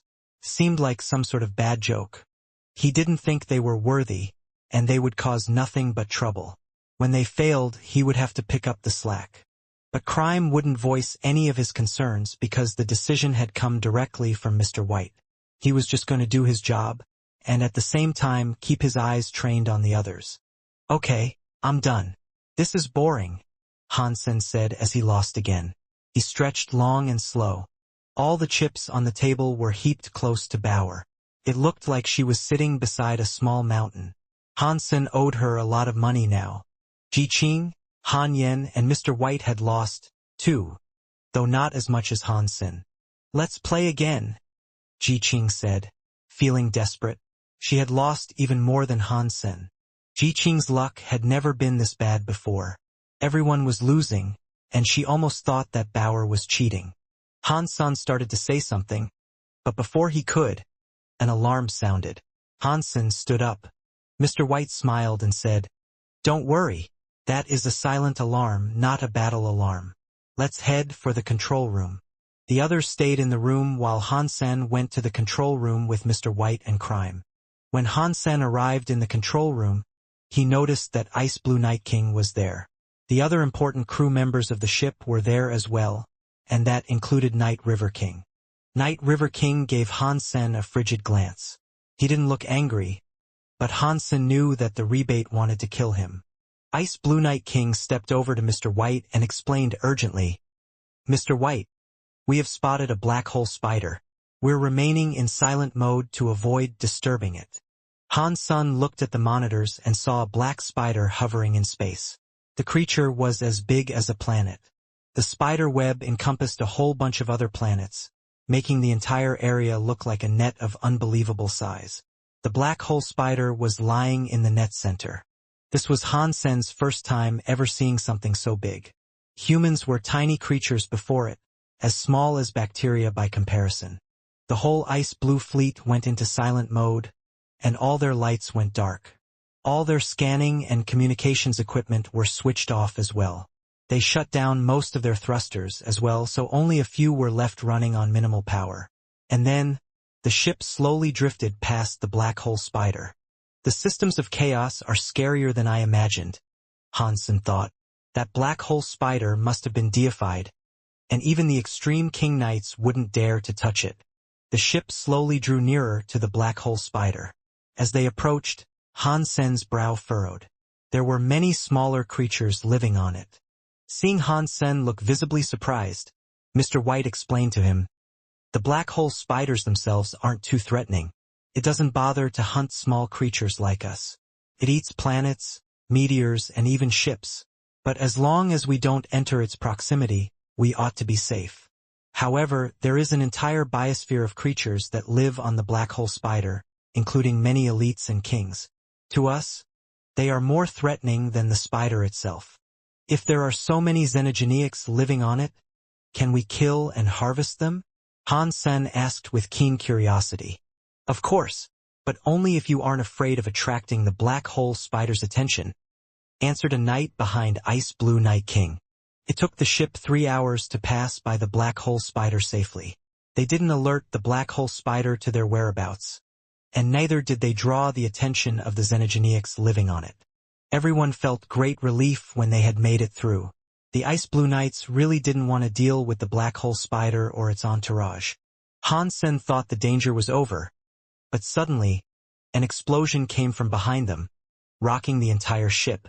A loud alarm began to blare. "It's a galactic shrimp. Tell our ships to enter battle formation and prepare for a fight," Ice Blue King commanded. The other ships in the fleet started to fire their weapons at the threat. Lights were flaring everywhere through space as powerful explosions erupted all around them. Han Sen could see from the video feed that there was a shoal of what looked like shrimp. Only they were glowing blue and around 10 meters long. They swirled around the ships. They bounced around with small flicks of their bodies. Whenever they moved close enough, the shrimps would become a blue light that pelted the ship. Their hard shells could blow 50-meter-wide holes in the hull of a vessel. There were lots of explosions. The powerful heavy guns of the ships turned to fire on the galactic shrimps. Each round was like a sun that could consume swathes of galactic shrimps at once. But even so, more and more were coming. Many blue lights shone around them. The galactic shrimps seemed countless. Boom! Boom! Boom! The galactic shrimps continued to hit the ships like cannonballs, creating explosions every time. The fight was worse than they had anticipated. The ships possessed tremendous power, and they could probably have obliterated entire planets with ease. Stopping the assault of those scary galactic shrimp was beyond their capabilities, though. A giant lobster would occasionally appear amongst the hordes of smaller shrimp. The lobsters had a frightening enough presence to suggest that they were king-class. Han Sen spotted 2 of the king-class lobsters coming toward them, but the weapons that could destroy planets didn't have enough power to punch through the shells of those lobster kings. The heavy guns spat round after round at the incoming galactic lobsters, but even so, they didn't even slow the monsters down. One of the creatures raised pincers that flashed blue cut off a huge chunk of the ship. "Aside from the operator of the ship, every king and Duke Knight follow me," Ice Blue Night King said, then jumped out of the ship through a portal. Many of the Ice Blue Knights followed Ice Blue Night King, and then an ice blue knife light cut a blinding mark right through the fabric of space. Countless galactic shrimp were killed. The group of Ice Blue Knights, including Night River King, moved in front of the ship. They were going to cut a path for the ships to escape through. Night River King hated Han Sen more than ever right then. If it wasn't for Han Sen, he would have been enjoying his life in Narrow Moon as a lofty king. He wouldn't have been doing any fighting. Thinking of this hate, Night River King used his mind to project images of Han Sen onto all of the galactic shrimp near him. And as he lifted 2 teeth-like moon-wheel knives, a black water wheel was sent spinning out to kill many of those galactic shrimp. Boom! The black water will hit a lobster's shell, sending a shower of blue sparks into the night sky. In response, the king lobster moved its pincer and sliced the black water wheel in two. Then it flew towards Night River King like a blue missile. Kill! Kill! Kill! Blood was everywhere. Bits and pieces of bodies were scattered all over the place. The ship was moving slowly under the cover provided by the ice blue knights, but even still the ship was hit more than a few times. Each whack caused many more explosions. Huge bursts of energy exploded through space in all the colors of the rainbow. Each burst was like a sun, consuming many lives. Han Sen felt a great level of excitement as he watched it all unfold from the comfort of the ship. He thought to himself, "This is what war is really like. Mr. White, can I join the fight?" Han Sen asked Mr. White. Han Sen didn't kill for the fun of it, but he was watching the galactic shrimp die in droves. He didn't want to miss the spoils. At the very least, the galactic shrimp were marquises, and a great number of them were dukes. And on top of that, there were king-class galactic lobsters. If he could get the final hit on one, he might have the opportunity to claim its beast soul. Crime hadn't yet grown accustomed to Han Sen's strange attitude towards things, and so he coldly said, "You are Mr. White's personal guard. Your task is to protect him. You are just a marquise, and if you go out there, you will only cause trouble." Mr. White smiled and said, "Han Sen might be here bearing that title. Yes, but he isn't solely a guard. If he wants to go out there, he has my permission. But if you do go, please be careful and perform your best." "Thank you, sir. You guys protect Mr. White in the meantime." Han Sen directed the command at Zero and Little Angel.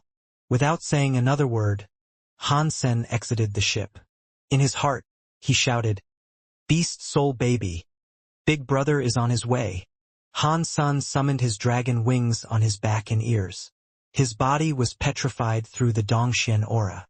He scanned the entire fight, then flew towards Ice Blue Night King.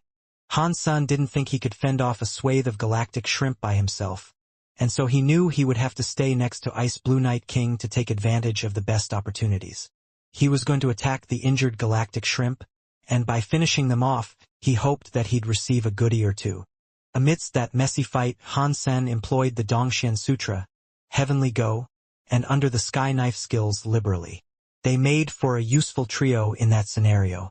They enabled him to see through the weave of the fight. They also allowed him to identify the safest spots to occupy in the middle of the battlefield. That way, he wouldn't be in too much danger. Crime was very surprised when Mr. White allowed Han Sen to exit the ship and join in the fight. Marquises were just backup for the Ice Blue Knights, usually. If nothing out of the ordinary was happening, they wouldn't be allowed to join any fights that came up. A proper Ice Blue Knight was required to be a duke. But Han Sen was having good luck. After getting to Ice Blue Night King safely, Han Sen killed a shrimp that had slipped behind them without getting attacked. As he went, Han Sen kept trying to predict how the battle would unfold. He readied himself to rack up some kills. Xenogeneic Marquise Galactic Shrimp killed.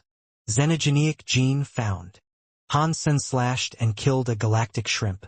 The blue, fluorescent blood sprayed all over him. In no time at all, he had managed to kill 30 of them. Not a single one had given him a beast soul, though. He didn't have the time to pick up the xenogeneic genes, either. He had to keep going, killing as he went. There were too many galactic shrimp, and Han Sen had to keep teleporting to reorient himself and fix his location. He moved continually between safe spots to give himself some breathing room, but staying away from the bulk of the galactic shrimp required him to kill a fair number of them. 2. Ice Blue Night King's fight was too dangerous to get very close to. From what Han Sen could see, he saw Ice Blue Night King slay a king-class galactic lobster in a flash. Han Sen was unable to get there in time, which made him feel depressed. Han Sen kept fighting and looking around as he went. He found Night River King engaged with a king-class galactic lobster. Their fight was a nasty one, for sure. Night River King held 2 knives as he used the Night River Beast special techniques against the lobster. They ground the lobster's shell open, revealing the blue meat on the inside. It looked as if the king-class galactic lobster wasn't strong enough to repel him. Han Sen kept fighting, and as he did, he approached Night River King. Night River King is evil. This old man is fighting the king-class galactic lobster, but he stays someplace safe where he won't be attacked by shrimp. It looks like he's decided that fighting the lobsters, while dangerous, is a safer bet than tangling with all the shrimp. But because of that, he has given me a chance. Han Sen slowly drew closer to Night River King. This was no time to attack Night River King. If the Ice Blue Knights found out what he had done, it would be labeled a crime. Han Sen's target was the galactic lobster that was engaged with Night River King. He wanted to take advantage of its distraction and injuries. The guns fired their energy bolts, resulting in an array of explosions erupting all over the place. The capital ship looked like it was in the middle of a rainbow, and beneath those colors was the unchecked carnage of battle. Countless lives were being consumed. It really wasn't fair. Night River King's power wasn't impressive when compared to other kings. That skill he was using now was very powerful, though. As he fought, even the king-class galactic lobsters were hurt by the attacks he hurled. Sections of their shells were shattered by the force, and the revealed flesh began to rot away immediately. Night River King sure has some skill, Han Sen thought to himself. He kept moving around the battlefield, waiting for his best chance to strike. Due to Night River King not having explosive powers, Han Sen had every chance to secure a final hit if he got the timing right. If Han Sen had been following around another king, one that had explosive powers, he wouldn't have stood a chance. Explosive attacks of king level would tear the lobster apart too quickly for Han Sen to slip in a final blow. Xenogeneic Marquise Galactic Shrimp killed. Xenogeneic gene found. Obtained Galactic Shrimp Beast Soul. Han Sen was relieved to have finally gotten a beast soul. After killing so many galactic shrimps, at least one was willing to yield me something. Han Sen didn't have the time to inspect the beast soul at that moment, though. He had to focus his attention on the fight. He didn't want to stumble into danger while he was distracted. He didn't want to make use of his demon bug by Sema unless it was necessary. His ghost teeth knife was glowing a dark shade of purple. Its knife airs, when unleashed, killed large numbers of galactic shrimp. There were hordes of xenogeneics occupying that parcel of space, though, so he wouldn't be able to kill them all. While Han Sen watched things unfold, a Duke-class Ice Blue Knight was fighting a galactic shrimp. That galactic shrimp looked a little stranger than the usual variety. It definitely wasn't a king-class galactic lobster, but it was bigger than a normal galactic shrimp, and it had a translucent blue body. That soft blue glowed with the light of stars. A mutant xenogeneic? Han Sen immediately focused on that fight. The Ice Blue Knight was strong. Every individual knight there was powerful, but the one that was engaged with the mutant galactic shrimp was one of the best dukes there was. As he began fighting the mutant galactic shrimp, he was able to get in a few early hits. But then the tables turned, and he was having a hard time fighting the mutant galactic shrimp. It was plain to see that he wasn't winning the engagement. Han Sen took a closer look at what was going on, and he noticed that the Ice Blue Knight had abandoned the standard knight formation in order to block the passage of the mutant galactic shrimp. But he had done that specifically to draw the attention of the mutant galactic shrimp, so its arrival wouldn't ruin his entire team's formation.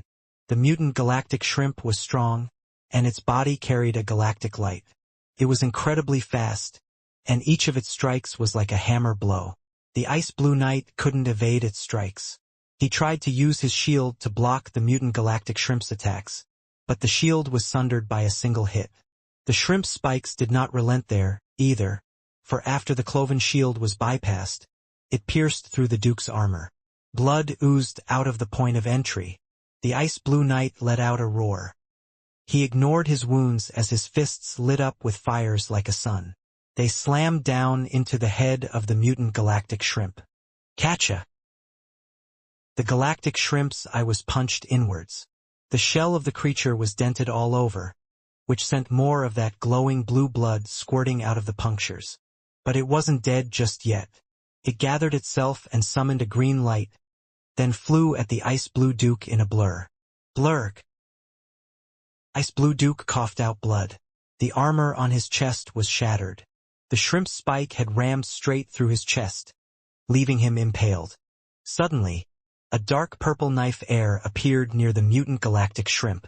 The knife air moved with the ferocity of a dragon, drilling into the galactic shrimp's already wounded head. The creature squealed in pain.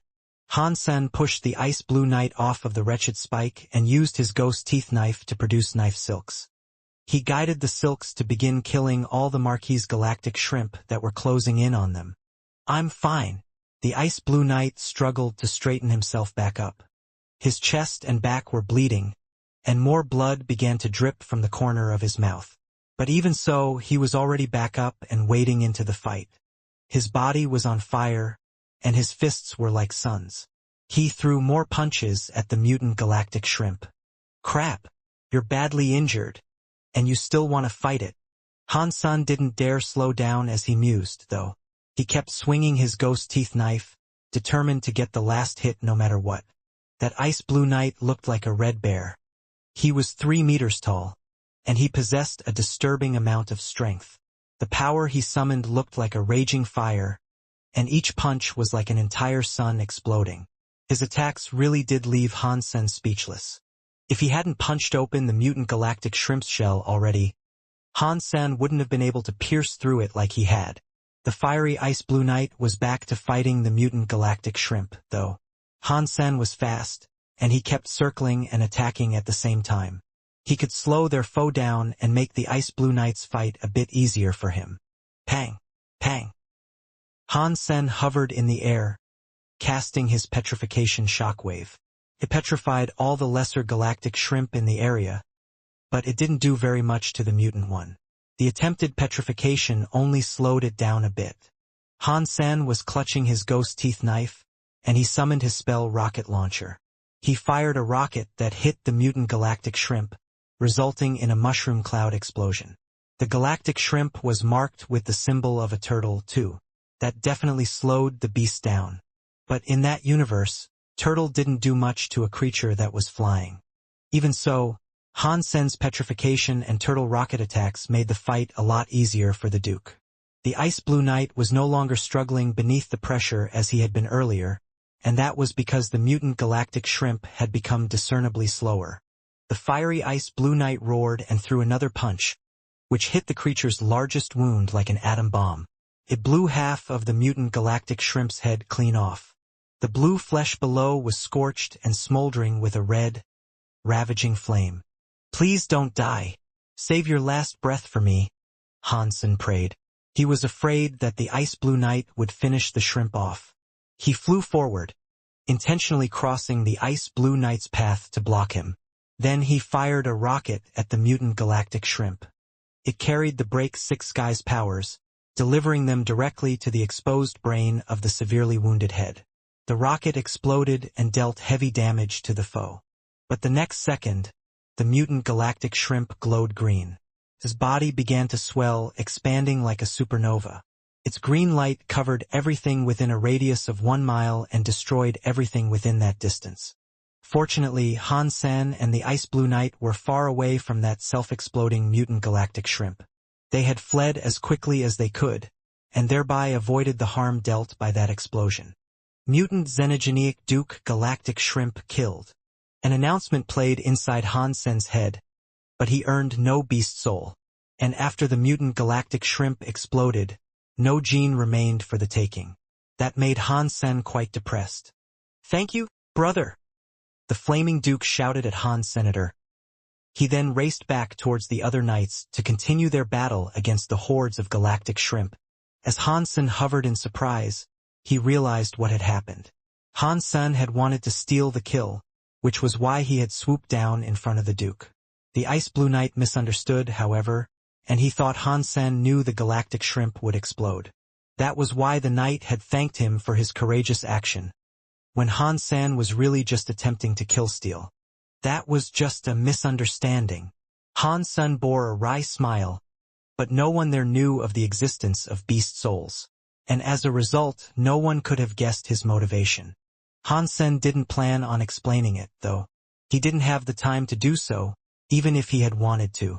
Endless hordes of galactic shrimp were still charging, and Hansen was in the middle of that awful fight. As Hansen began attacking, he heard a shout from that same fiery ice blue knight. "Brother, send a rocket at these ones." Han-san saw many Duke galactic shrimp moving to attack the Knights' tight formation. The formation was already struggling, as many of the Knights were injured. Han-san knew what the Duke meant by the call, though. Han-san flapped his wings and cast a break space flash to get closer to them, and then he fired a rocket at the Duke galactic shrimp. Pang!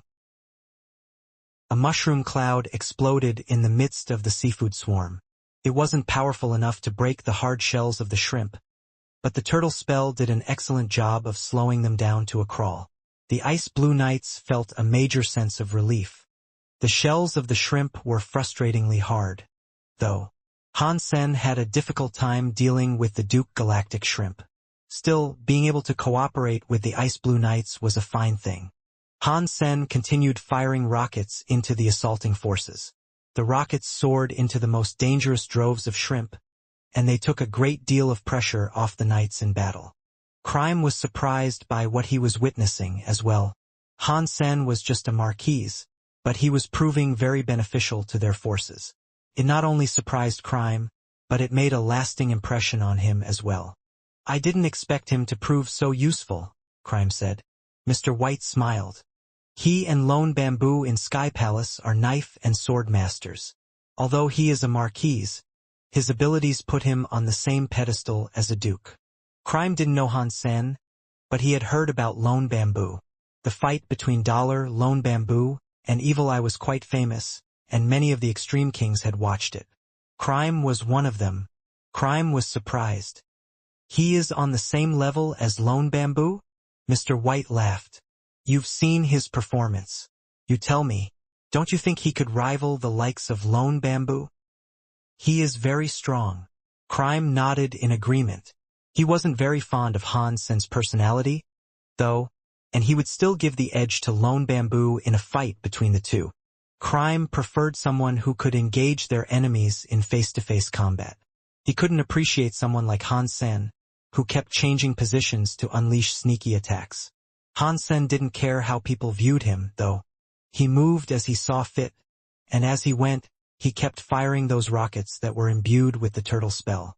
Han-sen also tried to fire rockets with icy powers, but the galactic shrimp had a strong cold resistance, so those rockets didn't work out. He gave up on those for the time being. The ice blue Knights were still fighting, and as they did, Han-sen fired his rockets. He was having a fun time. As he was enjoying himself, he noticed that Night River King's situation had changed. The rebate had managed to cut off the galactic lobster's pincers. Many of his black water wheels were slicing up the lobster's form. It wouldn't be long before the creature was wholly dismembered. Han-sen was far away from the galactic lobster at this point. He wouldn't get there in time. Thinking quickly, he turned spell into a sniper rifle and took aim at the galactic lobster's spine. Then he pulled the trigger. That bullet wasn't imbued with the effects of turtle, and neither did it carry any ice powers. It was being fired with a firm dose of Break 6 Sky's power. The bullet traveled right past the hordes of galactic shrimp to reach the galactic lobster. Night River King was on the precipice of killing the galactic lobster, but then, there was a flash. The flash punched deep into the shell he had worked hard to destroy, going right through the galactic lobster's head. Boom! The lobster looked like little more than rotten meat by this point, and it suddenly exploded. The spine broke and the brain came splattering out. Night River King was left in shock. He followed the light back along its path to its origin, and there he saw Han-sen with a sniper rifle. He was instantly furious, thinking that Han-sen was provoking him.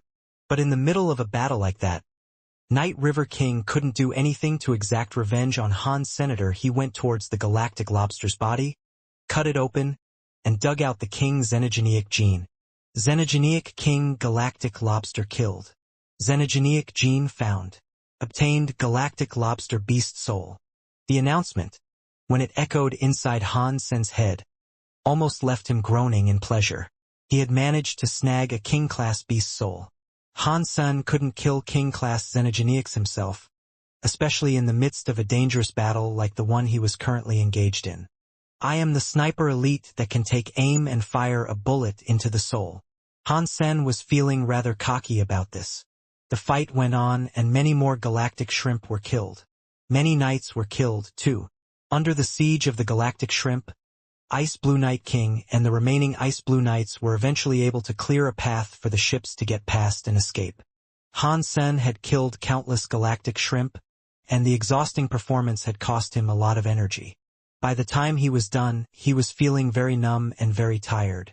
The ship that once looked like a planet was totally wrecked.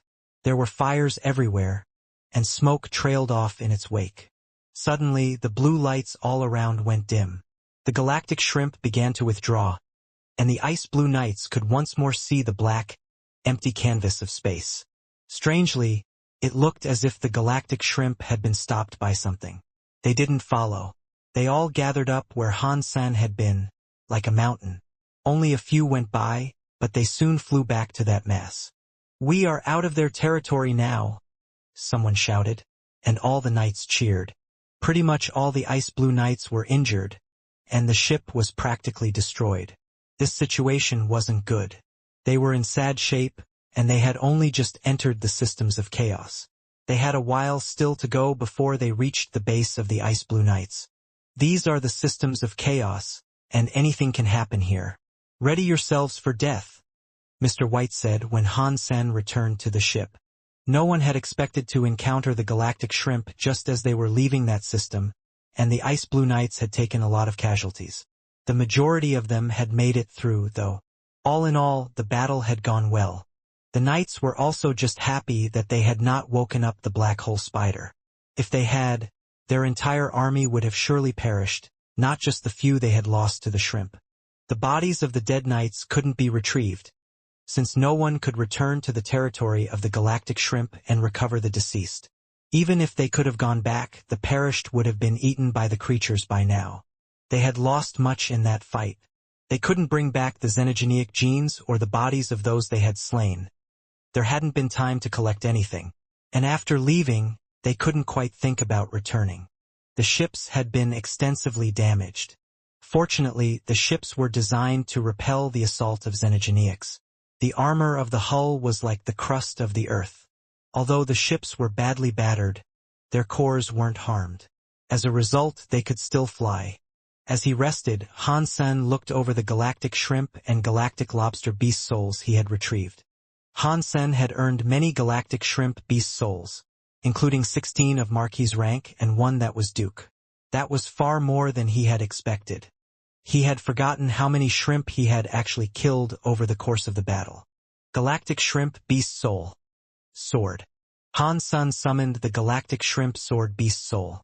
Then, a 2-meter-long greatsword appeared in Han Sen's hands. It wasn't as heavy as a normal greatsword, though. The Galactic Shrimp Greatsword was like the spike at the end of a galactic shrimp. It was a transparent blue color, and it looked like a saw, but with a sharp and pointy tip. It glowed blue. When Han Sen swung the blade, it unleashed an explosion of blue light. Han Sen gave one of the Galactic Shrimp Beast Souls to each of his companions. A Marquis-class weapon wasn't too shabby, after all. As for the Duke one, he gave that to Ji Qing. Ji Qing's super god body was called Sword Soul.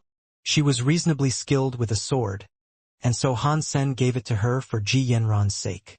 The most important thing he had managed to get, though, was the Galactic Lobster Beast Soul.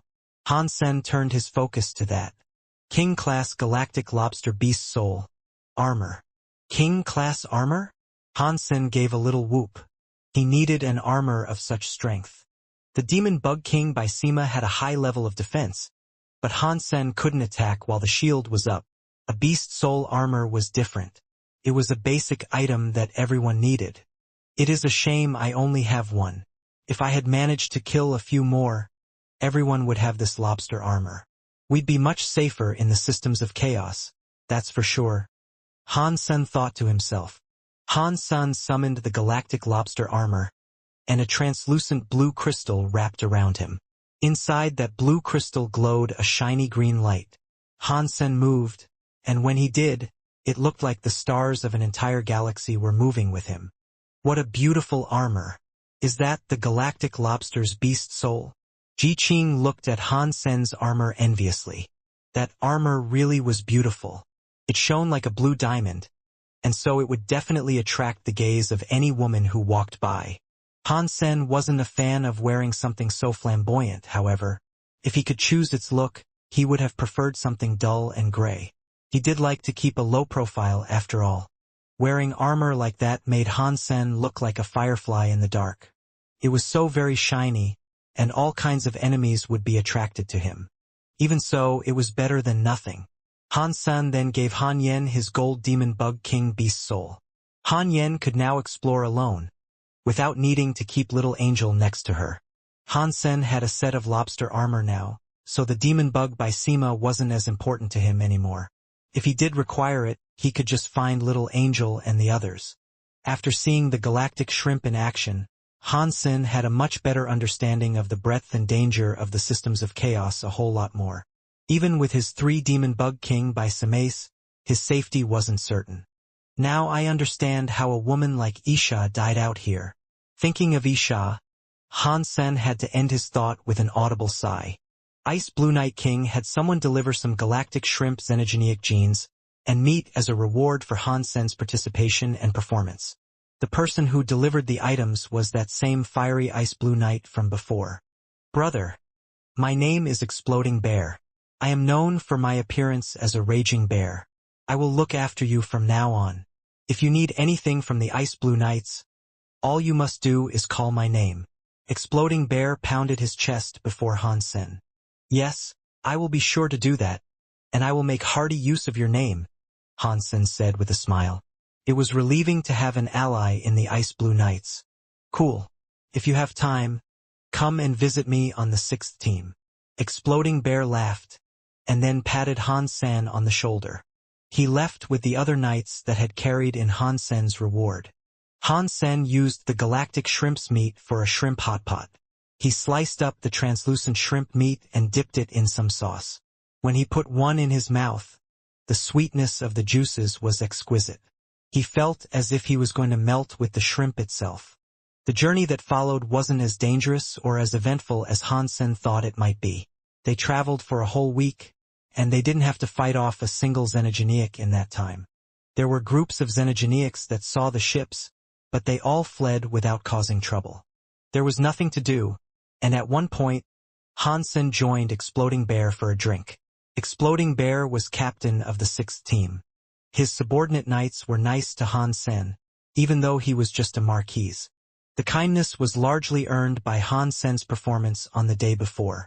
Powerful elites would receive a lot of respect regardless of their rank or race. Don't worry, brother.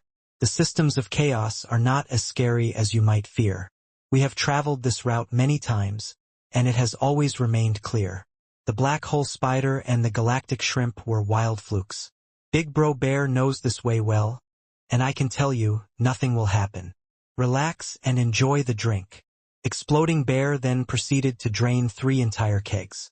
He gripped Hansen's shoulder and nudged another keg toward him. Brother Bear, it is not that I don't want to drink. It's that I cannot drink. My belly is too small. Hansen looked at his bloated belly. Exploding Bear loved to eat, and while Hansen cast consume to try to keep up, he still couldn't eat much. He couldn't fathom how big the bear's belly must have been. Exploding Bear laughed and started to say something when an alarm sounded and cut him off. Everyone froze. Battle alarm! Exploding Bear shouted with his eyes wide open. It looks like Exploding Bear's words are unreliable. Hansen got up and went to the control room. He knew Mr. White would bring his companions there. When Hansen reached the control room, Mr. White and Crime were already there. Based on what their scanners were showing them, there was a giant beast somewhere in front of the ship. The creature looked something like a big sea turtle. It was, however, the size of a planet. It was almost as big as the Extreme King's ships. Its giant body seemed to be made of white jade, and its legs moved and created swirls in space. It was flying through space, but it looked like it was swimming. The strangest thing about it, though, was the turtle shell atop its back. The jade shell was as tall and imposing as a space fortress. But rather than being smooth and nearly featureless like a real sea turtle's, this shell had many castles and palaces atop it. It looked rather amazing. All the ships entered battle mode, but since Ice Blue Night King hadn't given the order, the ships held their fire. They were having a standoff with the giant turtle. Various emotions warred across the faces of Ice Blue Night King and the Ice Blue Knights. They were very serious but very angry and scared at the same time. "What is that?" Hansen quietly asked Mr. White. Mr. White answered just as quietly, "Under overbearing. It is one of the scariest deified xenogeneics in the systems of chaos, of which there are many." Hansen was shocked to hear this, and he remembered what he had been told about Isha's death. It was said that Isha was killed by under overbearing. How many under overbearings are there in the systems of chaos? Hansen asked, looking at the giant turtle. Mr. White knew what Hansen truly wished to ask, and so he said, "There is only one. Knife Queen was indeed killed by this creature."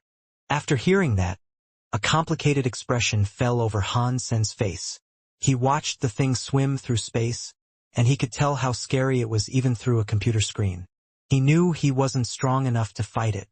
Even with his tricolor demon bug by Sema, he wouldn't be able to block an attack unleashed by that enemy. Hansen knew that the Ice Blue Knights had accepted an order to clear a giant planet in the systems of chaos. But by doing so, they awoke under overbearing, who had been slumbering there at the time. It went mad and attacked Ice Blue Night King. Isha was one of the strongest members of the Ice Blue Knights, and she had some of the highest damage output. She was able to stall under overbearing long enough for the Ice Blue Knights and the other two teams of knights to come and give support. Isha was swallowed by under overbearing, but the armies of knights were able to protect the ships and lead them away from the giant planet. They didn't actually deal any damage to the beast. Now that they had encountered under overbearing again, every person in the Ice Blue Knights looked conflicted. They quietly gripped their weapons. And while they looked angry for their prior losses, they didn't look confident in the prospect of taking on the creature again. They knew their collective power wouldn't be enough to beat under overbearing. It was deified after all. The monster was playing in space. It didn't approach them. Overlooked the Ice Blue Knights like they were insects scurrying around its feet. After a while, it swam away from the ships. After an interminable wait, under overbearing disappeared from everyone's vision. The Ice Blue Knights all sagged in relief, as if they had been carrying a mountainous weight and could now let out a lengthy sigh. They restarted the ships and continued their travel as planned. Hansen and Mr. White returned to their rooms. Mr. White sighed and said, "This trip hasn't gone as planned. First, we ran into the black hole spider and those galactic shrimp. Now we have just encountered under overbearing. I hope the rest of this trip will be uneventful, with nothing unexpected happening." Hansen asked, "Mr. White, the castle-looking buildings atop under overbearing, who created them?" Mr. White quirked a smile. "No one knows. The extreme kings have explored these systems of chaos for a few centuries, but even after all that time, we have only managed to claim 0.3% of it all. The systems of chaos are like one massive xenogeneic space, bigger than any others we know of. Only Sacred could compare to this place. It is a super xenogeneic space in a sense." After pausing, Mr. White continued his explanation. "From what I know, over the past few centuries, there have only been 11 encounters with under overbearing. The very first sighting of the beast was 200 years ago. Even back then it looked like it does now, with castles already built atop it. No one knows where the castles and palaces came from. While we have spotted it many times, no one has ever seen any evidence of creatures living in those constructs. It is truly a mystery." The Ice Blue Knights were on edge for the rest of the trip. Too many incidents had occurred during their travel, and so everyone was feeling rather tense. Luckily, no more terrible monsters crossed their path. The ship eventually made it to the Ice Blue Knights base in the systems of chaos. It wasn't a particularly big system, but the Extreme King had a firm foothold there. There were 10 teams of knights, and 4 of them were located in the systems of chaos.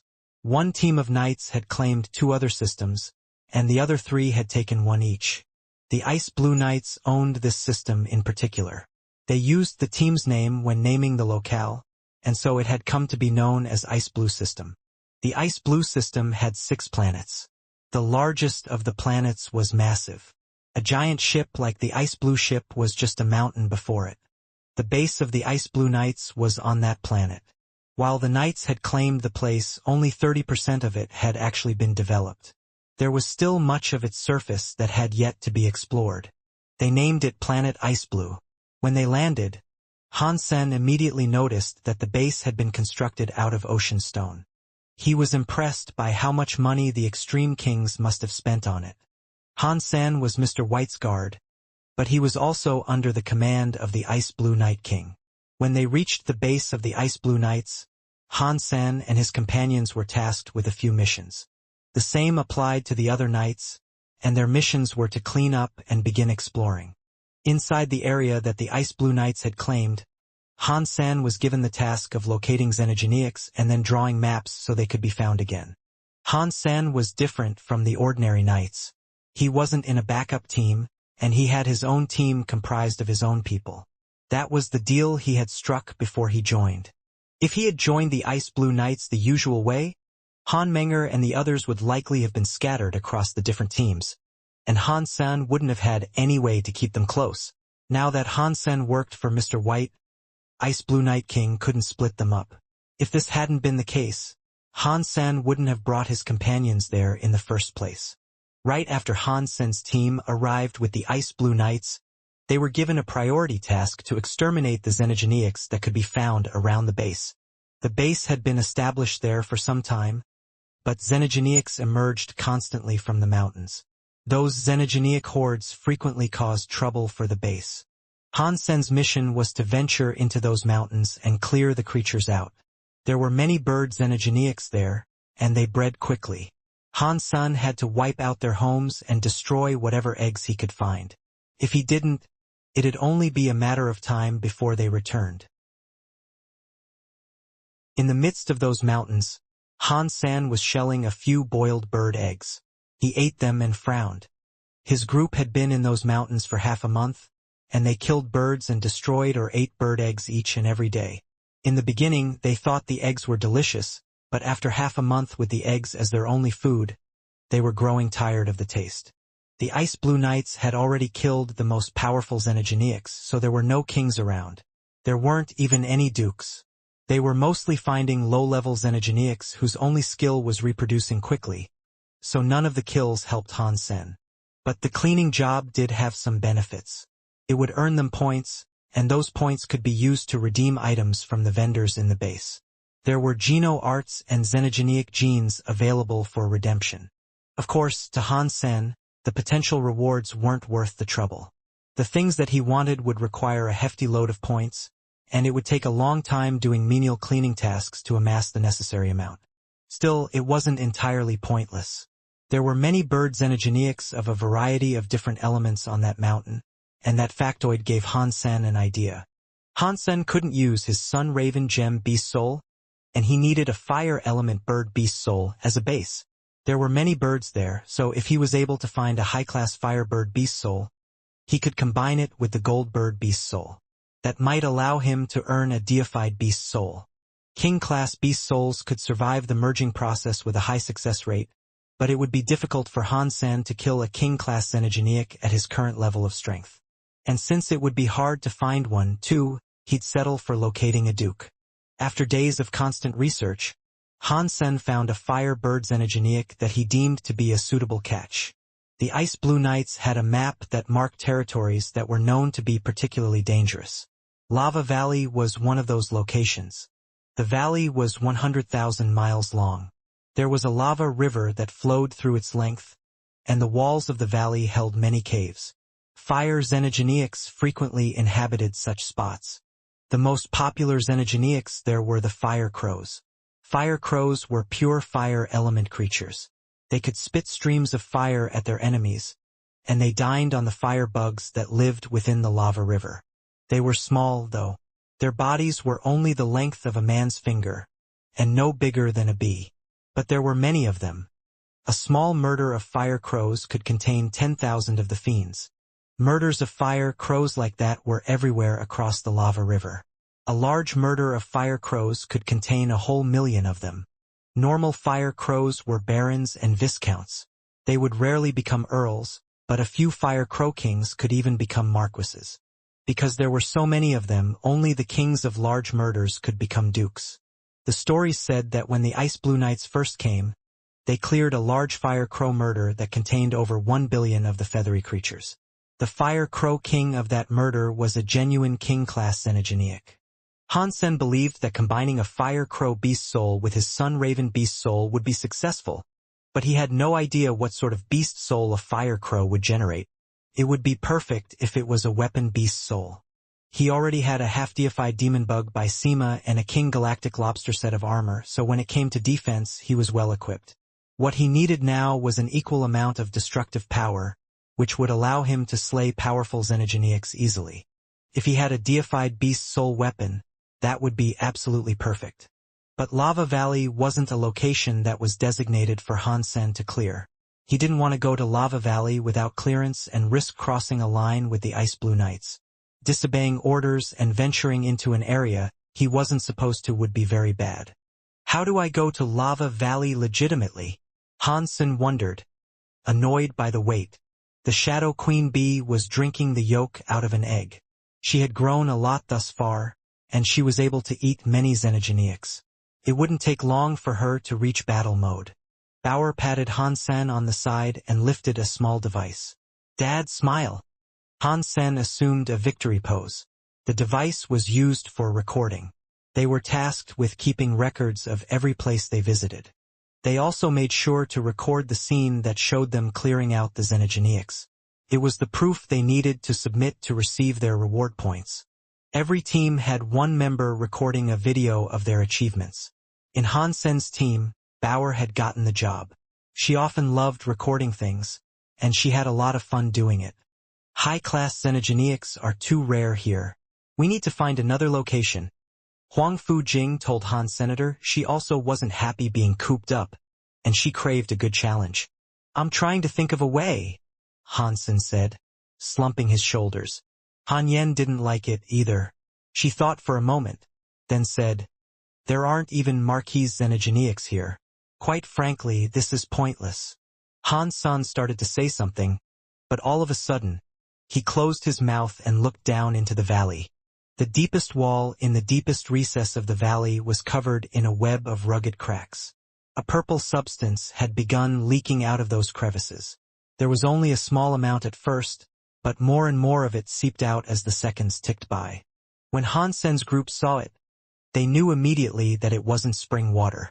When they looked closer, they saw that the purple liquid was actually streams of small purple bugs. They were each about the size of a fingernail, and they looked like Sawyer beetles. They were purple, with purple horns and a purple antenna. Soon, the bugs were coming out like a stream of gushing water, and they were flooding into the valley. Han Sen used his Dongxian aura to scan them. He noticed that the bugs were not high level. Judging from the life force they exuded, they were no greater than barons. There was a multitude of them, but even so, they offered no genuine threat. Han Sen and the others quickly established a plan to clear them. While they were not high-level foes, destroying them would be a good way to earn more points. If they wanted to come crawling out in search of death, Han Sen wouldn't go easy on them. But instead of attacking Han Sen's group, the bugs streamed around them and left the valley as quickly as possible. They showed no interest in attacking anyone. Seeing bugs behave like that, it was fair to assume they were running away from something. After watching so many insects flee the valley, Han Sen and the others were drawn by curiosity to look back at the crevice. As they watched, a hand emerged. The crevice was very small, so it would be very difficult for any being to push a hand through it. But whoever or whatever it was seemed to be unable to get out. After failing to push its way out, the hand withdrew and an eye appeared in the crevice. When it saw Han Sen and his people, the eye retreated and vanished. Is that a xenogeniac or a member of the Ice Blue Knights? Ji Qing asked. The presence of the being had struck them all as being very odd. The bugs must have been afraid of whatever it was, and that was why they had all rushed out of the crevice. The bugs weren't aggressive, and it didn't even look as if they ate meat. Let's dig into the wall a little and see what's there. Han Sen was curious, so he moved over to the wall and pulled out his ghost teeth knife. He slashed at the crack in the stone to make it wider. The rock was fairly sturdy, but it was only an inch thick. Beyond it was a hollow of sorts. Han Sen dug out an entrance so that his people could walk into the place. The interior of the cave was fairly large. An entire wagon would be able to fit inside comfortably. The cave wasn't man-made, though. It seemed to be a natural formation. There were many stalactites, and there were many of those purple bugs scrambling across the walls and floor of the cave. Something must have bumbled through the cave and alerted the bugs. "You guys wait here. I am going to go take a look," Han Sen said, directing his speech at Huang Fujing. "Let's take a look together," Ji Qing said with a blink. "Big brother, let us go in together. The demon bug by Samace are with us, so we ought to be just fine." Han Yen was looking into the cave excitedly. Han Sen didn't object because when the hand had revealed itself earlier, he'd quickly scanned it with his Dongxian aura. Whatever it wasn't strong. The being the hand belonged to couldn't be any greater than a duke. Han Sen and his people entered the cave, and Han Yen gleefully moved up front to lead the expedition into the subterranean dwelling. There were vast numbers of the bugs all around, and they looked to have scattered when they were approached by that thing earlier. It was easy to see from the movement of the bugs where the creature they were following had gone. They traveled fast through the cave, and they saw many more of the bugs running everywhere as they moved. There were many paths to take, and the structure and complexity of the labyrinth were by no means easy to navigate. They followed the trail into an even bigger cave, where there was a complete absence of those purple bugs. Strangely, there was no other road to take, and that cave only seemed to be home to black vines and mushrooms. With firm walls composing the rest of the chamber, there didn't appear to be any other way they could go, other than the tunnel by which they had entered. "Weird. Should be here. Where has it gone? Did we somehow take the wrong path?" Ji Qing asked, looking up and down the cave. "We came the correct way," Han Sen said with certainty. He used his Dongxian aura to check the place out, and he looked for the aura and trace molecules of the creature they were searching for. It was still hanging in the air. Han Sen looked around, and then his eyes locked on a rock that was near a wall. He waved his hand and pushed the rock away. Its removal revealed another small cave that had been hidden behind the stone. An extreme king man was hiding in there. He had curled up into a ball to squeeze himself in. After he was discovered, the extreme king man screamed. He then scrambled out on his knees, pleading to Han Sen in a voice that was almost unintelligible. Don't kill me." Han Sen and his companions were quite surprised. They had no idea what had gotten into the man. The extreme kings they had met in the Ice Blue Nights were noble people. Their rank in society put them above almost everyone else, and they always looked so powerful and stoic, too. This was the first time they had seen a person of the extreme king in such a mess. "Who are you?" Ji Qing asked the extreme king man. I am a backup knight belonging to the Ice Blue Knights. Please let me go," the extreme king man said. All the while, he repeatedly kowtowed before Han Sen. "Explain your situation, or we will take you back to the knights." Han Sen frowned. The extreme king man looked very frightened at that, and he quickly explained everything. They heard his story, but they found it hard to believe what he was telling them.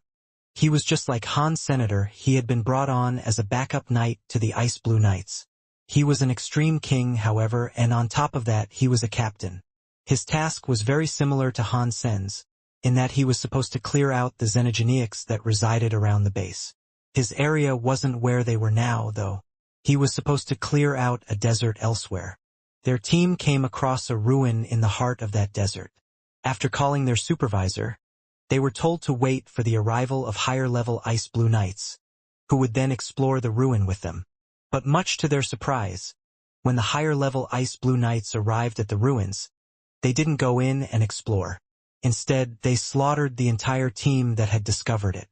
One of the weaker knights was a man called Bai Wenshuan. After getting stabbed, he fell into a well.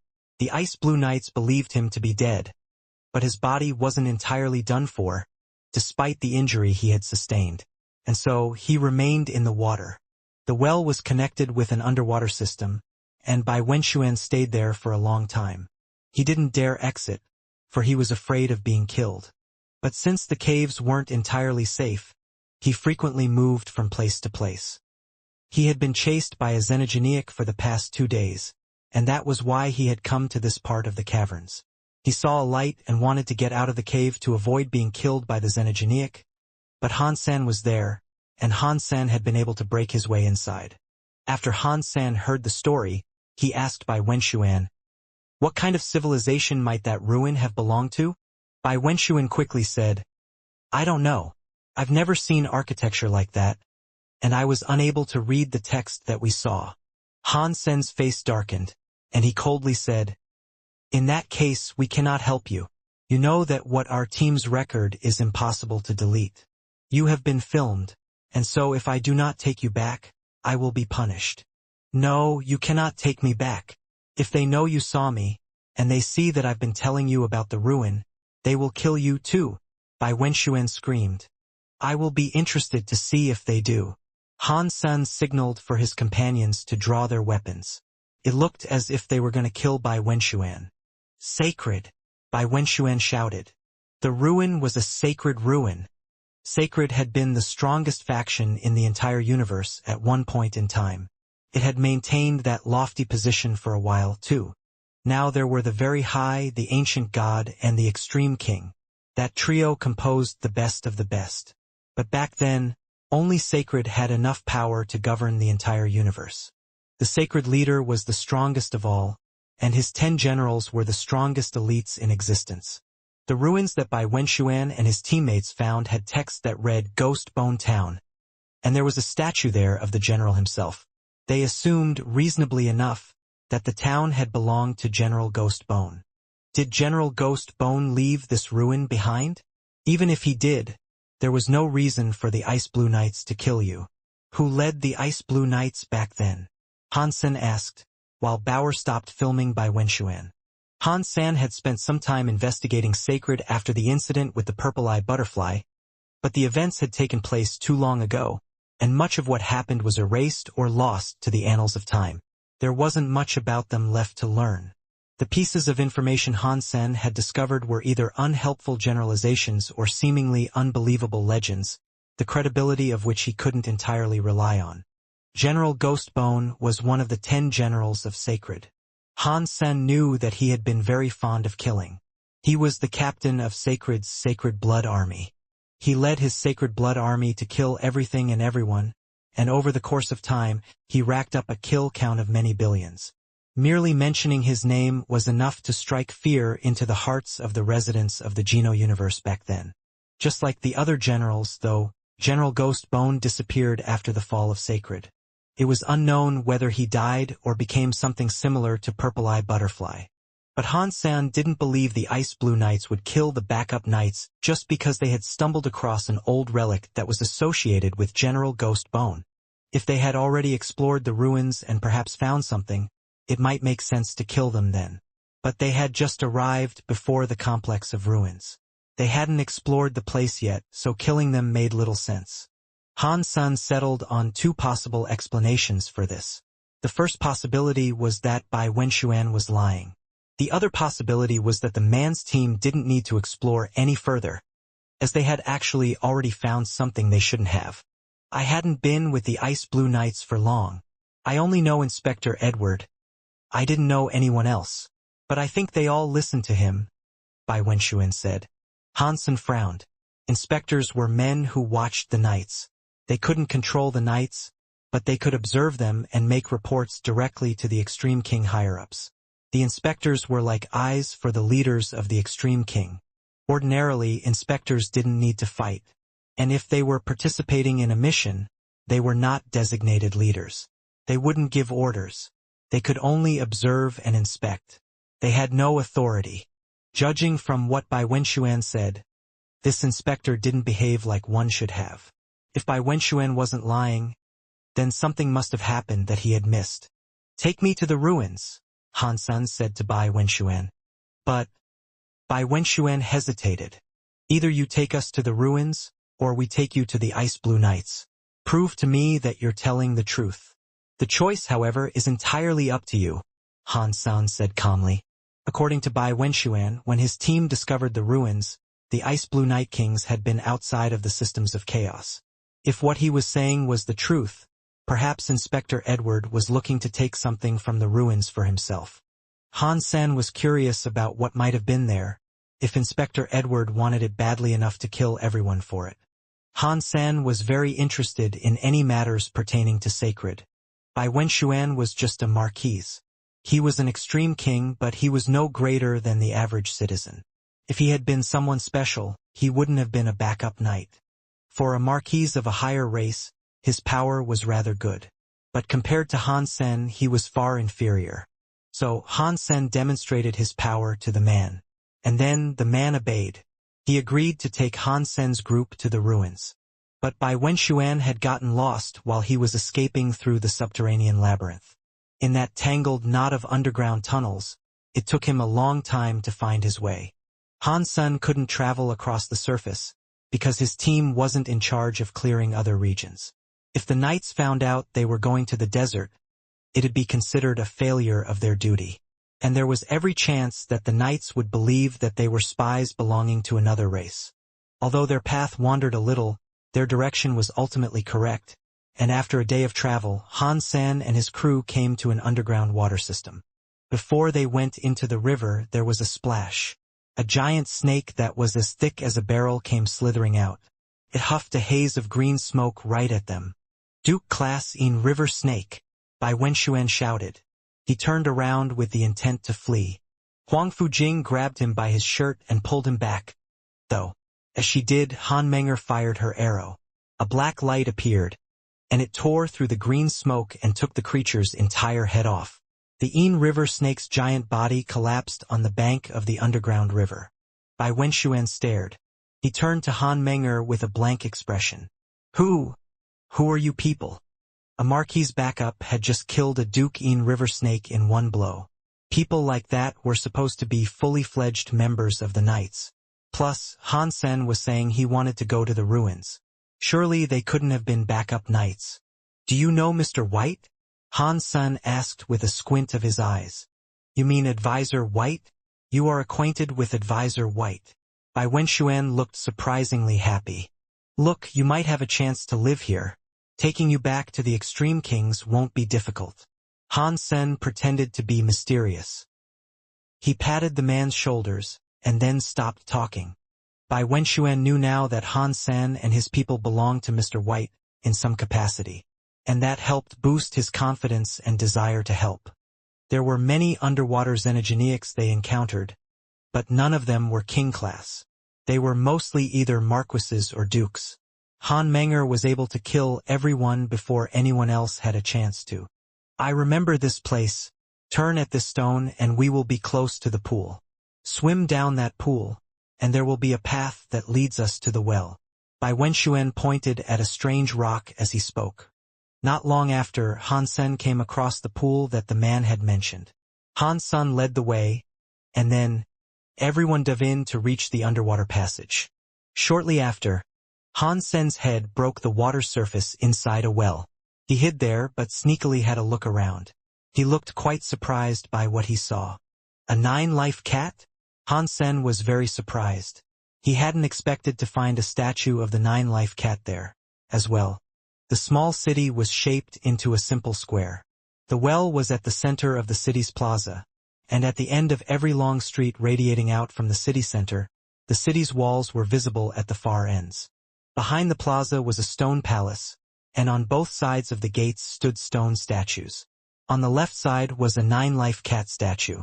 Aside from it being bigger than an actual 9-life cat, it looked exactly the same in all its features. It even gave off an identical feeling. It was creepily similar. And on the right side of the gate was a statue of a warrior that was plated in armor. In addition to the armor, it wielded a bone knife. The warrior's face and hands, which weren't plated, were skeletal. This statue must be General Ghostbone, but if this is his city, then he is the owner of this place. Why would his statue be near the gate like a guard?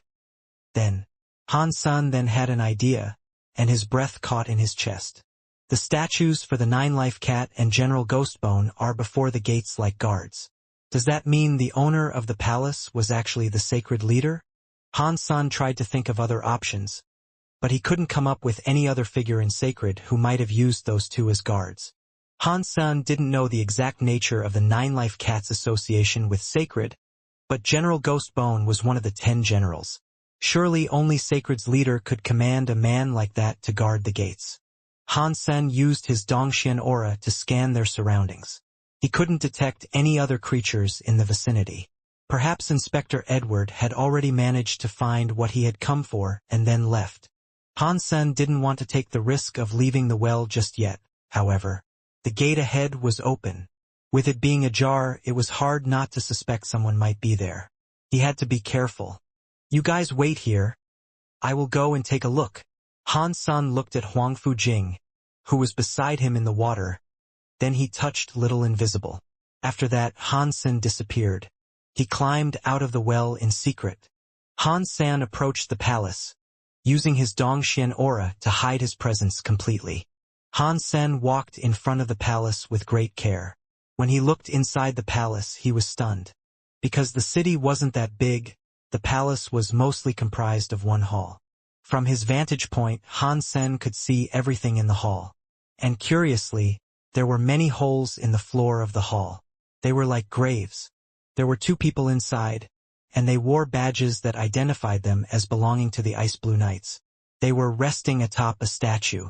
After Han Sen saw what that upside-down statue depicted, he was even more surprised. That statue looked exactly like the one he had been in the Human Emperor shelter. Han Sen thought the statue inside that palace would depict the Sacred Leader, but oddly it was actually a statue of the Human Emperor. No way. The Human Emperor came from Sacred? These timelines don't align. The Human Emperor was in the sanctuaries, and he had been there for many years. Sacred was already destroyed before he left the sanctuaries. So, how can his statue be here? Han Sen walked over to the door and looked inside the hall. Aside from the Human Emperor statue, there was nothing else. There were only some stone tables and stone chairs, including the Human Emperor statue, though everything stone had been heavily damaged. At first, Han Sen could only see one half of the broken statue, as the other half was nearby. Clearly, someone was looking for something in this hall, but whatever it was, they hadn't found it yet. If they had, 2 of them wouldn't have been guarding the area as they were. Han Sen looked at those 2 Ice Blue Knights, and he noted that they were neither weak nor strong. They might have been dukes, but they didn't belong to the Extreme King. One of them looked like Exploding Bear, while the other looked like a dragon hybrid. He had the horns, but he didn't have the dragon wings. I say that Inspector Edward must be mistaken. If this was the holy place belonging to the Sacred Leader, then how come we haven't found the relic that we're looking for? Asked the Fire Bear Duke with a sigh. If Inspector Edward says it is here, then here it is. Now, shut up and go back to work, the Hybrid Dragon Duke said. I want to work, but I would like to know how to work. The Fire Bear Duke chuckled. The Hybrid Dragon Duke frowned and said, Ice Blue Knight King didn't come back in time, so it was up to Inspector Edward to deal with them. Otherwise, the Night King would have spotted something fishy going on. Just wait a little while longer. Inspector Edward will soon contact us and tell us what to do. At least Han Sen had learned that Inspector Edward hadn't yet found what he had come there for. Han Sen kept eavesdropping, but he didn't hear anything else about the holy place or the sacred relic they were searching for.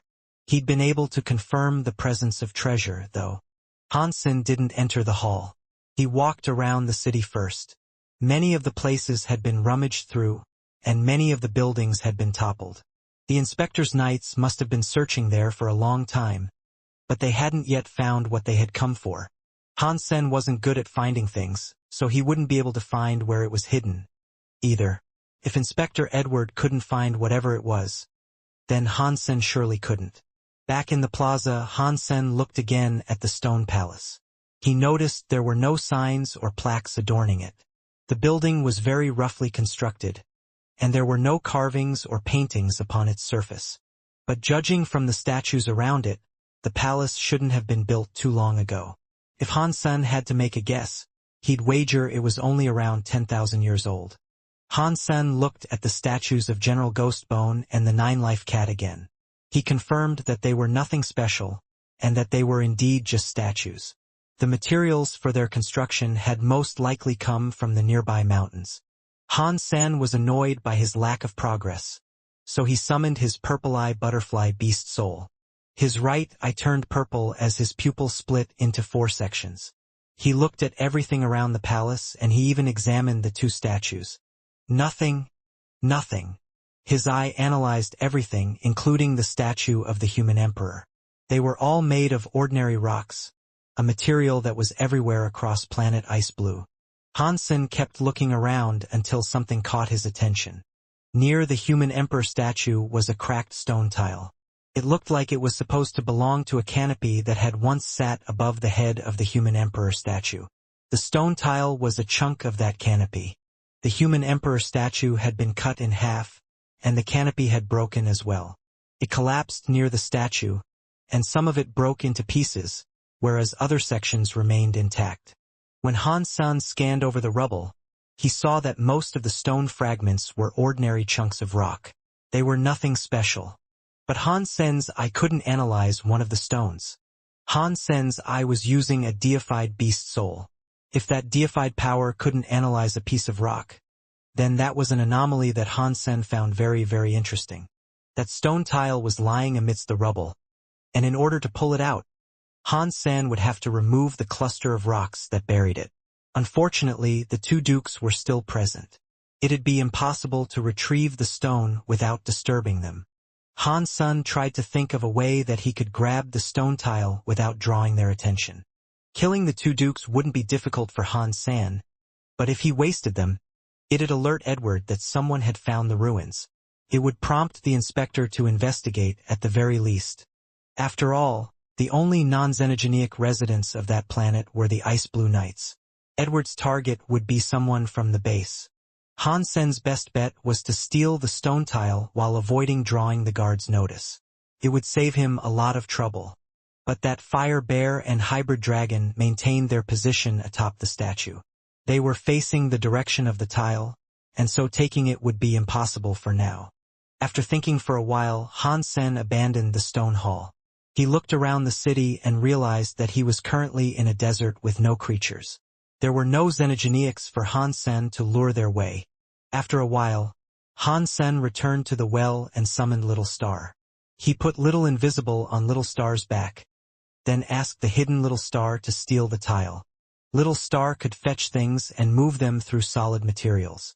He could just grab the stone tile through the rubble without attracting any attention. Han Sen only had to distract the 2 dukes long enough for Little Star to make the tile disappear. That way, there would be no trace left behind, as the rest of the stones wouldn't have been moved. After Little Star entered, he phased into the pile of stone rubble, and while the 2 dukes were looking away, he swallowed the stone tile and slipped away with it. Nice job! Little Star and Little Invisible brought the stone tile back to him, and their success made Han Sen very happy. He tucked the stone tile into his pocket and took his companions with him to exit the city via the underwater channels beneath the well. Han Sen returned to the area he was supposed to be patrolling, and then he placed by Wenshuan inside Destiny's Tower. He took Ji Qing with him to slay more xenogeneics, but while they were fighting, their recorder broke.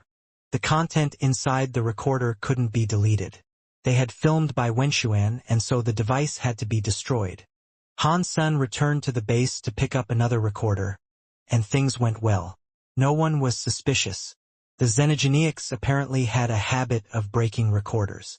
When everything was settled, Han Sen went to his room in the base to rest. He also took the time to research the stone tile he had retrieved.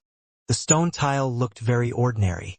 The slab itself was only around the size of a man's hand. There were no words or symbols on it. It had a slight curvature, sort of like a stone plate. Han Sen used the purple-eye butterfly lens to examine it, but he couldn't analyze its composition. He was unable to find out how it had been created. Since he couldn't find out anything more that way, he put the stone plate away. Han Sen gathered his team and readied himself to kill xenogeneics again. And in a stroke of luck, the knights ordered them to clear out Lava Valley. The team that was previously in charge of clearing Lava Valley had the misfortune to encounter a fiery duke monster in the lava sea.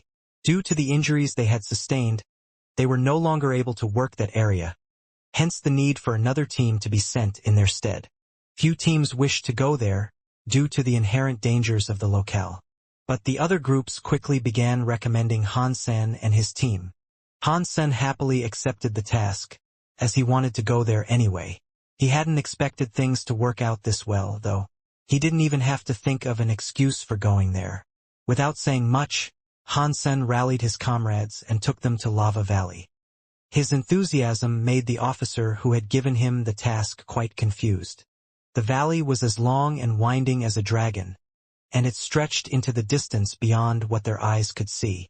Lava bubbled and spurted all around them, flecks of molten material rising like steam. Fire-attuned xenogeneics were everywhere. Many bird xenogeneics flitted back and forth near the walls of the valley, trying to capture the fiery xenogeneics, such as the firebugs, that came from the banks of the river. Han-sen saw the fire crows. They were only a few centimeters long, but their red bodies flew so fast that it was hard to see that they actually had wings. They swirled around each other in a mass, like red clouds hovering over the valley floor. The murders of fire crows swarmed and swirled over the lava river.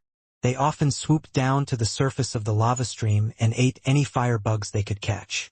After the fire crows caught the firebugs, they would return to their nests perched in the higher walls. There, they'd feed their baby fire crows. The fire crows had advanced reproductive abilities. They could make babies every few months. If they didn't require such an extreme environment, their numbers would surely overtake the entire planet. Ji Qing wished to show off. Upon seeing a swarm of fire crows, she drew her weapon and rushed towards them. Han-san didn't hold back, either, as he immediately sent a rocket toward the fire crows. Xenogeneic Viscount Finger Fire Crow killed. Xenogeneic Gene found. Obtained Finger Fire Crow Beast Soul. Han-sen never got tired of hearing that announcement. He quickly went to check what sort of beast soul he had gotten. Viscount Beast Soul Finger Fire Crow, Halo type. Han-sen froze. Halo beast souls were rare, but what he really wanted was a weapon. Han-san summoned the Finger Fire Crow Beast Soul, and a flaming halo appeared around his feet. It was like there was a fiery bird circling around his legs. His body looked red. When Han-sen attacked, his attacks would deal fire damage. A ring that deals fire damage. It's a shame there's only one of them. Han-sen felt depressed. Combining the Sun Raven Beast Soul with that would be a waste. Luckily, there were many types of fiery birds occupying Lava Valley. Han-sen had to look for a more suitable target. If he was unable to find one that was suitable, he would have to think about settling for the fire crow. While Han-sen began to work his way across Lava Valley, slaying xenogeneics as he went, a naked man with blonde hair was headed for Ghost Bone Town. He was smiling, and his body looked like Apollo's. He was one of the Extreme Kings. Mr. Edward. The Fire Bear Duke and the Hybrid Dragon saw the Extreme King man approaching. They bowed very respectfully to him. Edward nodded. He looked around the hall, then stopped near the stone rubble and frowned. "Have you moved anything in the hall?" The two looked very frightened, and so they said, "We have been following your orders exactly. We haven't moved from that statue since you ordered us there, nor have we moved anything in the hall." Edward nodded and asked, "Have you seen anything strange around?" "Nothing has been strange," the two said after a moment of thought. Edward looked at the rubble. He thought for a while, then told the two guards to remain on the statue. He turned and left Ghost Bone Town. After Edward returned to the Ice Blue Knights, he went to the information room. He perused the records of the various night teams. After speeding through them, he frowned. He looked over to the information manager and said, "These are all the videos recorded over the past month?" "Yes, Inspector," the information manager politely answered. After a brief pause, Edward asked, "Did any teams bring in damaged recorders and ask for new ones?" "There were 4 teams over the past month." "Yes," the information manager answered, after glancing over his logs. "Were any of those incidents reported in the last 2 weeks?" Edward asked before the manager had even finished speaking. "In the past 2 weeks, 2 teams had their recorder replaced. the 79th and the 354th teams. Those teams are led by John and Han Sen, respectively. Their members are... The manager quickly rattled off the member records that he had on file. The 354th team? Is that the new team the captain brought here? Edward sounded like he was asking, but it was safe to say it was a rhetorical question. He stared at the information on the 354th team intently. Yes, Mr. Inspector. This team is special. Although they are a backup team, they aren't on the list of backup knights. They are Mr. White's private guards, the manager said. Mr. White's guards? Edward asked while perusing the information. An odd expression crossed his face as he said, He is Knife Queen's student. That is interesting. Han Sen was still clearing Lava Valley, but there were far too many Xenogeneics there, and there was no way that his team could take them all. Han Sen had been sent there to film more than anything. If the Xenogeneics didn't actively threaten his team, then they usually left the creatures alone. Han Sen followed the Lava Valley's meandering path, searching for Duke Xenogeneics. None of the others mattered. Han Sen told Bauer to focus on filming the creatures that occupied the lava river, and only turn the camera on them when they slew ordinary Xenogeneics. He didn't want the camera watching when they were killing dukes. It was a shame Han Sen had yet to find the beast soul he was looking for. He had killed 3 dukes over the past 2 days, and not one had yielded him a beast soul. Be careful. Fall back, Han Sen said quickly, his eyes becoming alert. He was gazing into the lava river, where a large shadow had appeared. A 10-meter-long black spine rose out of the river, but Han Sen knew that what he could see was only a small portion of the actual creature. Everyone looked at the lava river. The shadow was swimming deeper into the valley, and it showed no indication of actually leaving the lava stream. Even so, all the fire Xenogeneics around carefully stayed away from its passing. Even the bird Xenogeneics flew away and hid inside their little cave nests. The valley had suddenly become so quiet that only the frothing bubbles of lava could be heard. When that shadow left the vicinity, all the Xenogeneics came back out. A king-class Xenogeneic? Ji Qing asked. Probably. Han Sen nodded. He and his people continued their advance. They eventually reached a dark spot on the lava river, where the stream of lava had darkened to a deep red. There were some birds there that looked like cranes. They had white feathers and red heads. Han Sen smiled at the sight of them. But there were a great many of those red cranes present. There had to be at least 1,000 of them, and the weakest of them were earls. Some of them were marquises and others even dukes.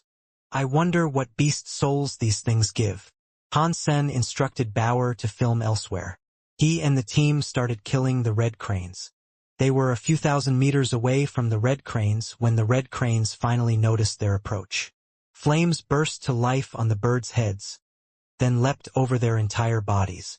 They all squawked, and they raced towards Han Sen like a barrage of missiles. Han Sen's bullets and Han Menger's arrows engaged the cranes as they came, but when they took down the first crane, it exploded in the air. Fire gushed out of the bird's corpse, scorching the land around it. Oh no! These cranes are kamikaze pilots. Summon the Bai Sima, Han Sen shouted. Han Menger summoned the blue demon bug king Bai Sima, and many burning red cranes rammed into it. They started exploding against its surface like suns. 1,000 red cranes came against the Bai Sima like grenades. The scene was incredible to witness. It was like an endless stream of fireballs were coming to strike the Bai Sima, as great walls of fire swept out and burned everything. These guys really don't want to live. Han Sen watched as the cranes continued to dive-bomb the shield, hate in their beady eyes. The temperament of the cranes was obviously very bad. Thankfully, Han Sen's group had the demon bug king Bai Sima there for protection. None of their current enemies, even the dukes, would get through that shield. There were 1,000 red cranes there, and it took around 10 minutes for all of them to kill themselves on the surface of the Bai Sima. None of them were left alive, and they were all swiftly turned to cinders. Han Sen wondered how they had managed to survive as long as they had. The other Xenogeneics in the area had all fled in fear of the crazed red cranes. One Xenogeneic flew out of the lava, though without any fear of the red cranes. It glided slowly across the lava river, coming over to Han Sen without haste. The xenogenic that had emerged from the lava looked like a gold peacock. Its body was composed of burning lava, and as it flew, the gold lava dripped off of it. Each drop hit the ground like a golden firework before turning into dust. When it had drawn near the demon bug king Bysema, the peacock xenogenic opened its mouth to spew out lava. The golden liquid soon coated the entire demon bug king Bysema. The Bysema was inside its lava, but the liquid wasn't hot enough to get through the shield's protection. Is that a mutant Duke xenogenic? Han Sen was surprised as he looked at that lava peacock. He looked upon it in delight. Open the Bysema and let me go kill it.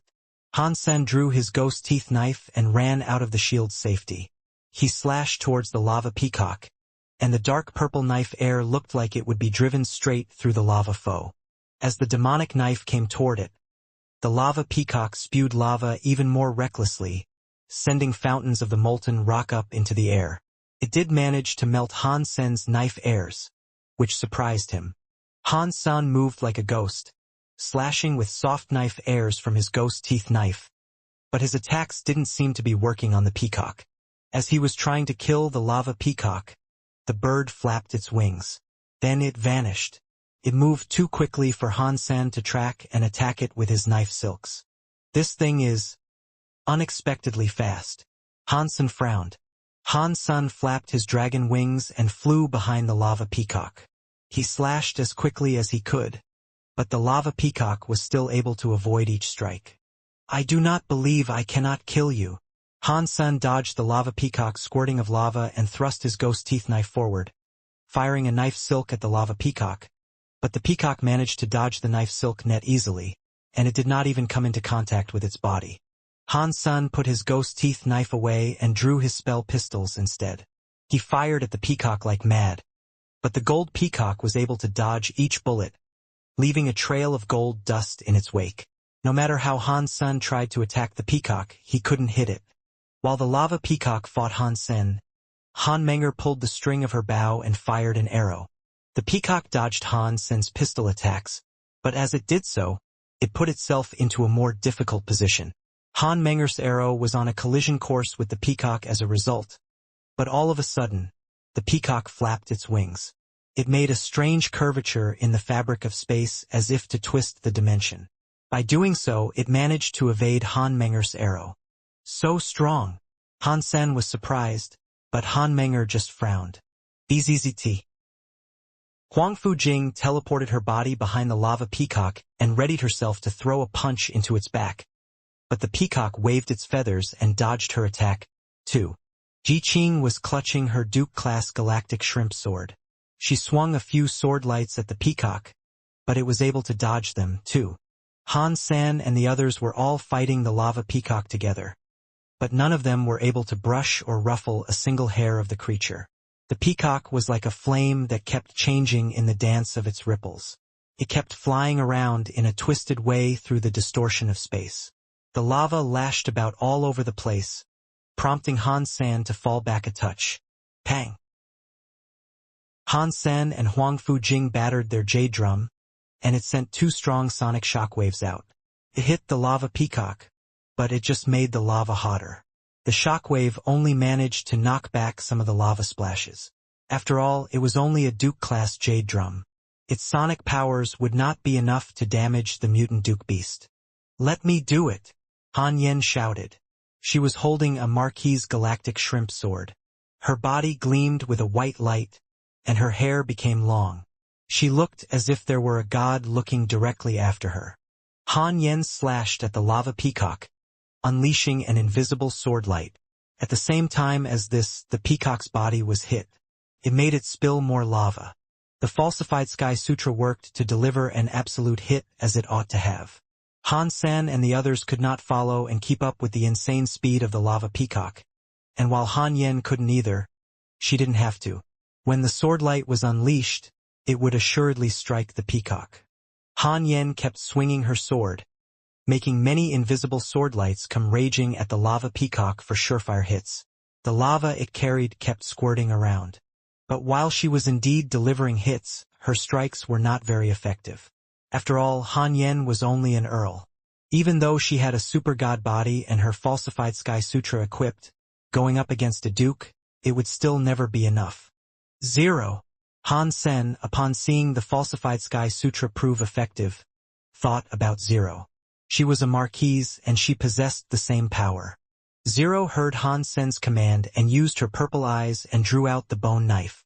That lava peacock wished to melt the bone knife by firing a stream of lava at it. But then the bone knife disappeared. When it reappeared, it was pierced into the peacock's chest. Blurg. The peacock coughed up a bucket of blood that looked like lava. This time, their foe had been injured. 0's body then took off flying into the sky in a nifty retrieval of her bone knife. She flew down past the peacock that wished to now leap into the lava and heal, and sliced open the creature's chest. A burning flame with gold blood began to spill out from the lesion. It made the peacock freeze in its spot in the air. Han Sen kept firing at the heavily injured lava peacock. Every single bullet struck its body, and the powers of Break 6 Skies were unloaded. It resulted in the peacock being blown to bits. Xenogeneic Duke hunted. Gold Fire Peacock. Xenogeneic gene found. Obtained Gold Fire Peacock Beast Soul. Han Sen was shocked. He did not expect to kill the Gold Fire Peacock as quickly as that. It was not a mutant xenogeneic, and while it was revealed to be just an ordinary duke, it was certainly fast. Han Sen, hearing that he had obtained a beast soul, was very happy. He quickly had a look at what sort of beast soul it was. Duke class beast soul Gold Fire Peacock. Flying type. Han Sen's heart stopped. A gold lava-looking set of peacock wings appeared behind Han's senator. A slight touch could make Han Sen travel so far and so fast. Whenever he sped up, he could unleash a stream of fire that could twist the fabric of space in its vicinity. A flying beast soul is good, but I already have my dragon wings. I do not need this beast soul. Han Sen let out a sigh, and then he gave the gold fire peacock beast soul to Han Yen. Because she was only an earl, her safety could be more easily assured with the gold fire peacock beast soul. Han Sen kept looking for more creatures to hunt, and although he had managed to collect a few fire element bird beast souls, none were of the weapon type he so much desired. Are fire weapon beast souls that difficult to procure? Han Sen felt depressed. Lava Valley had many fire bird xenogeneics. He knew what kind of beast soul they would offer, but none were his desired weapon. It was almost time for him to go back, so Han Sen decided to retreat. He returned to the base, hoping to go further next time and see what he could get then. Han Sen. It is good that you have returned. Your team will be the recipient of a new addition. After returning to base, Han Sen was called over by Ice Blue Night King. Did we not have an agreement saying you can't take anyone away? Han Sen frowned. Of course I remember. We are not taking your people away. You didn't say we could not add members to your team, though. I have good faith in you, and so I have found your team a powerful ally that will benefit you and the others. Ice Blue Night King smiled while he spoke.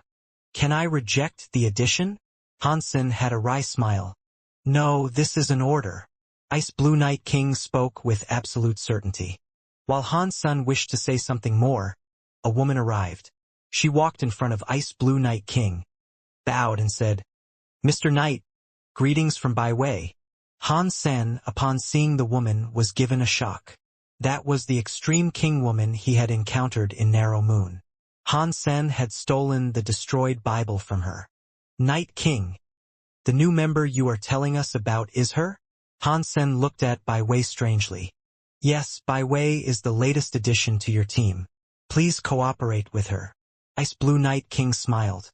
Night King, if there is naught else to discuss, I will return and prepare, Bai Wei coldly said.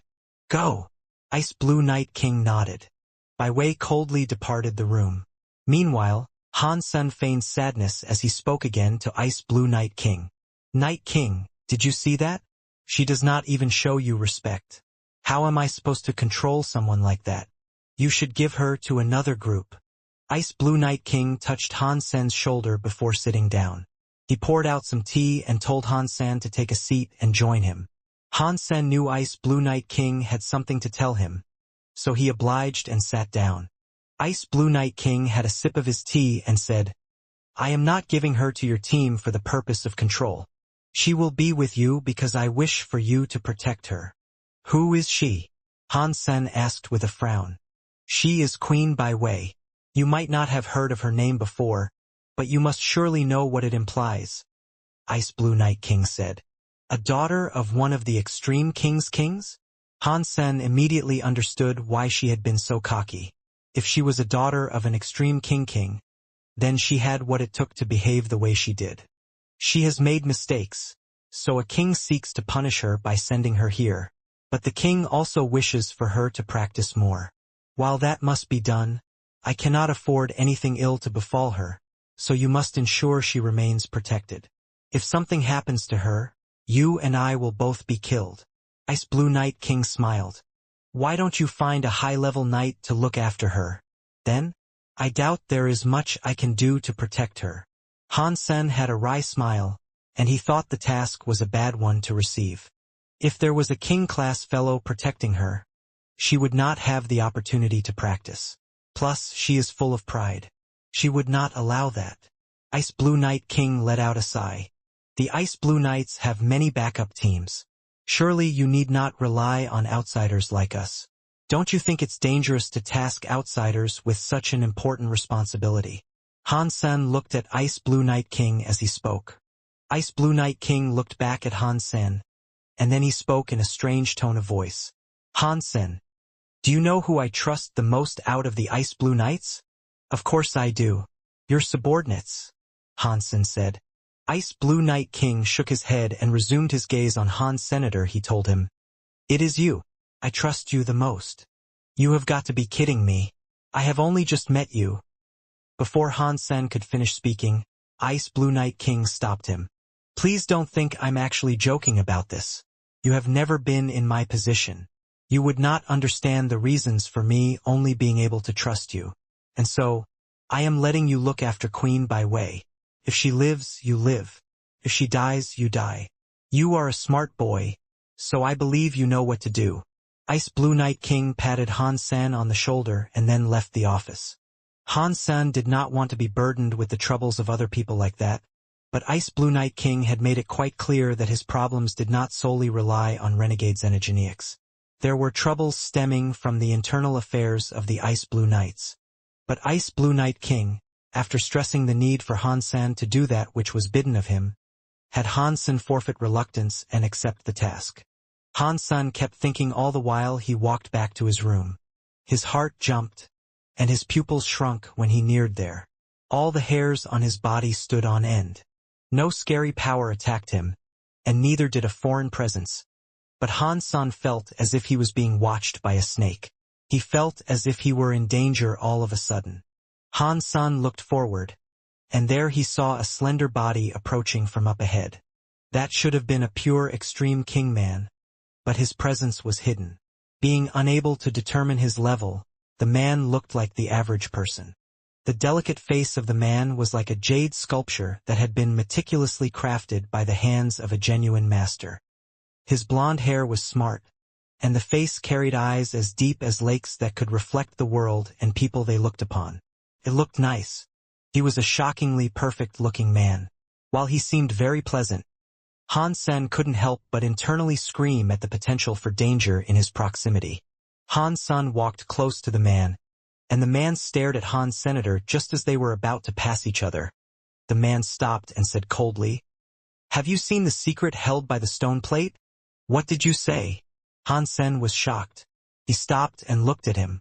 The man smiled at Han Sen, and to a man like Han Sen, that smile was as warm as the sun. It could melt the coldest blocks of ice, and if he was speaking to a woman, that woman would do anything he commanded her to do. Han Sen did not say anything. The man merely smiled and walked past Han Sen. Edward. Han Sen did not look at the man. He just kept going. He walked straight to his room. He had never seen that man before, but he was quick to understand that it was Inspector Edward. It seems as if he knows I am the one that took the stone plate. What an annoying and dangerous guy. If he is an inspector, though, then that means he should be a king. Han Sen thought to himself. Edward walked into a room. There was an ice blue knight there that was looking at a camera recording. The video was playing the encounter between Hansen and Edward. His reactions are natural. It doesn't look as if he is pretending. Perhaps we are wrong, the ice blue knight said. Edward looked at the video and laughed like spring sunshine. We are right, actually. He is the one that took the stone plate. Why? The ice blue knight gazed at Edward with suspicion. He behaved too naturally when he saw me. Not many marquises can remain that natural upon seeing me. The more natural they are, the more suspicious they are. Edward stared at Hansen's face on the screen. I did not know Knife Queen had selected such an interesting student. Should we move? The ice blue knight did not proclaim his thoughts on Edward's assessment, so he posed the question. No. Ice blue knight King and Mr. White are still here. We cannot fight while they are here. Edward laughed. But these are the systems of chaos, and so it is not as if he could run. He is interesting, but he is just a marquise. Therefore, he is weak. Mr. Inspector, do you think he is one of Mr. White's people? The ice blue knight asked. No. If he was, then Mr. White would be the one with the item right now. Do you think Mr. White would still stay with the knights and provide us the opportunity to get it back? Edward looked at Hansen's face with interest. This guy is funny. If he took the relic, we must get the relic back before the other knights find out. Otherwise, it'll be annoying. After returning to his room, Hansen called out to Little Angel. He told her and the rest of his companions to be careful and to not venture out alone anymore. Is Edward really that scary? If he does not dare come here and steal the item, what do we have to be afraid of? Ji Qing looked rather confused. It's the fact that he does not come and steal the item that is most scary. But regardless, before this matter is sorted out, no one should be going off on their own. Han Sun spoke with gravitas. The next morning, Han Sun brought his team back to Lava Valley to continue their search. But this time he had no choice but to bring Bai Wei with him. It meant the task at hand would be more unpredictable with a factor of unknowns. Fortunately, Bai Wei was not one to talk much. All she did was follow them, behaving as if she hadn't the slightest concern for what was going on. They had only just arrived in the region of Lava Valley when Bai Wei stepped forward and ahead of Han Sr. From now on, I will be the leader of this team, Bai Wei said in a very commanding tone to Han Sen. Why? Han Sun looked as if he wanted to burst out laughing at her. You should familiarize yourself with my identity, Bai Wei said coldly. What identity? I only know you are the biggest noob of this team, and you are the least qualified to be a leader amongst us. Hansen laughed at her and didn't say anything that suggested he knew anything about her. While pretending to be unaware of her identity and title, Han San was free to treat her like a noob. If he made it clear that he knew who she was, then that would make it look like he was just bullying her. There was a difference. Bai Wei was stunned by the rebuttal. She looked at Han San and nodded. Okay. In that case, I, as a noob, will challenge you. If you lose, I will become the leader of this team. You and them will then have no choice but to obey me. No, Han Sen rejected her proposal. Are you scared? Bai Wei looked at Han Sen coldly. You are the weakest in the team, whereas I am the captain. I am the strongest that exists here. If you want to challenge me, I would have to see you beat my companions first. Han Sen pointed to Han Menger and the others. Sure. Bring them all on, Bai Wei said coldly. She was not very fond of what Han Sen had said, though. A noob is a noob. A noob doesn't know who the boss is. Han Sen sighed, and then he turned to Han Menger. Menger, teach this noob how to respect her superior. Don't hit her too hard, though. We don't want to kill her. Bai Wei, upon hearing what Han Sen had said, felt mad. But she remained the same on her exterior and just coldly laughed. You won't dare fight me yourself, so instead you get a woman to help you? Your imagination is far too wild. This is my daughter. If you can beat her, then you are free to challenge me. Hansen laughed. Han Menger, after hearing Han Sen, stepped forward and out of the group. She walked in front of Bai Wei. Bai Wei did not care about Han Menger, and neither did she care much for Han Senator, she thought Hansen barely had the power to put up any kind of a fight against her. She believed her opponent was a meager subordinate of Hansen, and with her looking as young as she did not think there was anything to worry about. When Han Menger pulled the string of her bow, Bai Wei looked dim. Her whole body took on the image of a fighting leopard. She stared right at Han Menger, no longer with a look of disdain and underestimation. Bai Wei was cocky, but she wasn't dumb. In fact, she was a very smart individual. And as soon as Han Menger pulled the string of her bow, she felt threatened, so she gathered up might in her fists. Han Menger cared nothing for Bai Wei's reactions. She merely pulled back her string the farthest it could go, and when she let her finger go, the arrow flew quickly before Bai Wei's face. Bai Wei looked cold and threw a punch toward the black arrow. It was the Extreme King's final punch. It was in the top 5 strongest fist skills in the universe. The punch exploded from her hands, and she could have easily sundered an entire mountain if she were to hit one. Seeing that it was going to collide with Bai Wei's fist, the arrow suddenly disappeared from Bai Wei's vision, and when it reappeared, it was piercing her belly. Bai Wei's face remained unchanged. When her body staggered back, her fist became incredibly hard to hit the arrow. The whole action was performed very smoothly, and there wasn't a moment of hesitation or nervousness. Boom! A black sun rose where she stood, and Bai Wei actually ended up getting blasted away. Her armor was broken, and some of her hair was singed. Only the hair underneath her helmet was saved from burning. She would have been made bald otherwise. Bai Wei's face changed. A fire of golden light suddenly wrapped her entire body, so the explosion did not destroy her armor completely. But even so, blood dripped from the corner of her lips, and that meant she was injured. Bai Wei never would have thought that an arrow fired by someone from a backup team could be as strong as that. Not even the Extreme King's final punch was as strong as that arrow. She really couldn't believe what had just occurred. But it really was the truth, and Bai Wei had lost her advantage. Han Menger then plucked the string of her bow over and over. Arrows flashed forward like thunderbolts. Bai Wei was suppressed by the next few arrows, and there was no chance of her closing the gap with Han Menger. The Geno arts of an Extreme King were incredibly strong, and yet Bai Wei's Extreme King final punch was a little weaker than Han Menger's break 6 skies and destroyed Bible-fueled arrows. She was not weak enough to get wrecked, though. Han Menger's arrow kept Bai Wei on the disadvantage, but she was not losing. She was strong, and very few marquises would be able to defeat her. Enough! Hansen signaled for Han Menger to fall back. There is no winner yet. Bai Wei looked at Hansen. Hansen laughed and said, "You lost. You forced yourself to use a Geno art and spend 10 times the amount of power Han Menger used. Even so, you were unable to resist the firing of those arrows. It might be a tie right now, but sooner or later you're going to lose. This is a competition, remember? It is not a death match, so there is no need for us to continue." Bai Wei could not say anything. What Han San had told her was correct, so she couldn't deny it. If you cannot beat my daughter, then practice over the next few years. Do that, and maybe I'll give you opportunity to challenge me. Han Sen spoke clearly without hiding anything. Han Sen deliberately crushed Bai Wei so he could maintain his leadership of the group. If Bai Wei was to lead, Han Sen would have been unable to hunt the beast souls the way he wished to. Just wait. I will beat both you and her, Bai Wei said coldly.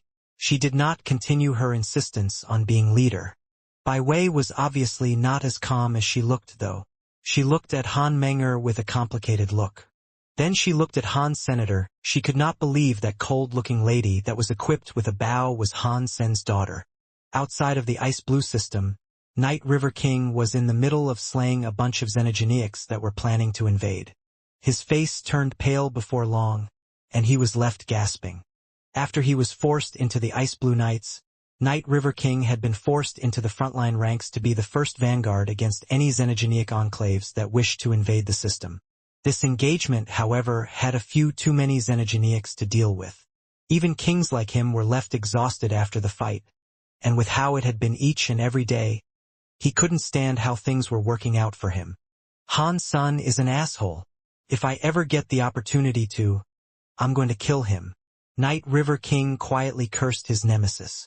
Who is here? Night River King looked down a hallway due to being alerted. You want to kill Han Sen? I will give you the chance you seek. A man approached him with a smile. Mr. Inspector, what do you mean? Night River King, upon seeing Edward, was surprised. It made him produce a large frown. Edward came before Night River King and said, Han Sen took something that belongs to me, but Ice Blue Night King and Mr. White is around. As a result, I cannot go and kill him by myself. If you are of the mind to kill Han Sen too, then we can cooperate. I will give you the exact opportunity you need to kill him. Night River King lifted his lips and said, You must be joking. These are the Ice Blue Knights. If you have someone you don't dare kill, why would I take that risk? And on top of that, I am just a conscripted knight. Edward smiled and said, Over the next 2 days, I will be exploring a new system alongside Mr. White and Ice Blue Night King. I can have you sent to planet Ice Blue, and if your kill is clean enough, I can ensure no one ever finds out you were in the area. You have to retrieve 1 item for me, however. After that, I can also have you work by my side. You know, Ice Blue Night King put you out here on behalf of Han Senator. It was to please him. But you don't deserve such treatment at all. Night River King's face cycled through a variety of different expressions. He looked at Edward, not sure whether or not he would used and discarded once Edward had gained what he was looking for. Edward sighed. He looked at Night River King. You don't have to do it, but you are already in Mr. White and Ice Blue Night King's bad books. And now you're rejecting me and my fix? Oh, your fate worries me so much. Night River King's heart kept jumping. The Ice Blue Knights had 3 key figures. There was Ice Blue Night King, Edward, and Mr. White. Ice Blue Night King and Mr. White stood on Han Sen's side. If Night River King offended Edward, it would be difficult for him to foresee how he would survive the duration of his service in the Ice Blue Knights. He would be treated as little more as cannon fodder. He'd be expendable. Mr. Inspector, it is not that I don't want to kill Han Senator. In fact, I would like to skin him alive. The thing is, it's that I actually cannot kill him. He has a very powerful shield treasure that not even my power can break. Night River King said while lowering his head. Yes, I have heard about that. But don't you worry. I have a little something prepared for you. Edward, after saying that, gave Night River King something. Take this with you. I assure you that it will enable you to break Han Sen's shield treasure. Without his shield, you will surely be able to kill him with ease. But make sure your kill is clean. If it isn't, then there is no way I can assure your survival. Night River King was holding a metal figure that was around the size of a hand. He kept wondering whether or not Edward was seeking to use him and then silence him when all was said and done. Edward seemed to know what Night River King was thinking, though, so he coldly said, If it wasn't for Ice Blue Night King and Mr. White keeping an eye on my people, I wouldn't be asking this of you. But by drawing them away with me, I am giving you the only window of opportunity you are likely to get. You just have to remember to get that item for me. If you don't, I will kill you. Night River King gritted his teeth and bowed. Do not worry, Inspector. If Han Sen has the item with him, then I will surely bring it back to you. Be prepared. In a few days, people will come to pick you up. Remember, you will only have 1 chance at this. Make it swift and clean, and for the love of all, do not leave a trace. If you leave incriminating evidence, no one will be there to back you up. Edward patted Night River King on the shoulder, and he prepared his defense work. Mr. Edward, why are you asking an outsider to do this for you? What if he takes this item for himself? The pilot of the vessel asked after Edward returned to his ship. Edward laughed and answered, Night River King is smart. He will keep that item for himself as a trump card that will enable him to live. He will probably take it to Ice Blue Night King and Mr. White in the hopes of living. Then you're still using him? The Ice Blue Knight asked in obvious confusion. It does not matter. He has no choice. Edward squinted with his eyes as he spoke. With Night River King's suspicious personality, he will do the kill prettily. Including Han Sen, everyone in his team will die. Even Queen Bai Wei. Queen Bai Wei is in Han Sen's team? The Ice Blue Knight's face changed, and then he immediately understood Edward. Night River King knows he is going to be killing a queen? He knows going to Ice Blue Night King won't work? It will be death for him to admit the crime, so he will have to come running to you? And Ice Blue Night King and Mr. White will suffer because of Queen Bai Wei's death? They won't be able to take care of anything. Han Sen's team followed the way through Lava Valley. They had cleaned the early regions once already, so their going was quick and unhindered. Bai Wei was following Han Sen, but she remained very quiet. She slowly watched Han Sen and Han Menger, eager to learn of their powers. But on that trail there was no opportunity for them to fight, and that disappointed her expectant desires. Seeing Han Sen continue to move, Bai Wei looked hesitant to speak, but after a while, she had to say, "Captain, I am leaving the group for a while." "No, you are in my team. Listen to me. You are not allowed to go off on your own." Han Sen did not beat around the bush. If Bai Wei went off on her own and something bad happened to her, Han Sen and Ice Blue Night King would be doomed. There was no chance he'd let her wander off alone. "In that case, why don't you guys come with me?" Bai Wei said coldly. "I told you, I am the captain. We go where I say we go." Han Sen frowned. "Go together or I go alone. The choice is yours to make." Bai Wei looked indifferent and just as boorish as before. "Where are you looking to go?" Seeing Bai Wei was insistent on going someplace, Han Sen at least had to ask her this.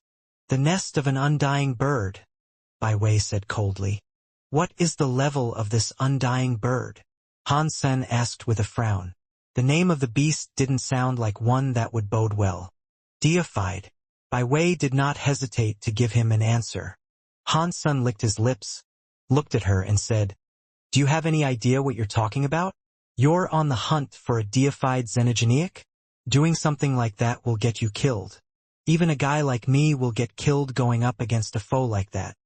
If you are afraid, you do not have to go." Bai Wei changed her course and started flying toward a river that went beneath a cliff. "Is this woman stupid?" Han Sen had to bring his team and follow her. But Han Sen did not think she was flat out stupid. He was certain she wouldn't be so willing to throw her life away in a pursuit like this.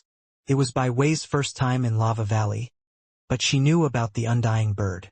That at least meant she had come prepared. Her punishment of being sent to planet Ice Blue probably had something to do with the undying bird. So Han Sen quickly followed. Han Sen wanted to know what Bai Wei was up to. Otherwise, he'd just tie her up and drag her along with him. Bai Wei looked as if she were familiar with the location, and after she got close to the lava river, she flew in a following of its way. She went toward a cave that had lava flowing out of it and flew right into it. Han Sen and his companions entered the cave, too. The entire cave was filled up with lava, so they had to fly over it. Even if you are this intent on going, you should at least explain what this endeavor is all about. Han Sen, as he followed Bai Wei, resumed conversation. Bai Wei just ignored him. She continued flying the way she wished to. The cave didn't have any other fire xenogeneics occupying it. Strangely, it was entirely clear. Aside from the burning hot lava, there was nothing else there. Bai Wei was quiet, and she flew in a course that took them over half a day. All of a sudden, however, an explosion sounded.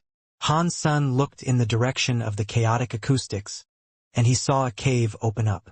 It was like a giant underworld had presented itself. The lava moved to drop down a cliff that was ahead of them. It became a lava waterfall, and it looked very strange. After they flew out of the cave, they saw that the underworld was gold and red. Lava was everywhere. It was like a sea of lava. Across the large sea of lava was a black mountain. There were lots of green plants growing across it, and it looked rather amazing to behold. Bai Wei flew toward the island across the lava sea without hesitation, but now she was flying at a much slower pace. It was evident that she was worried about something. Han Sen let Ji Qing, Han Yen, and Huang Fujing sit atop Little Star's back. Little Star was able to lead. If there were danger, and the Bai Sima was unable to be used, Little Star's power would be sufficient in saving their lives. Voila! Somewhere on that lava sea an explosion occurred. The lava was tossed about like a spring bursting out of the ground. something black and red emerged, and it was headed straight for Bai Wei. Bai Wei's face did not change, and she threw a punch at the black and red shadow. There was another explosion as the lava on its body spread out. She punched it and had the creature falling back 10 meters down into the lava. Han Sen, upon a clearer look, noticed how the monster resembled a crocodile. His body was black like charcoal, but some parts of it were red like the lava. Han Sen looked around, and he saw many more of the charcoal-like shadows. They were like burnt wood, and many of them were coming forward to amass there. Walla! Walla! Many 3-meter-long crocodiles emerged from the lava. They were all headed for Bai Wei and Han Sen. Han Sen summoned his spell pistols. He fired bullets at the lava crocodiles while Han Menger fired her black arrows at the same fiends. Pang! Pang! Pang! Pang! Many of the lava crocodiles were killed by the bullets and black arrows. Their lava-looking bodies shattered into bits and scattered all around. They were like clumps of lava disintegrating back into the sea of lava. But Han Sen did not hear a hunting accomplished announcement. The broken crocodiles fell into the lava and became perfect again, and then they resumed their assault.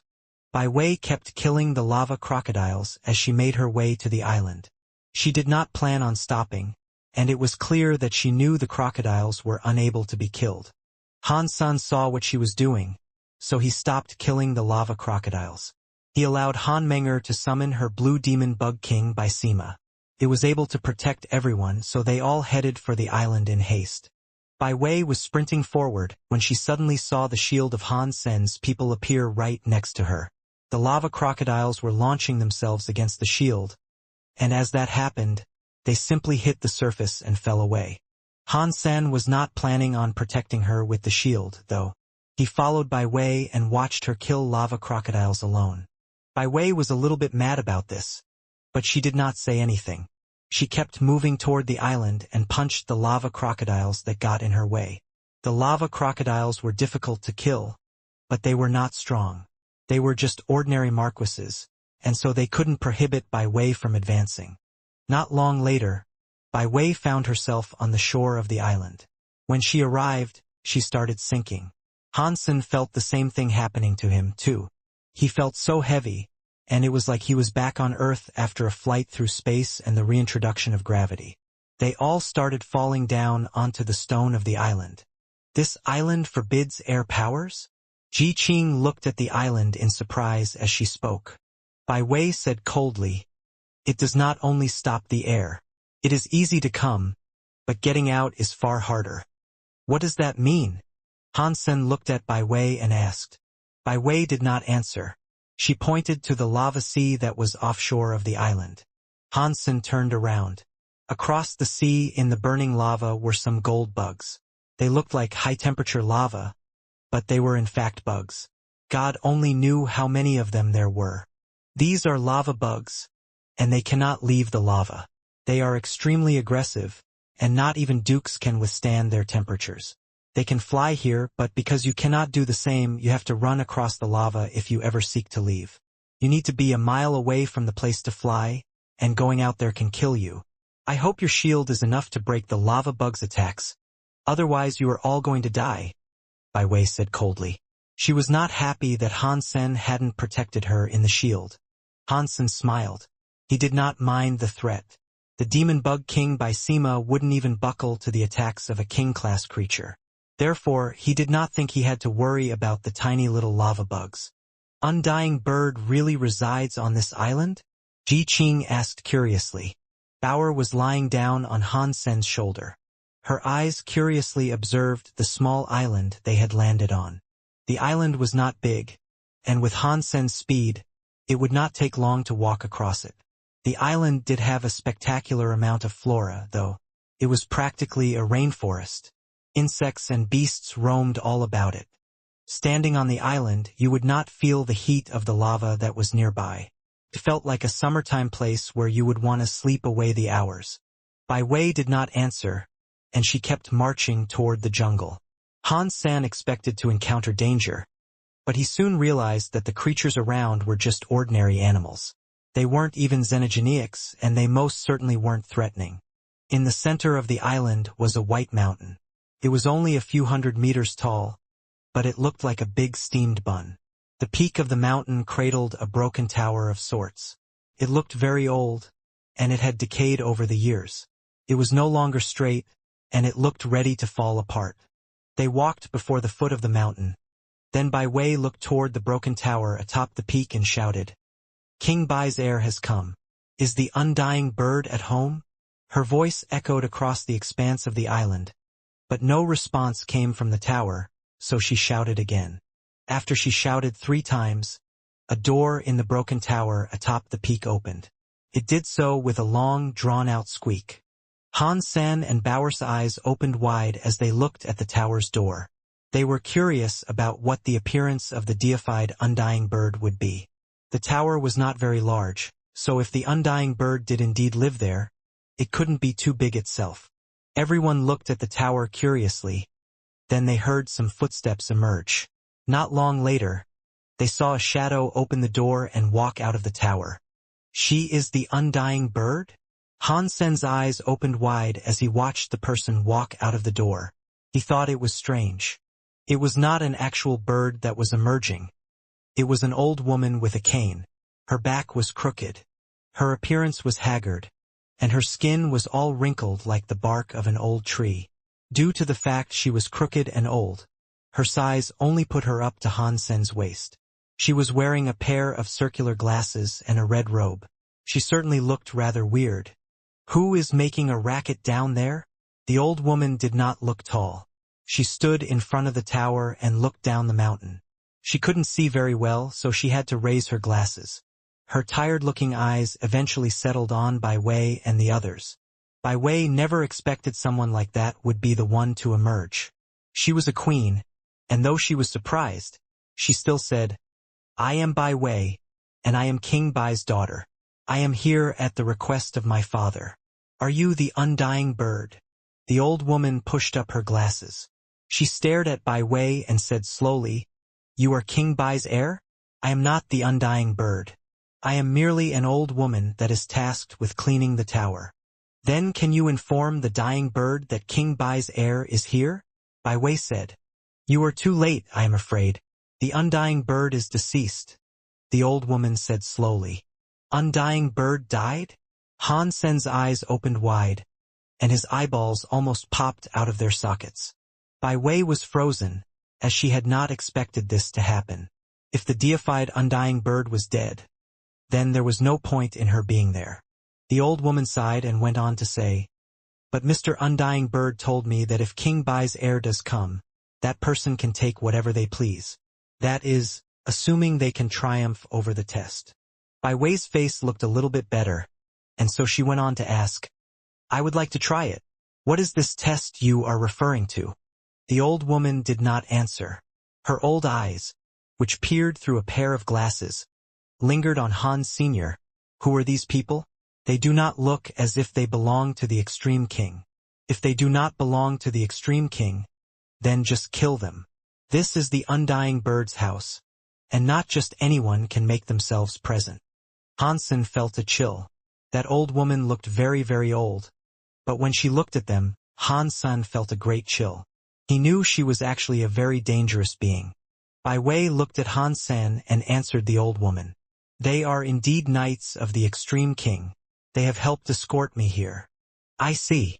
The old woman nodded and did not say anything. She held her cane and slowly approached the edge of the mountaintop. She looked so shaky as she went, and it made the onlookers worry about whether or not she might misplace her step, slip, and fall off the peak to her death. Standing atop the peak and its stone steps, the old woman seemed to be recalling something. She eventually said, "Back then, the Undying Bird clashed with your father King Bai. Many people died, but there was no winner. 1,000 years later, they agreed to have matters of battle put to their Marquis heirs. Their fights would determine the ultimate victor. But Undying Bird could not give birth to her heir. When she conceived a child, she died while giving birth, so the fighting was unable to continue." After the woman said this, she looked very sad. She pointed to the stone steps and said, "But the Undying Bird made these stairs before she died. If you can walk past the stairs and come up to the top, then you win, and then you can take the items that the undying bird and king Bai fought for. If you cannot accomplish this, then you can go home. And there are no other conditions? Bai Wei looked at the old woman atop the peak. No. No matter how you do it, cross these steps and reach the top. You'd still win even if you were to crawl up. The old woman coughed after speaking. If there are no other conditions, I'm going to start. Bai Wei said that, and then she walked up the stairs of the Steam Bun Mountain. Han Sen looked at the stairs. They were only a few hundred meters tall, and from the bottom to the top, it'd only be a few thousand steps. Han Sen did not find anything strange about them, but he wondered what sort of test the stairs would conduct. Han Sen was even more interested in the item that the undying bird and King Bai had fought for, but he also thought that the old woman was extremely dangerous and that he would do well not to provoke her.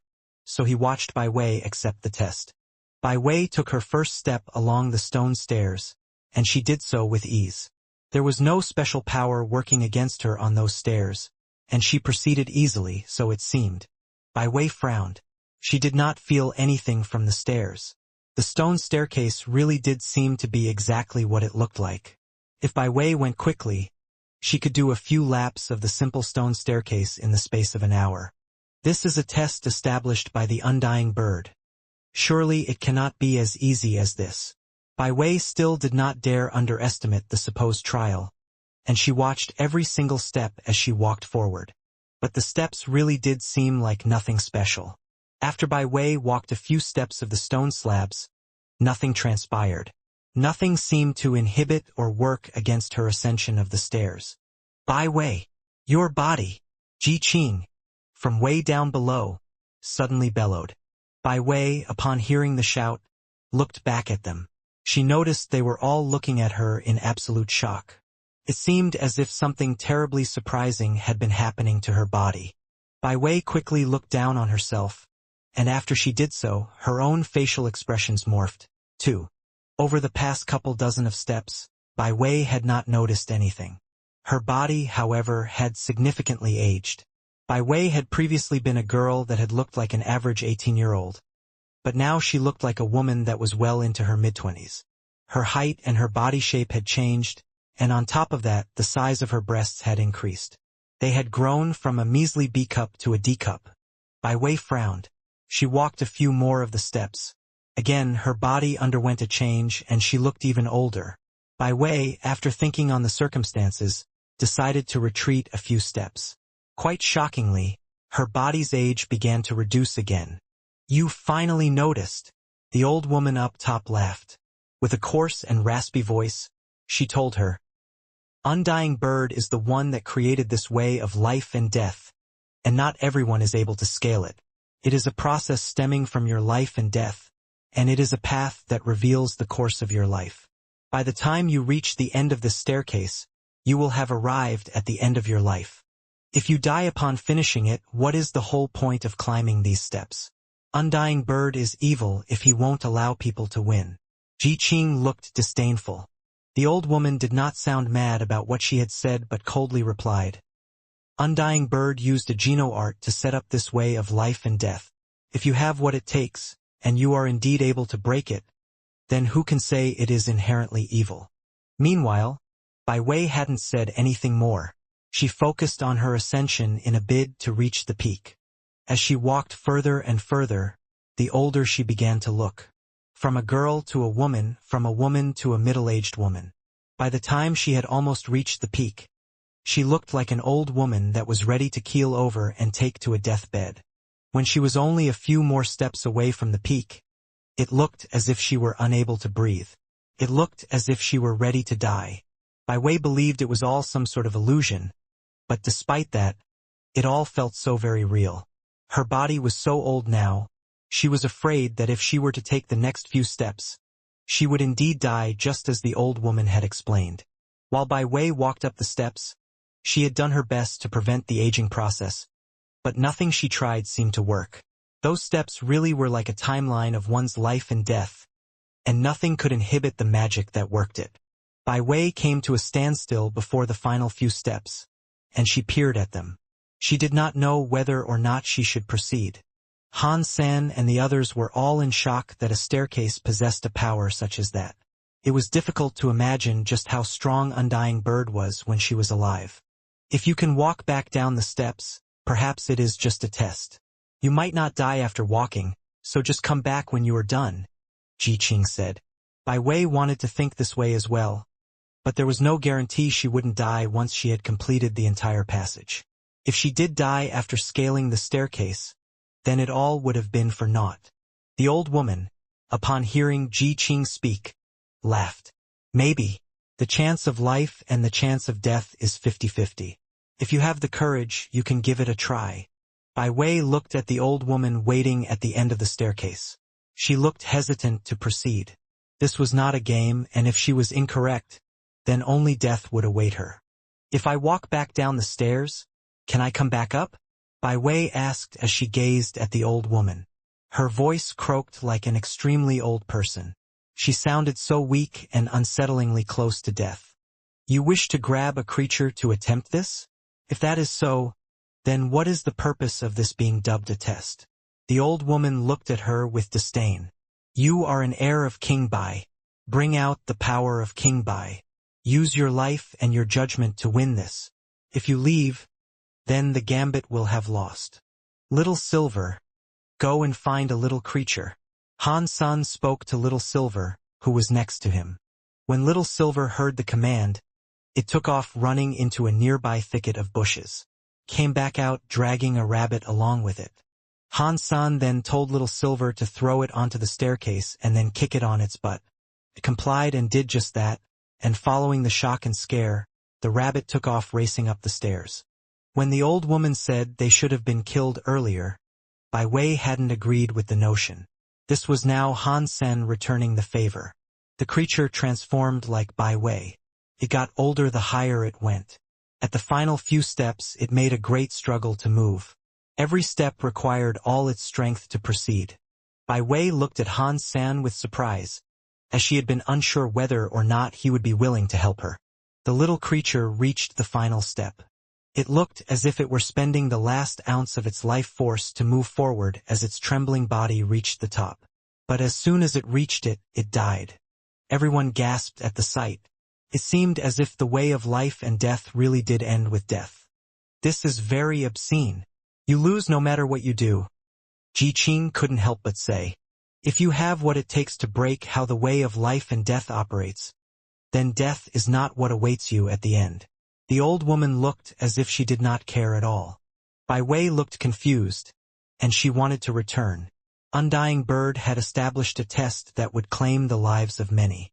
It was not worth gambling one's life, no matter the potential reward. Just as Bai Wei sought to go back, she heard Han-sen say, If I were you, I'd take and finish the last step. Bai Wei was shocked. She looked at Han-sen, unsure of what he meant. Young man, you are not the one who is standing before the end of the way of life and death. If you have the confidence to, then by all means try and ascend, the old woman said as she looked at Han-sen. If you hadn't talked, I would have thought that we might die, but now I am pretty sure I won't die by walking along this way of life and death. Han-san spoke with certainty. Young man, talk is cheap. If you are as certain as you say you are, then come and tread the path for yourself. The old woman looked at him with disdain. Sure.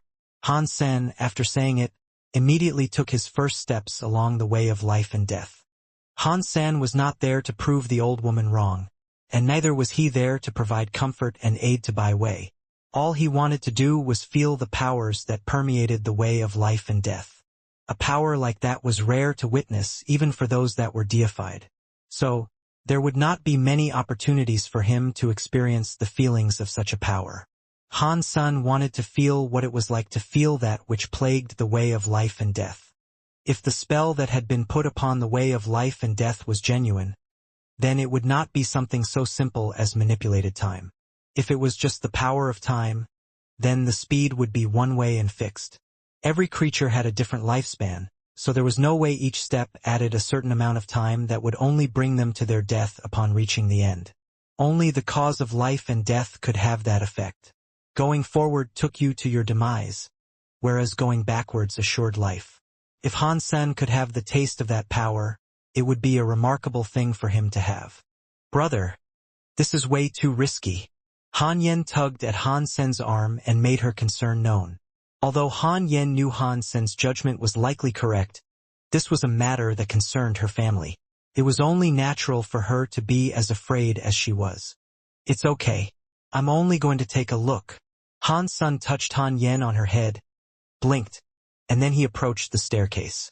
Bauer wished to follow Han Sen, but he passed her to Han Yen. He proceeded alone. When he committed to his first step on the stone staircase, he ran Dongxian aura and used his purple eye butterfly. With them, he watched his body change. I was correct. It is similar to falsified Sky Sutra, but somehow it's different. There is another cause of power. While Han Sen kept his Dongxian aura and his purple eye butterfly running, Han Sen was able to see many almost transparent substances get chained within him. Every step Han Sen took saw more and more of those substance chains chain him up. Han Sen knew that the path he walked along was not just a simple illusion. It was a scary power that had been left behind by a wondrous deified being. Han Sen kept walking up, and as he went, his body kept changing. From his young self, he became middle-aged. And from his middle-aged self, he soon became old. The scariest thing was how he felt his own lifespan and time remaining decrease. The creatures outside the sanctuaries could not see what remained of their lifespan, but those that lived in the sanctuaries could always see it. Han Sen had a lifespan of 1,000 years, and according to the rate of aging right now, the last step would bring him down to the figure of 0 years remaining. Han Sen retreated just a little, and when he did that, he felt his lifespan increase again. It really was a path that was true to its name of the way of life and death. Han Sen really admired Undying Bird now. A strong power like this was something that deserved admiration. Han Sen used all the purple eye butterfly's power to try and get a read, but try as he might, everything was still a mystery. He could not analyze the enigmatic cause power. He was disappointed, but he still continued to ascend. The more he walked, the stronger the cause power felt. Han Sen saw it clearer and clearer. Han Sen did not stop, and he thought to himself. He eventually reached Bai Wei's position. He was very old right now, just like Bai Wei. The mere act of talking was enough to make him gasp. This is none of your business. Why have you walked up here? Bai Wei looked at Han Sen with a complicated expression. She did not know if he was trying to be a hero or not. I just wanted to prove a little theory I have. It has nothing to do with you, either. Han Sen said that, and then he continued walking up the stairs. Han Sen felt as if he were tremendously old right now. He felt as if he were losing his power, too. Every single step he now took was incredibly tiring. Bai Wei looked at Han Sen's back as he went, and her feelings were wrought with complication. Han Sen walked another step. There were only 2 more remaining. Han Sen did not hesitate, though. He took a deep breath and walked 1 more step. Then he stopped. He looked at his lifespan, which had ticked down to only 1 remaining. Normally, a person would die after taking the last step. Undying Bird has a very strong cause power, Han Sen said coldly. He really did admire Undying Bird right now. The old woman squinted her eyes. I did not expect you would have knowledge regarding this to know that this is cause power and not a simple time power. It is a shame I was not able to see Undying Bird while she was alive. I really wish I had been able to. Cough cough. Han Sen was serious about what he said. An elite like that was not someone who would be easy to meet. If he was able to see the Undying Bird use that mysterious cause power, perhaps he would be able to learn something from it, so Han Sen thought it was a grand shame that he couldn't see Undying Bird use it. The substance chains he saw now were too blurry, and he couldn't learn anything from them. If you know how strong it is, does that mean you are going to walk the final step? The old woman smiled at Han's senator. It was difficult to imagine what she might be thinking. Of course I want to come, Hansen surely said, but due to the fact that he was so old, he did not sound very confident. If anything, he sounded like he was going to die. Oh, you are saying Undying Bird's power cannot kill you? The old woman looked at Han Sen with a complete lack of emotion. She can kill me, but not through these stairs, Hansen said. If that is what you think, then take the last step. The old woman smiled at Han Sen. Han Yen and the others looked at Han Sen nervously. If he walked the next step and it worked like all the rest did, then Han Sen was going to die. Han Sen said so himself, too, that the steps were not displaying an illusion. This was a real cause power he was contending with. Han Yen knew cause powers were scary, too. Cause powers could kill, and they did not have to make people bleed to kill them. Bai Wei looked at Han Sen's back and displayed a very complicated emotion. Bai Wei knew Han Sen knew who she was. She thought Han Sen was doing this to get her attention or at least make a good impression of himself. She had seen many people do this on her behalf before, but Han Sen had gone all the way to the final step, and he was ready to make the next move. She had greatly misjudged Han Sen's character. In a moment that separates life and death, who can remain fearless? To even know that completing this path might not lead to death, who would be so willing to risk their life? Not even Bai Wei herself made the dare. She looked at Han Sen with a complicated expression and thought, is he going to take the final step? Is he confident? Or is this all a guess? As everyone watched, Han Sen raised his legs and readied himself to bring them down on the final step. The old woman looked strange, and Han Yen forgot to breathe. Huang Fujing looked calm, but she frowned. She thought to herself, what makes him so certain that he won't die by ascending the stairs? She knew Han Sen was not the sort of person who was willing to risk his life on a whim. If he dared to go all the way up, then he must have somehow known he wouldn't die. As everyone watched, one of Han Sen's legs took the final step. He used the last ounce of his power to bring the second leg up to meet the first. He stood up there right next to the dead animal from before. Boom! The whole stair lit up. A transparent fire blazed across the step. It was like a very large bonfire. The beast that had died on the ground after it had reached the top step suddenly moved. Although it still looked old, it moved very quickly. It spryly ran up toward the old woman's feet. The transparent fire ravaged the step, but heat could not be felt from it, and it began to rise high into the air. Han Sen, Bai Wei, and the animal were shrouded in the transparent fire. It eventually all started to drift up high into the air. As the fire burned them, their bodies started to recover. It took away the added years and returned their original form from before they started to ascend the stairs. The transparent fire then took on the shape of a transparent bird in the air. The bird looked something like a phoenix. It screamed and nodded to Han Senator. It then flew away from the steam bun mountain, flew to another mountain, and disappeared. Young man, you win. The old woman looked at Han Sen with a look of seriousness. But I must say I am curious. Why were you so certain you would not die? Han Sen pointed at the animal next to the old woman. You did not allow Bai Wei to leave the way of life and death, but you did not stop us from using an animal to test this. That proved that it would not be bad for you. Plus, its acting was quite terrible. I only kicked it, and it ran straight up the stairs like mad. It didn't even think to look back. That was so very strange, and so it made me think that you owned the creature. Just because of that you dared to come all the way up? The old woman looked at Han Sen strangely. The prediction had been correct, but that was a moment that could have decided life and death. Even if Han Sen judged it that way, he should have been wary. Very few would dare to go all the way up. Han Sen shook his head. That guessing doesn't matter in the end. What was most important was that I could see that it was not dead. Its acting was good, and it knew how to hide its life force. It could not hide from my vision, of course. Bai Wei, who now looked like a young girl, came the rest of the way up. She looked at the old woman's animal and thought of something. I see. I should not have done that. The old woman reached her hand out, and then the creature leapt into her chest. After giving it a stroke, she said, Since you two have walked the way of life and death, you can consider yourself approved in the eyes of Undying Bird's will. You guys win. Therefore, you can now proceed and claim the item. The old woman said that, but she did not move. She just smiled at them. Where is the item? Bai Wei asked with a frown. The old woman continued to smile. The item is right there in front of you. You two have been seeing it for a while. This mountain. Bai Wei was shocked. She realized that now, and then she looked around at the mountain. The old woman nodded and said, This mountain is called Extreme Dead. It is a deified treasure of the universe. Undying Bird and King Bai discovered this mountain, and they both fought for its ownership. Neither won, and so they kept the mountain where it lay.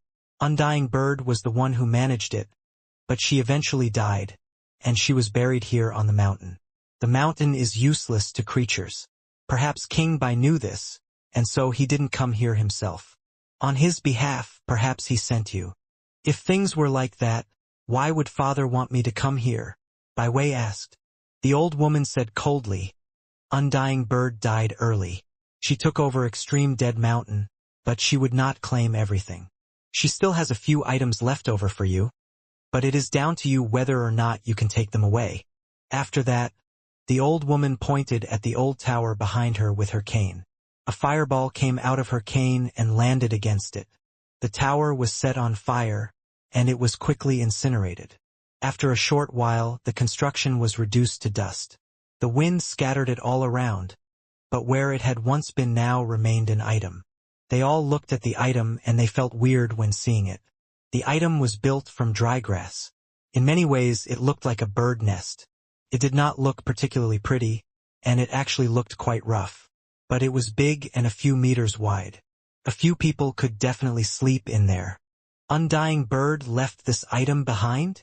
Han Sen asked with curiosity. The old woman looked at the bird nest and with much fascination said, Do not underestimate it. This was where Undying Bird was born. The dry grass is very special, and it is called evergrass.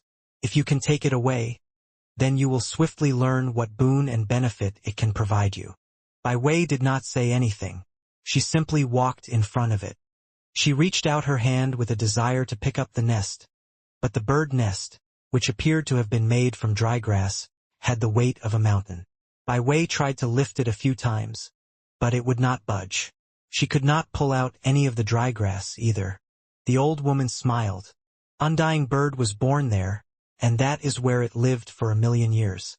Undying's power is all over that Undying Bird nest. Even deified weaponry cannot compare to this, so it will be very difficult to move.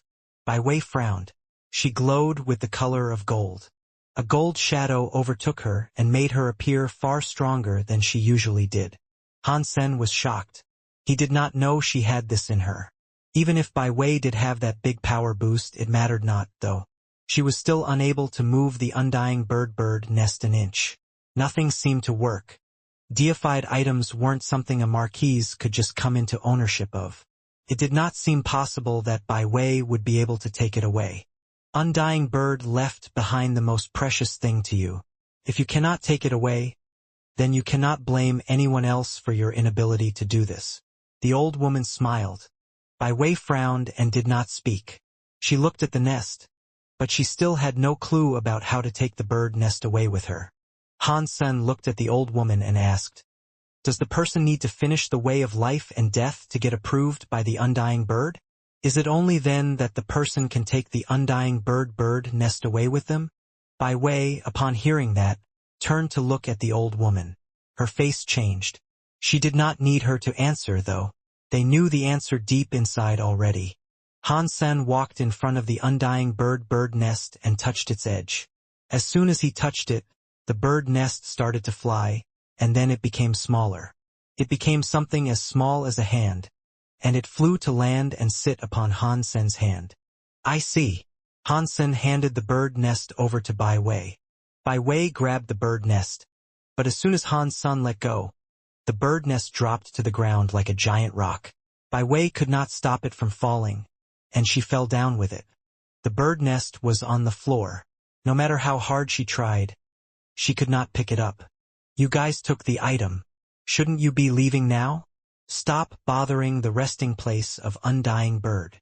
The old woman did not look happy. She waved her hand. You take it, Bai Wei said to Han Sen as she let go of the item. How could I do this? Han Sen looked very guilty, but on the inside, he was as happy as a flower on the verge of blooming. This is something that is as good as a deified thing. I may not know what it does, but it has to be something good. Bai Wei rolled her eyes. I am only asking you to hold onto it temporarily. Don't think too deeply about it. Han Sen shrugged his shoulders. Without saying anything, he just moved to grab the undying bird nest. The undying bird nest was like a deified item, but without its approval, not even a deified elite could make use of it. Han Sen was surprised he had earned the will and approval of Undying Bird. Now that he had been approved to be able to make use of the Undying Bird nest, it was useless for others. Even Bai Wei would not be able to take it. You can't put the blame on me for stealing it. You are the one that did not finish the way of life and death. Han Sen thought to himself. The old woman did not seem very happy about the fact they had taken the Undying Bird nest, and now she wished them gone. Han Sen was holding the bird nest, and as he left extreme dead. He went back the way he came, and as he did, he soon came before the coast. There were many lava bugs spread out across the lava sea. They were like little burning lava fairies. Their heat was hotter than the lava, and they were only resting.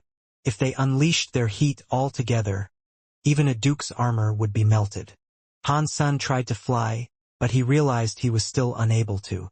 They would have to tread across the lava sea. Bai Wei suddenly smiled at Han Sen, which sure gave him a surprise. Seeing a cocky person give someone a smile elicited a different feeling to the witness of an average smile. Bai Wei pulled out a leaf. She put godlight into it and then threw the leaf into the lava sea. The leaf expanded in the air. It looked like a small ship in the lava sea when it came down. It was green like jade. The leaf floated atop the lava sea. The lava bugs, however, started to avoid it in the lava. They did not dare draw close to the leaf. Bai Wei stepped on the leaf, turned around, and looked at Han Sr. If you guys are willing to be my knights, I am willing to take you away from here safely. Thanks, but no thanks. Han Sen smiled. The woman was drunk on her own pride. She did not bother to find out who Han Sen was exactly, and the only threat before them were a few lava bugs. They weren't going to stop him. Bai Wei saw Han Sen and his friends huddle together. Then Han Menger summoned a blue shield. It shielded them all just as they moved to walk across the sea of lava. Bai Wei frowned and advised Han Sen. When the lava bugs are shocked, they will explode. The heat they create can melt a Duke-class defensive item. Even King-class armor can break with the heat. Don't say I didn't warn you. Thank you for the tip, Han Sen replied. But he did not stop walking across the sea. They were walking across the lava sea with the demon bug king by Sima for protection when suddenly many of the lava bugs approached. Their bodies were like burning steel, and they launched themselves against the surface of the Bai Sima. They exploded with a searing heat. The heat was able to melt any kind of steel, but the Bai Sima did not melt at all. Bai Wei looked quite surprised seeing this. Her facial expression was a complicated one. Bai Wei was operating her leafy vessel. She watched the others cross the lava sea. She was surprised by the level of defense the demon bug king Bai Sima had. She couldn't help but stare at it. How many tricks does this guy have up his sleeve? Bai Wei looked at him weirdly. They walked 1 mile from the shore of the island, and when crossing the threshold, their abilities to cast air powers returned. Han Sen and his companions started to fly up and away from the sea of lava. The lava crocodiles that attacked did nothing to the demon bug king Bai Sima, either. Bai Wei had to put the leaf away and use her own powers to fight her way out of the lava sea's region. Han Sen laughed at her, but he did make an offer for others to join him inside the shield. She just didn't reply to him. She left by her own means. This woman is way too full of pride. Han Sen shook his head. He continued to investigate the undying bird nest as he did so. Han Sen used the purple-eye butterfly to examine it, and he could see how the undying bird nest was full of mysterious cause substance chains. There were a lot of them and there weren't any gaps. It was scarier than the core substance chains on the stairs. Han Sen tried, but he failed to activate the nest's power. He researched it for a while, but he could not figure out what its purpose was. I will have to try some more when I get home. This bird nest's power cannot be any less than purgatory heaven. Han Sen thought to himself. When they left the underground cave, Han Sen and his companions returned to go for the lava valley again. Break the camera. Pretend nothing happened today. If you guys dare speak a word about this, you'll know what will happen. Don't you? Bai Wei looked at Bauer. who was intently filming her with the camera. "This is bad. We just destroyed a camera the other day. Now we're going to destroy another one." Hansen looked terrible. "I will talk to Ice Blue Night King." "Just do it," Bai Wei said. Hansen was delighted, but his face still looked very bad.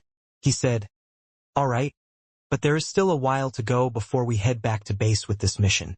How about we destroy it right before we return?" Hansen did not want anyone to see any of that either, but if Bai Wei was willing to take responsibility, destroying it would be good. Bai Wei stopped talking. She kept walking ahead through the valley. She was there because of the deal, but she was being punished. She could not go back to the Extreme King just yet. Bai Wei's punishment was because of Han. Senator Bai Wei lost the destroyed Bible she had been tasked to recover, all because of $. That was why she was being punished by King Bai. But the punishment was for Bai Wei to retrieve the Undying Bird's item. No one probably expected Bai Wei to not dare ascend the steps. Han San was the one who had earned the approval of the Undying Bird instead. Han San and the others continued their search through Lava Valley. After 3 days, someone else was in Lava Valley who had been following them. Night River King looked cold. Although he had been forced to go, his mind to kill Han Sen wasn't. While searching, Han Sen found a territory belonging to the Finger Fire Crow. There was at least 50,000 of them, so it took them a few hours to get rid of them all.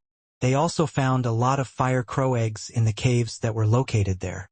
Because there were so many fire crow eggs and the little fire crow's levels were low, they were pointless to haul back, so they decided to destroy them. It was to prevent them from hatching and one day forming another murder of pesky fire crows. While they handled the fire crows, Han Sen decided to put a few of them in his bird nest. He wanted to see if it would have any effect. 1 hour later, the fire crow eggs inside the nest hatched and broke. It resulted in there being a few fire crows in the nest. "Damn! This bird nest's power is to hatch eggs." Han Sen's face changed. To confirm that this was indeed the bird nest's power, Han Sen conducted a few tests. He quickly found out what the bird nest did. It looked as if the Undying Bird nest could speed up the incubation period for an egg and make them hatch faster. Han Sen managed to find and try out a few different eggs by putting them in the nest. They all hatched within a short period of time, so it couldn't have been a coincidence. Thinking of the way of life and death, Han Sen acknowledged that it could not have been a coincidence. The little fire crows that hatched were stronger than the average fire crow. They seemed to be much stronger, but once they had fully hatched, the bird nest stopped its effect on the fire crows. It did not make them grow any faster after hatching. Han Sen only knew that the nest sped up the hatching speed and made the creatures birthed from it stronger. It did nothing more beyond that, but Han Sen still tried to examine and determine whether or not it did something else. Han Sen was doing all this behind Bai Wei's back. She had no clue what the bird nest did. "This thing really is a bird nest." After Han Sen learned what it did, Han Sen looked at it strangely. If that was all it did, then it did not help Han Sen much. What he needed right now was a battle mode treasure. But Han Sen recalled the little red bird in the Alliance's warehouse. Han Sen wondered if the bird nest could work to make it hatch faster. It had eaten the sun gold bird baby, so if it finished evolving, it should be useful. But Bai Wei was in the team currently, and Han Sen did not have the time to bring the egg of the little red bird back from the Alliance. He could only find out when he returned. After finishing up with the fire crow eggs, Han Sen continued onward. While he was moving, he suddenly felt something. It prompted him to shout out, "Use the Bai Sima!" Han Menger immediately used the blue gold demon bug king Bai Sima to shield everyone inside it. While the Bai Sima was up, a scary power suddenly struck its surface. Night River King. When Han Sen saw the black river-like attack, he knew exactly who had come for him. The black water broke, and from it a shadow emerged. It was Night River King. He was standing atop a swirl of black river water. He coldly looked at Han Sen inside the Bai Sima. "Han Sen, today you will die. Night River King, has coming to the ice blue system driven you nuts? You cannot break my Bai Sima, so how do you hope to kill me?" Han Sen wanted to provoke Night River King. He knew Night River King was not stupid, though. If he had come for him again, he must have something prepared and planned. Night River King grunted. He did not want to waste time talking to Han Senator. He did not have much time. So he needed to kill Han San and leave the place quickly. He needed to remain hidden from the sight of Ice Blue Night King's people. He also needed to avoid leaving behind any evidence just in case the people of Extreme King picked up on something that could lead to him. Night River King was confident he would be able to kill Han San and the others. He was only worried about the demon bug by Sima. Without that, he could kill the marquises it housed with ease. No matter how strong the marquise was, they could never hope to defeat a king. Not even 10 lone bamboos would be enough. The power gap was simply too large. The ambush failed, but that did not make Night River King hesitate. He brought out the little metal figurine Edward had given him. This was his trump card and what he put his faith in. This is what he hoped to break the Demon Bug King by Sima with. The little statue was 1 foot tall, and it was gold. It was like a little warrior garbed in golden armor. Ancient warrior statue. Bai Wei saw Night River King hold the statue, and when she did, her face changed. What is it? Han Sen looked at Bai Wei. He knew it had to be something special, so he felt compelled to ask. That is a statue that belongs to ancient god. If I am correct in my assertion, that is ancient god's ancient warrior statue. Bai Wei immediately explained. What does it do? When Han Sen spoke, Night River King's ancient warrior statue began to glow with a scary light. It looked as if it had been activated some way, and then a golden power wrapped up Night River King's body. Quickly, Night River King's body was clad in golden armor. He became much stronger to a wholly terrifying level. Legends say ancient god kings are born deified. They have a special power, and it enables them to put their power inside a statue. They can give these out to the creatures that are loyal to them. If others make use of it, they temporarily borrow the power of that ancient god. Bai Wei's face looked glum. Han Sen and everyone's face changed. The ancient gods were born deified, and by having that statue, Night River King had their power. That meant he had the power of a deified being. Die Han Sen.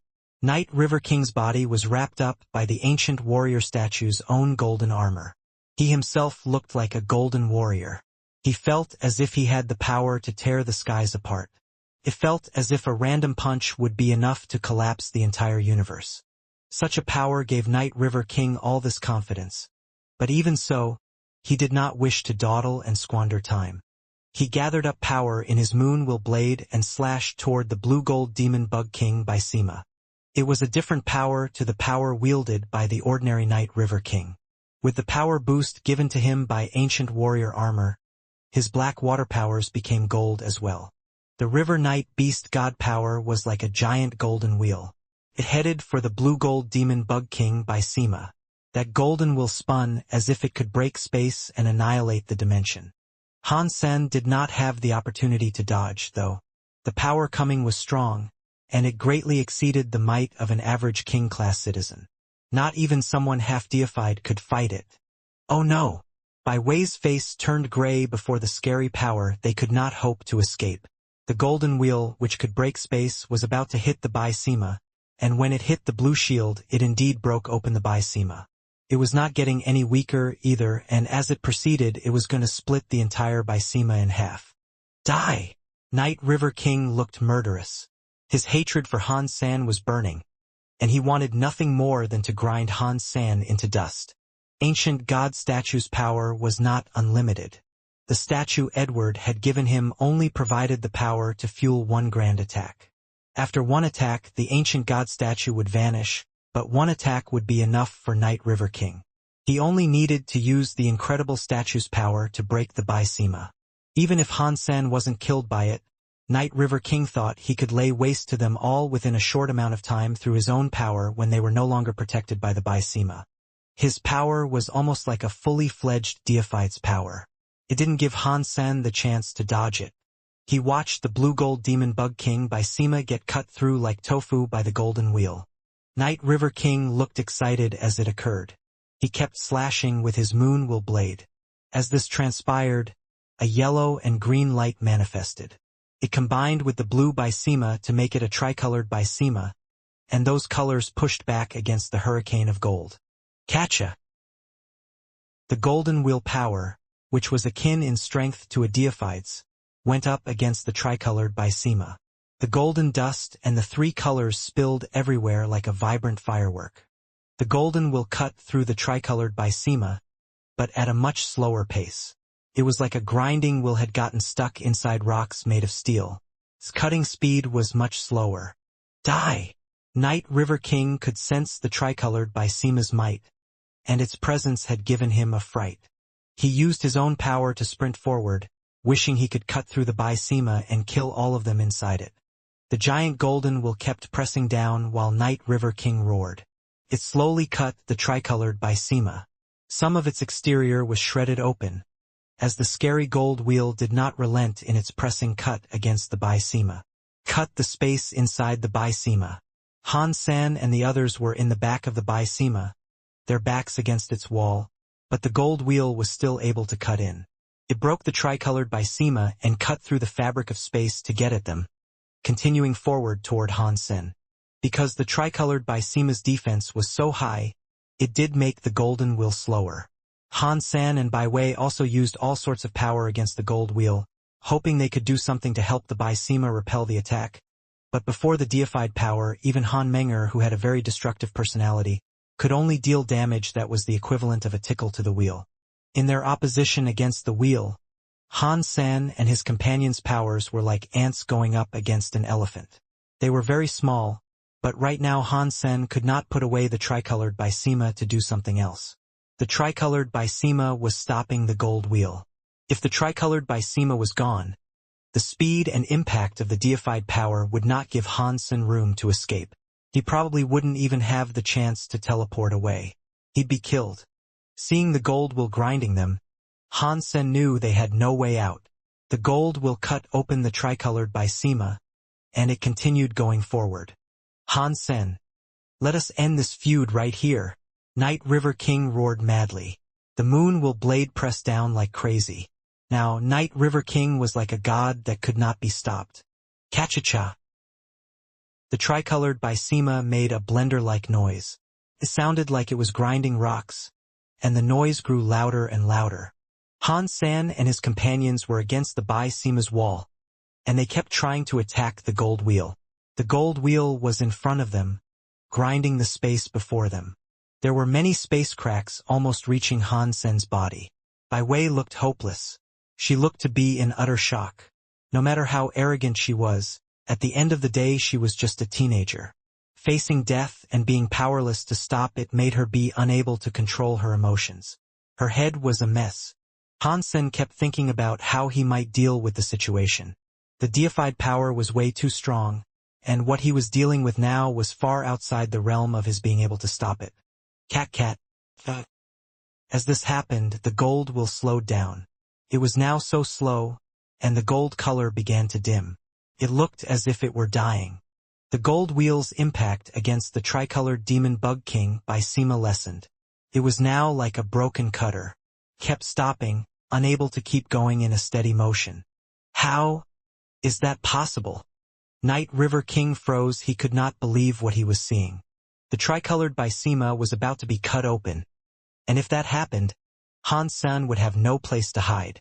As he saw that all of this was about to come to an end, Night River King's ancient warrior light also started to flicker. Many cracks formed across the ancient warrior statue's gold armor. It was on the verge of breaking. Night River King knew what was going on. It was the sign of the ancient warrior statue reaching its expiry point. He could not believe that the tricolored shield could withstand the brutal force of a deified attack. Bai Wei was just as surprised. She had already been impressed by the demon bug king Bysema, but now it had managed to block the attack of an ancient warrior statue. She was amazed by its performance. Han-sen and Han Yen were happy, too. One demon bug king Bysema was a half-deified treasure. Han-sen did not believe the combined effort of the tricolored Bysema could block a deified attack, but seeing the truth of the matter now, it really had blocked the attack, even though it had been dealt a lot of damage. Pang! Night River King's ancient warrior statue light was extinguished. The gold light shattered into dust. The gold wheel was gone, too. There was just some black water power left. The tricolored demon bug king by Sima was gone, and the beast's souls were damaged. It would take a while for them to recover. The tricolored by Sima was still not strong enough to challenge a deified power. I did not expect you had 3 of those shields. That defense is so strong. It is a shame that it could not kill you. But now you don't have the protection of any shield, and so you will die. Night River King looked so ugly, and his eyes looked to be filled with greed. Han Sen's shield could block a deified attack, and while the powerful treasures hadn't been destroyed, they could not currently be used. That meant Night River King thought he could kill them and take the shield treasures for himself. Night River King looked very greedy and murderous. He used his black water power and the Moonwill blade to create a black water wheel. There was no ancient warrior statue to power up the attack, but it was still a king-class power. Han Sen moved his body and summoned both sets of dragon wings, the ones on his back and the ones behind his ears. He held Bower and evaded Night River King's black water wheel attack. Night River King looked crazy, and he roared, "Let's send them to hell so they can wait for you." The pair of Moonwill blades did not lessen in their strength, and they kept creating scary black water wheels to send after Ji Qing and the others. "I am afraid you will be disappointed." Han Sen looked at him mockingly. Pang! A gold shield arose from Han Yen. It was the 4th demon bug king by Sima. It was not damaged by his attack, as the gold by Sima protected them and prohibited the black water wheels from reaching them. Many giant black water wheels came down on the gold by Sima, spinning in a bid to cut through it. But try as they might, they could not cut through the surface of the new gold by Sima. Damn it! He still has one more of those treasures. Night River King felt so angry, and in addition to that, he felt hopeless and sad. He had done everything he could to try and kill Han Sen, but every attempt had failed. He hadn't even managed to hurt him in the least. The presence of the gold demon bug king by Sima had hurt his confidence quite a bit. Without the help of the ancient warrior statue, his power was not enough to break through the shield. His plan had completely failed. No one expected Han Sen to possess 4 of those treasures, and no one expected the tricolored shield to block a deified's attack. But quickly, Night River King did find himself some hope, and that was because he saw Han Sen coming for him. He hadn't hidden himself inside the gold demon bug king by Sima for protection. "I don't think you have a 5th shield treasure." Night River King looked ugly as he roared. His body exploded with a burst of power as black water started popping off in every direction. The Moonwill blade he was wielding was carrying a black water wheel toward Han Sen. Han Sen's dragon wings flapped. He teleported past the black water wheel and rushed to Night River King. Night River King was so angry, and his blade was so fast. The black water wheels appeared everywhere. They were headed for Han Sen with an ardent desire to cut him up into pieces. Han Sen cast his Dongxian aura and used the purple eye butterfly, and then he teleported again. His speed and power wouldn't be up to Night River King's par. Dodging Night River King's attacks were very difficult, of course. He had to count on his judgment and prediction abilities and use break space flash to evade each and every black water wheel. By doing so, Han Sen came nearer and nearer to Night River King. 10,000 meters, 5,000 meters, 3,000 meters, 2,000 meters, 1,000 meters. Night River King's mad attacks could not prevent Han Sen from inching his way forward. Finally, when Han Sen was only 500 meters away from Night River King, Han Sen roared. He held his ghost teeth knife and brought up the demonic knife air. He slashed toward Night River King. "You underestimate the power of one who is king class." Night River King was incredibly angry from Han Sen's provocations. The Moonwill blade slashed toward Han Sen with a black water wheel spinning like crazy at its tip. It looked as if it were going to cut the world and Han Sen open. Night River King did not think Han Sen was an equal opponent. Without those horrible shields of his, Han Sen was little more than a cheap ant before him. Now that the ant sought to challenge him, it made Night River King angry, but it also gave him hope. He could not hide the fact that he had come to kill Han Senator even if he did kill Han Sen. His teammates would spread word that he had broken the shield and everything, but if he killed Han Sen and retrieved the item Edward wanted, Night River King could discuss striking a deal with Edward and Ice Blue Night King.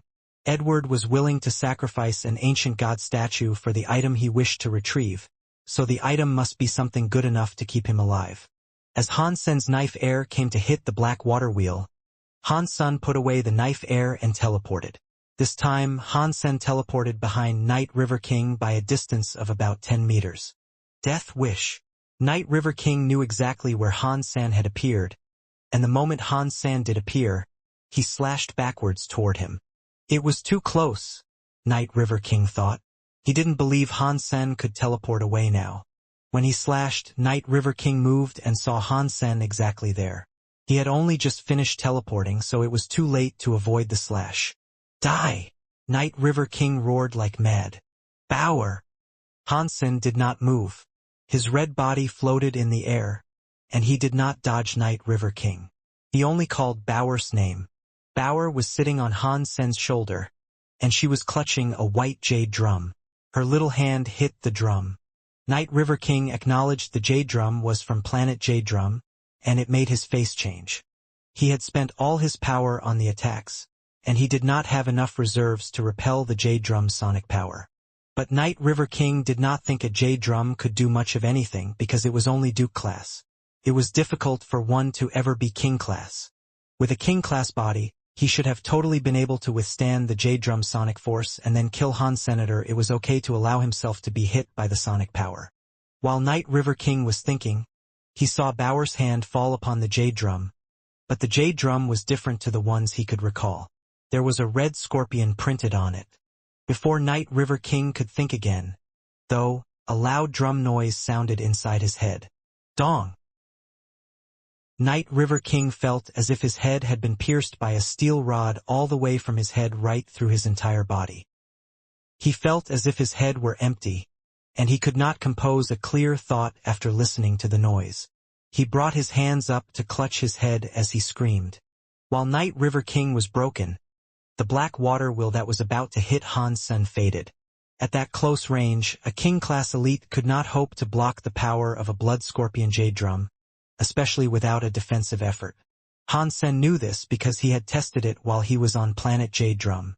Night River King, our feud really should end here. Han Sen's ghost teeth knife was carrying a scary knife air. It came slashing at Night River King, who was screaming while he clutched his head. Night River King wanted to kill Han Sen, and Han Sen wanted to kill Night River King. A scary knife air came across Night River King's throat. The power could break a mountain, but on Night River King's neck, it only imparted a light knife mark. Blood was drawn by the blade, but a complete slit of the throat was not achieved. A King-class body was far stronger than a Marquise's. The slash could not cut through Night River King's entire neck. It could only just hurt him. But the pain brought Night River King a bit of lucidity. Dong! But before Night River King's head started to run again, another noise was heard. It made Night River King's head buzz once more. It felt like someone had used a hammer to batter his head and then dig his brain out. He screamed again. Bower's hand came down on the blood scorpion jade drum, and she did not stop there. Her hands alternated to hit the jade drum continuously. Night River King shouldn't have stayed that close to Han Senator. The blood scorpion jade drum's attack wouldn't have been so potent if the distance between them had been greater. At such close range, Night River King had tried to attack Han Sen without reserving any of his strength for defense. His King-class body was unable to withstand the noise unleashed by the blood scorpion jade drum. The sound of the drum was like the sting of a scorpion tail, jabbing directly into his brain. Thinking suddenly became very difficult, and he felt as if his head was going to explode. Gathering the willpower necessary for the smallest action became almost impossible. Bower's hand kept pounding the jade drum in a simple rhythm. Dong! Dong! Dong! Dong! Dong! Dong! Dong! Every beat of the rhythm felt like a thick needle being driven deeper into Night River King's skull. He clutched his head and screamed aloud. He couldn't control his body, and so he started to fall. The booming of the drum echoed through the sky. It hit the gold by Sima, but the shield blocked it. The noise couldn't hurt Han Yen and the others, who were still safely ensconced in the shield. Han Sen followed along with the rhythm to slash Night River King. The powerful beats of the drum didn't affect him. Han Sen's blood, which possessed the power of the Blood Pulse Sutra, had sunk deep into the blood scorpion jade drum. Although he couldn't totally control the jade drum yet, some of his blood had merged into the blood scorpion. A connection was beginning to form between the two. The blood scorpion believed Han Sen was a part of it, so it had decided not to hurt him.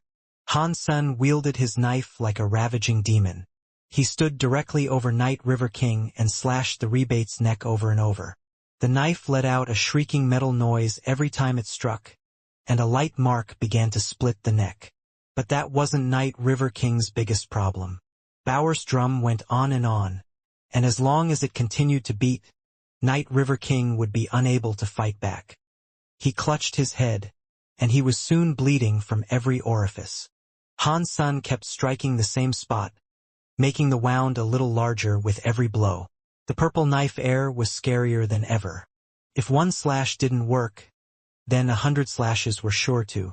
If 100 slashes didn't work, though, then it would take 1,000 slashes. It didn't matter how tough Night River King's body was. He would have a limit, and Han Sen would find it. Night River King wouldn't be able to withstand those cuts forever. An ordinary marquis couldn't even cut the skin of a king. But Han Sen's knife air was so strong that he could destroy far more than a normal marquis could. Not even dukes could compete with him. And teeth powers also had a tearing force.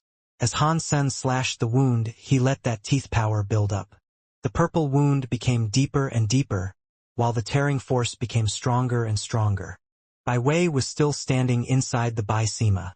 She watched as Han Sen began cutting into Night River King's neck, as the blood began to spill. The scene left her speechless. Han Sen had given her many surprises, and he had proven himself to possess both confidence and a fine sense of judgment. He had a shield that could withstand the blow of a deified enemy, and on top of that, he had a jade drum that could leave a king-class elite dazed and disoriented. All of Han Sen's possessions made the extreme king-queen jealous. If Bai Wei wanted a king or deified weapon, she could get them easily. But having such a weapon would matter little. She was just a marquise, and she couldn't utilize the full powers of a deified weapon. It would be pointless for her to have one. However, Han Sen's tricolored shield could be used by a marquise, and it could block deified attacks. It was difficult to imagine what sort of treasure that was. Bai Wei recognized the jade drum, too. Even though the jade drum was king-class, she couldn't strike the jade drum in the same way Bauer was able to. She could never deliver such an impact against a king-class opponent.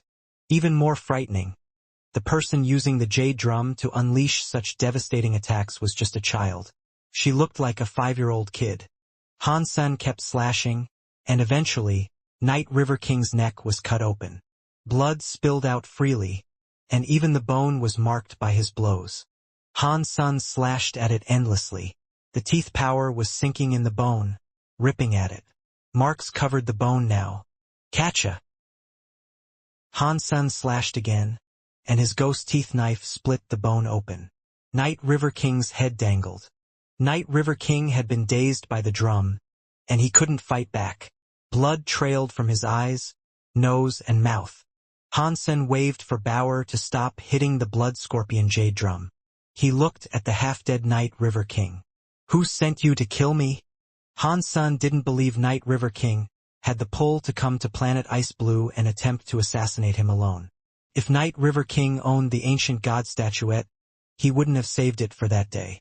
Night River King had wanted to kill Han Sen long before they left with the Extreme King. Han Sen already knew the answer, but he still wanted to confirm it. Night River King's neck was in the process of breaking, and the teeth powers were tearing ever deeper into the wound. As his grievous wounds deepened, he lay on the ground, completely immobile. His face was bleeding, and his eyes were starting to close. "No, don't kill me."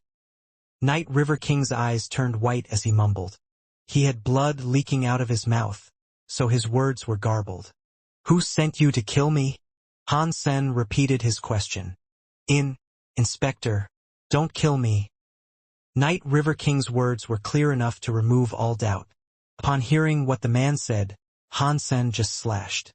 He severed Night River King's neck that was still being devoured by his teeth power. Night River King's head rolled away. A king-class elite had been killed.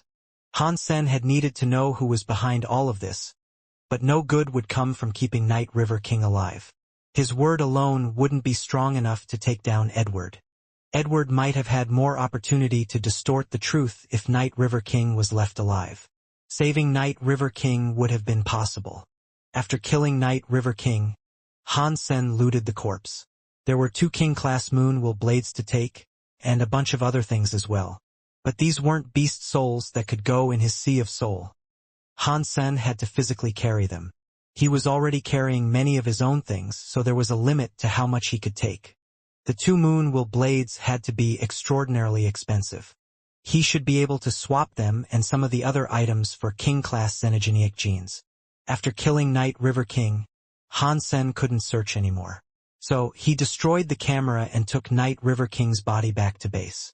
Hansen blamed Night River King for destroying the camera, and that excuse managed to save him a lot of trouble.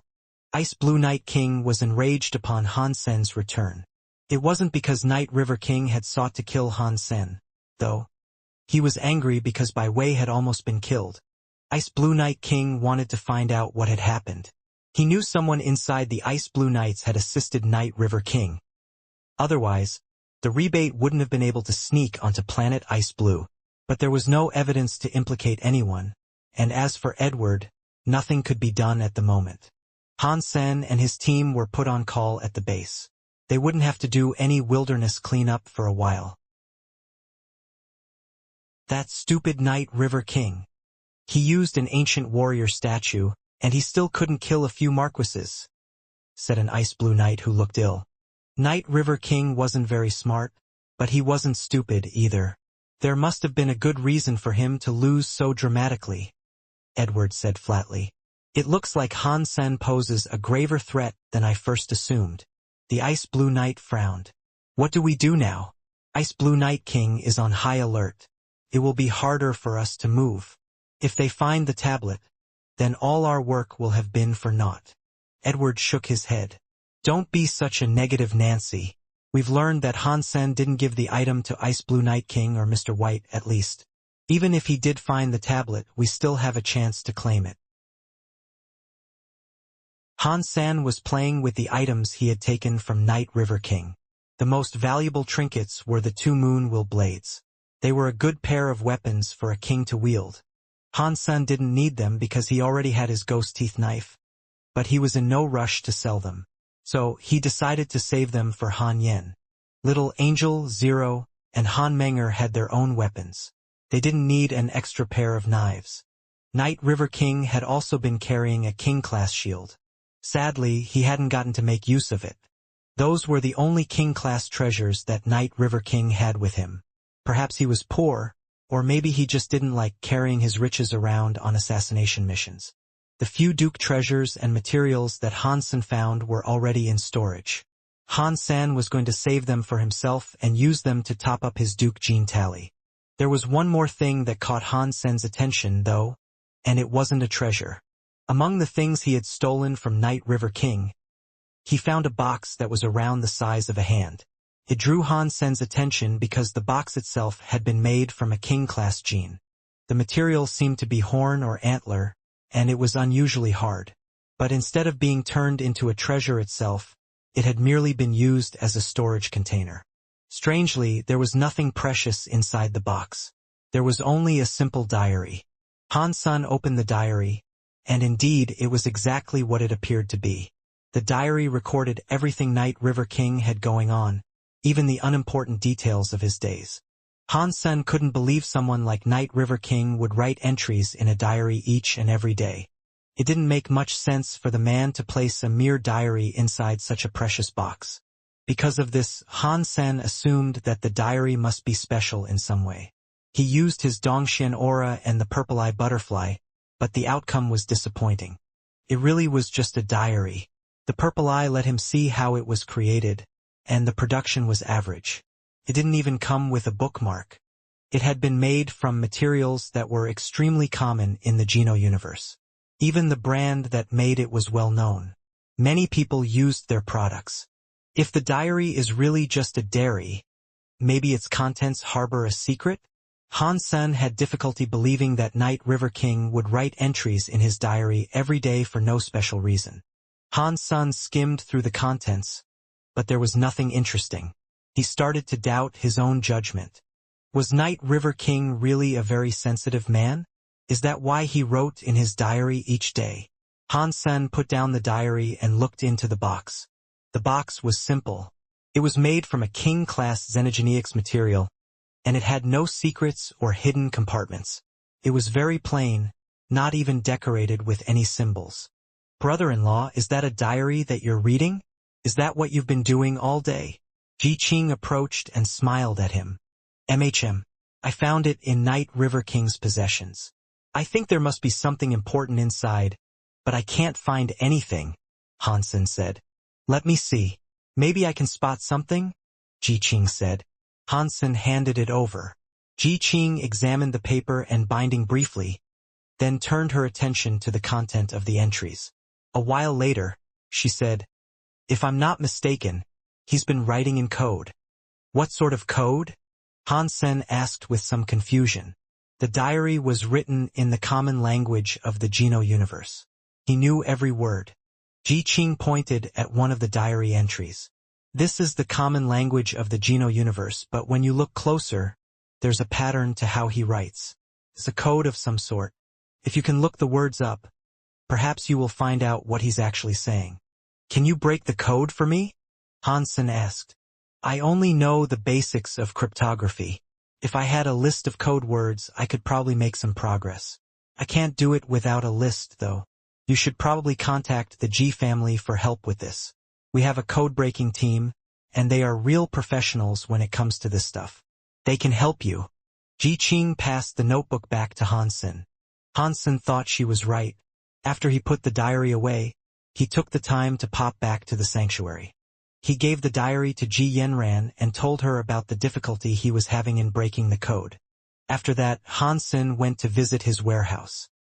He lifted the egg, which was formerly the little red bird, from the keg. He then placed it in the undying bird's nest, hoping it would hatch soon. By the time he was done in the warehouse, the G family had already sent him a progress report. The patterns in the writing didn't fit any of the codes they had on record, so deciphering the diary would be difficult. Fortunately, they had been researching the Geno universe's language since Han Sen returned to the sanctuaries for the first time. So, there was still a chance for them to decipher the diary. It would simply take some time. They asked Han Sen to return in 10 days, and by then, they might have made some progress. There were many people in the base, so Han Sen knew he shouldn't remain in the sanctuaries for too long. He took the undying bird's nest and the little red bird's egg back to the base on planet Ice Blue. Ordinary xenogeneic bird eggs took 3 or 4 hours to hatch inside the bird's nest, but the little red bird had been inside the nest for an entire day, and still it showed no response. Han Sen wondered if the egg might have died. Han Sen and his team didn't receive any more missions. They suspected that Ice Blue Night King was grounding them to ensure Bai Wei's safety, but they couldn't be certain. They were stuck in the base for 2 weeks, and they weren't given a single excuse to leave it.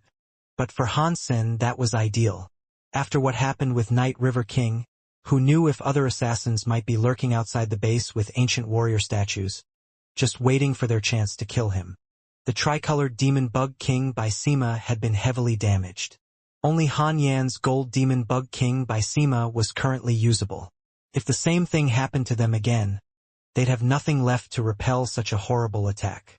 Staying inside the shelter of the base under the constant protection of the knights was currently Han Sen's best option.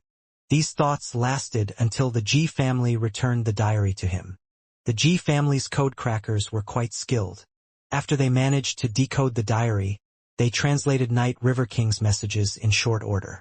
The content started before Night River King came to the systems of chaos, and the early entries were rather boring. They were only a few words each, and they tended to be simple notes about his day. He probably only wrote them in code out of habit. When Night River King arrived in the systems of chaos, however, he was attacked by xenogeneics while he was defending Ice Blue system. That was where the diary got interesting. Night River King hadn't been there for long, But in that time, he discovered something rather strange. Instead of telling the Ice Blue Knights, he began secretly investigating on his own. 67 days before Hansen began reading the diary, Night River King had been spending his second day stationed defensively at the edge of the Ice Blue system. A group of Xenogeneics had approached the border of the Ice Blue system and attacked the Ice Blue Knights that were on guard. Then Night River King had made this note. It was here. It was always here. That didn't make much sense. Hansen didn't know exactly what it meant, but it clearly indicated that Night River King had found something. Hansen kept looking through Night River King's diary. He noticed that over the following days, each entry was short. It's still here. Purple. 7th is infected. Haven't found anything abnormal. 32nd is infected. Nothing abnormal. 1st is abnormal. Observation ongoing. The short entries continued for an entire month. Night River King seemed to have discovered something, and although his entries were short and mostly without emotion, Hansen could sense the worry that had filled Night River King as he wrote. What did he find that scared him so badly, I wonder? What are his notes talking about? Hansen wondered with a frown. He didn't have any answers yet. The diary continued in that way for some time. The entries led up to a few days before Night River King had come and attempted to kill Han Senator at that point. The diary included something new. Edward asked me to kill Han Senator. It is risky, but it is worth a try. If I succeed, I can be away from it. Hansen frowned again. Night River King knew helping Edward would be a dangerous venture, but he was scared of this mysterious thing even more. Over the next few days, Night River King continued his observations. He still referred to it and the numbered creatures frequently. Those numbered creatures had undergone many weird changes. The day before Night River King came to kill Hansen, he wrote his last entry. He had seen something that shocked him a lot. His last entry was much lengthier than the others. What was written there made Hansen feel an uneasy sense of disbelief. Good God! 7th became King class. It affected number 7. What is that power? Is it dangerous? Can I use it? Night River King seemed very nervous, and he used many question marks. What did Night River King see? What are these numbers he's referring to? Can raise creatures to King class? If it is inside the Ice Blue system, and Night River King saw it so regularly, there's no way that it has escaped the notice of all the other Ice Blue Knights. Hansen frowned as he thought to himself. But Night River King's diary never once described exactly what it was, and so, Hansen couldn't accurately guess its nature. Purple. Night River King found it, but the Ice Blue Knights with him did not. He said it affected a number of creatures, and one of those became King class. Hansen sorted through the various leads, but there was nothing solid enough to go on. It looks like I will have to go to where Night River King was originally stationed. If I head there, I might be able to find out what he is referencing. Hansen proceeded to think. It was simply a shame that the Ice Blue Knights owned every inch of the system. He couldn't just go wherever he wished.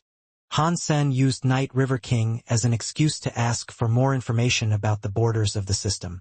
In the time that Night River King had been with the Ice Blue Knights on the border, none of them had ranked up from Duke to King class.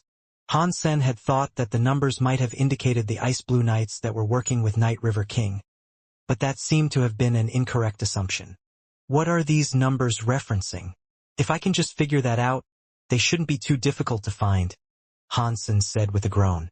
Night River King's final diary entry was very intriguing to Hans Senator. If the mysterious could raise another creature to King class, then Hansen was very interested in finding out what it was.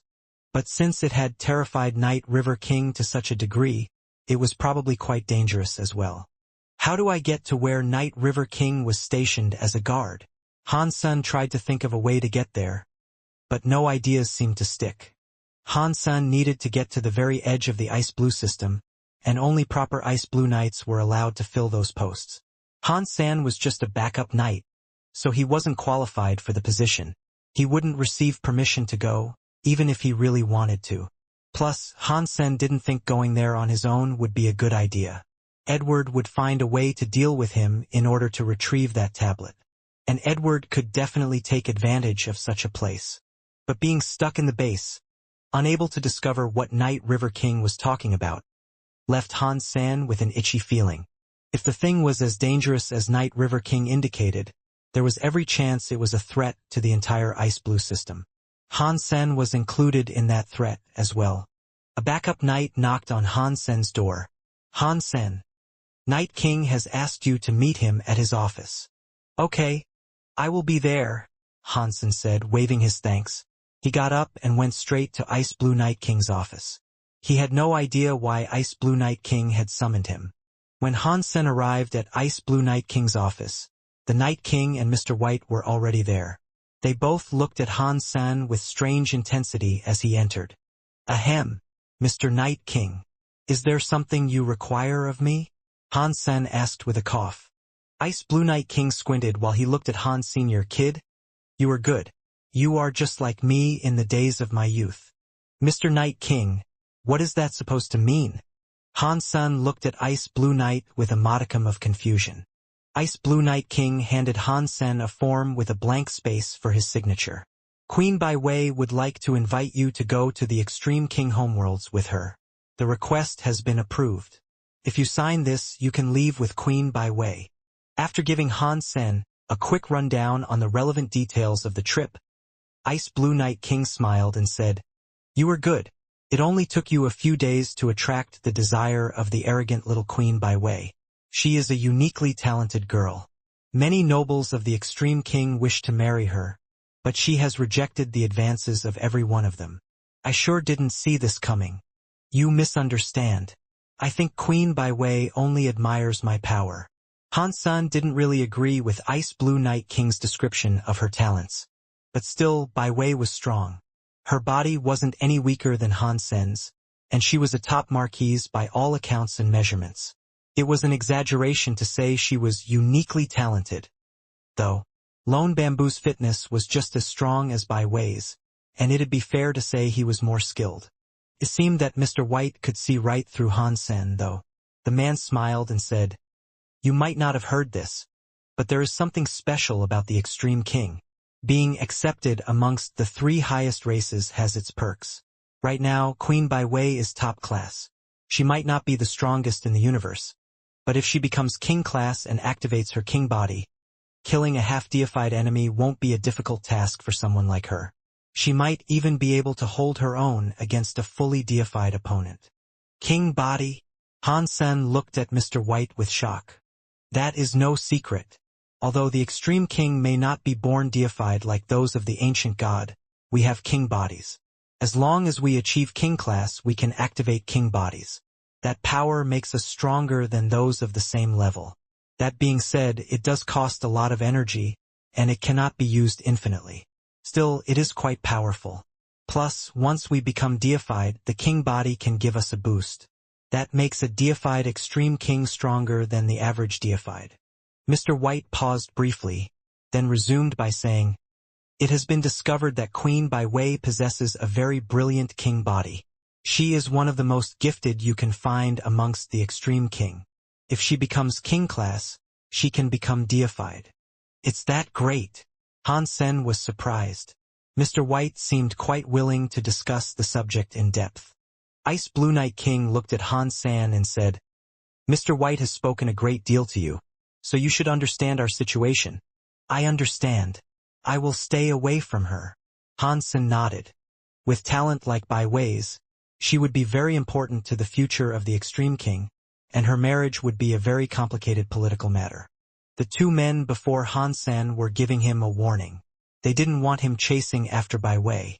You don't have to think too much. We might be going overboard. Just be yourself and don't disobey her. Being Queen Bai Wei's loyal guard is an important posting. You will benefit greatly from that position. Ice Blue Night King smiled. I don't like leaving so soon. Please let me stay in the Ice Blue system for a while. Han Sen wasn't interested in selling himself off to the Extreme King. Han Sen had little interest in being a loyal guard, and he hadn't yet discovered how to use the plate. He hadn't tracked down what Night River King had discovered out at the border of the Ice Blue system, either. He didn't want to leave with so many loose ends. That won't be possible. This transfer order is coming straight from King Bai. You and your team have to go to the Extreme King homeworld with Queen Bai Wei, Ice Blue Night King said. She said she was here as punishment, and she is going back so soon? Hansen had a wry smile. After what happened with Night River King, King Bai doesn't believe she is safe here. So, she is being forced to return, Mr. White said. Return to your rooms and ready yourself. In 2 days, I will be escorting you to the Extreme King to be sure that nothing else happens to you. Ice Blue Night King then waved his hand in dismissal. Hansen had to leave Ice Blue Night King's office. As he walked, he thought to himself, did King Bai find out that I took the undying bird nest? Is that why he's actually summoning me? It had been 2 weeks, and the little red bird had remained quietly in the nest the entire time. Hansen had put other bird eggs inside, and within 2 hours, they hatched. That meant the nest still had its powers. He just didn't know why the little red bird was taking so long to hatch. I hope the little red bird hatches before I journey to the Extreme King. If the undying bird nest is taken by King Bai, I'll have no chance. Back in his rooms, Hansen explained his situation to Han Yen and his companions. They prepared to go to the Extreme King in a few short days. Edward heard the news and it made him frown. If Hansen goes to the homeworld, we'll lose our chance to get our hands on the item. As the Ice Blue Knight spoke, his expression turned pensive. We can't allow him to go to the Extreme King. He has to stay here, Edward said. How do we make him stay? After the incident with Night River King, Ice Blue Night King himself is going to escort Hansen to the Extreme King. We wouldn't stand a chance. You want to take on people loyal to Ice Blue Night King? We aren't strong enough. Maybe not. Edward suddenly had a thought. The only way is to cooperate with Ice Blue Night King. What? The Ice Blue Knight jumped out of his chair, staring at Edward with wide eyes. You're going to tell Ice Blue Night King that Hansen took the relic? Yes. Edward nodded. No, no way. The Ice Blue Knight shouted.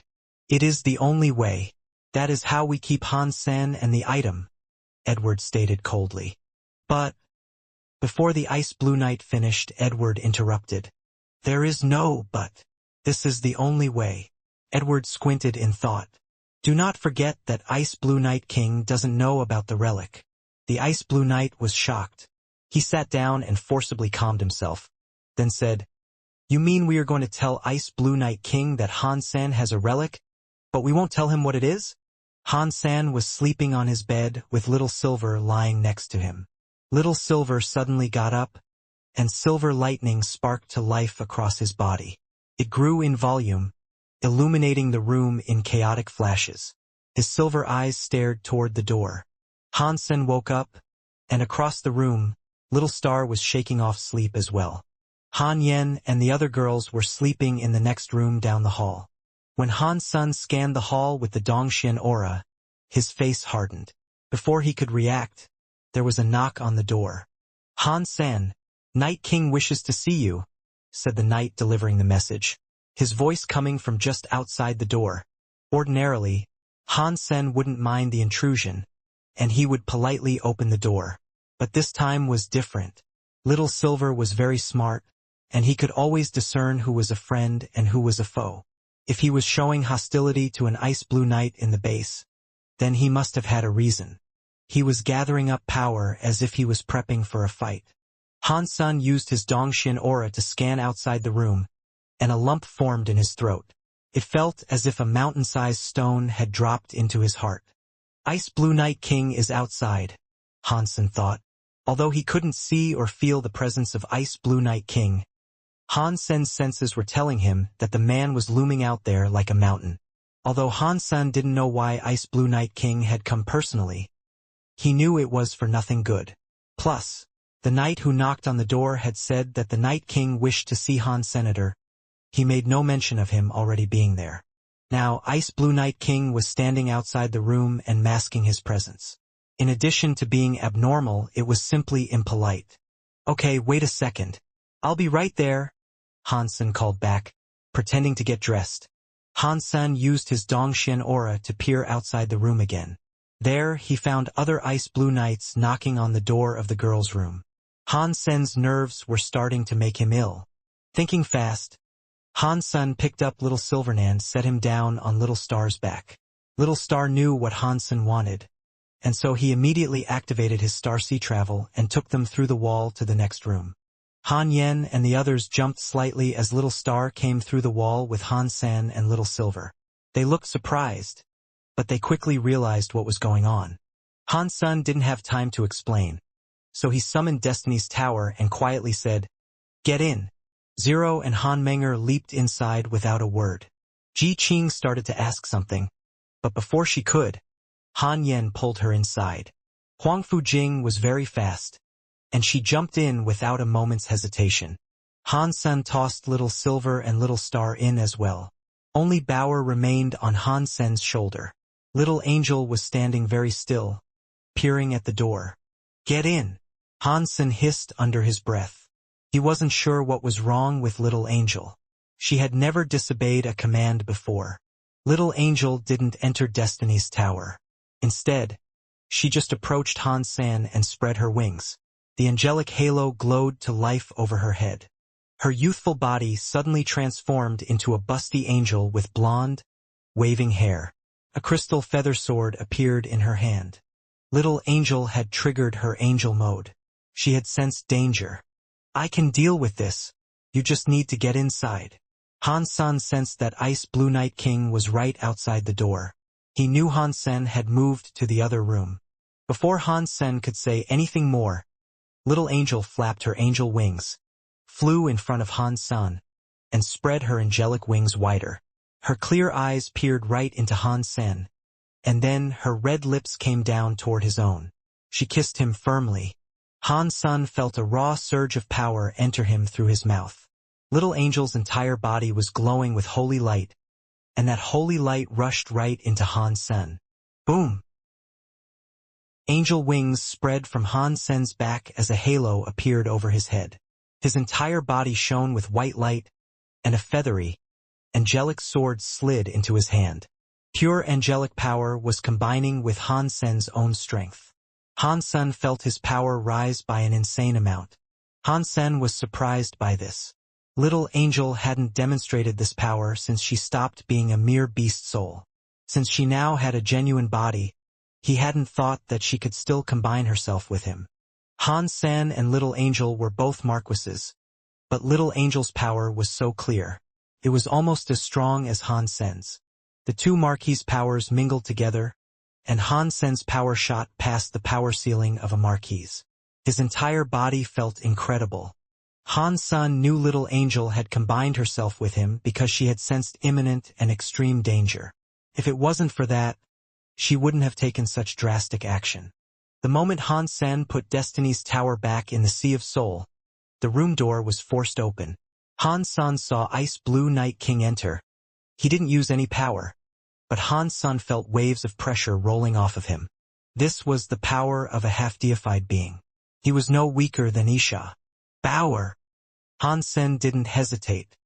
He summoned the dragon wings for his back and his ears, then employed his stone cow body. His skin looked red, and both draconic and angelic wings spread behind him. Pang! Bauer's hand slapped the surface of the blood scorpion jade drum. A shockwave rolled out of the drum, and Han Sen flapped his 3 pairs of wings. He teleported to the back wall. Ice Blue Night King frowned. He used a blue halo to shield himself. The shockwave was like a scorpion's tail, striking and stinging the Night King's head. But the blue halo swirled around him, and the sting couldn't land and puncture him properly. Han Sen, I will ask you this clearly. Are you about to desert this army? Ice Blue Night King stared at Han Sen, his eyes having followed Han Sen's teleportation instantly. As he spoke, an unnerving power came out from him. Han Sen teleported into a hallway, and the Night King's power landed on him immediately. It felt like a mountain had slammed into him, and it almost made him collapse on the ground. If you were willing to let me explain, you wouldn't have come here like this, Han Sen said flatly. Then, he exploded with power to fight off Ice Blue Night King's own. He teleported away and broke through the roof of the base as he did. Now he was in the air. Hansen didn't know if he could escape, but going back to the sanctuary wasn't an option this time. Han Yen and the others were in Destiny's Tower. With their level of strength, they would be damaged by the restrictions of the sanctuary. Not even Destiny's Tower could shield them from that. If he took them back to the sanctuary, they'd either self-destruct or be thrown out of the sanctuary. Both options would lead to death. Han Sen gritted his teeth. Before he teleported again, Ice Blue Night King rose into the air as well. The king looked down at Han Sen from above. That pressure he exuded was hard to explain, but it made Han Sen feel as if the man was a god. It didn't matter where Han Sen chose to flee. He couldn't escape from this terrifying being. Han Sen, you can still turn back from this, Ice Blue Night King said gravely. Han Sen didn't answer, though. Instead, he kept thinking.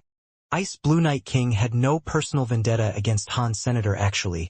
Considering their mutual connection with Isha, Ice Blue Night King shouldn't have been hostile towards him at all. And on top of that, Bai Wei was supposed to be taking Han Sen to the Extreme King very soon. There was no reason for Ice Blue Night King to attack him now. This was going against the will of the Extreme King's ruler, and thus it could be considered a most grievous crime. As he thought about it, Han Sen could only pin it on the stone tablet that was in his possession. Edward had even used the ancient god statuette to try to get his hands on the stone tablet. If Ice Blue Night King knew about the stone tablet, he would have attacked me already.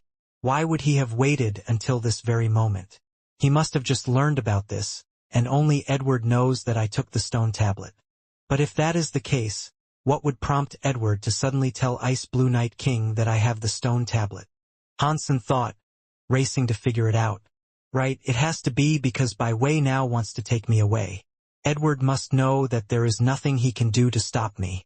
Telling Ice Blue Night King would have been his last resort. It looks like this stone tablet is worth more than I thought. Even Ice Blue Night King is willing to go against the king's decree by trying to keep me here. If they are that desperate to get me to stay, perhaps the stone tablet only works here. Otherwise, they could think of a way to get it back once I'm with the Extreme King. They would have to be incredibly motivated to go against their own ruler's commands with such a reckless plan. Han Sen raised his head to look at Ice Blue Night King high in the sky. He could have already killed Han Sen had he wanted to. With the man's power and reputation, he probably could have murdered Han Sen and gotten away with it. Perhaps he had stayed his hand because of his memory of Isha. Maybe he didn't actually want to hurt Han Sen, and all he wanted was that tablet. But Han Sen didn't want to give up the tablet, so there was a conflict of interest. If Han Sen handed the tablet over, Ice Blue Night King would stop coming after Han Senator whatever the case might be. It didn't seem as if he'd stop unless he got the tablet, and he would get it no matter what. Damn it! How did Edward know I took the stone tablet? They shouldn't have any way of knowing what the stone tablet does. How did he find out after I took it? Hansen sighed. He had been so careful, but Edward still discovered the theft. He didn't have time to think it over, though. If Han Sen wasn't willing to let go of the stone tablet, then he had to find a way to escape. They were currently in the headquarters of the Ice Blue Knights, so Han Sen was surrounded by elites on all sides. Ice Blue Night King didn't want to cause a big scene, and he didn't want to push Han Sen to the edge, so he had come for him alone. Han Sen, that thing is useless for you. Leave it, and you can still receive a reward. Ice Blue Night King hadn't actually attacked yet. He was only using his strength to suppress Han Sen. What are you talking about? Han Sen used his knife mind and sword mind to blast away Ice Blue Night King's powerful aura. As soon as he struck back against the aura, the pressure released him.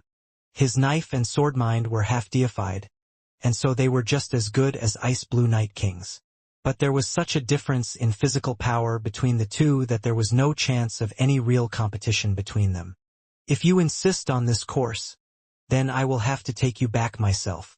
Upon seeing Han Sen's knife mind and sword mind, Ice Blue Night King's eyes glowed with admiration. It was very rare to see a Marquis Extreme King who had refined their minds to such heights. A glowing blue light had covered Ice Blue Night King since he forced his way into Han Sen's rooms.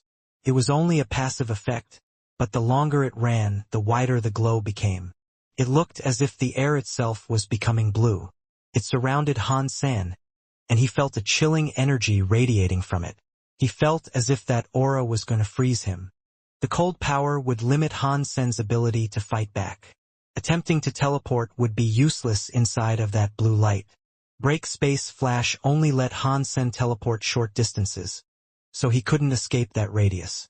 Han Sen and Bauer were freezing inside that blue light.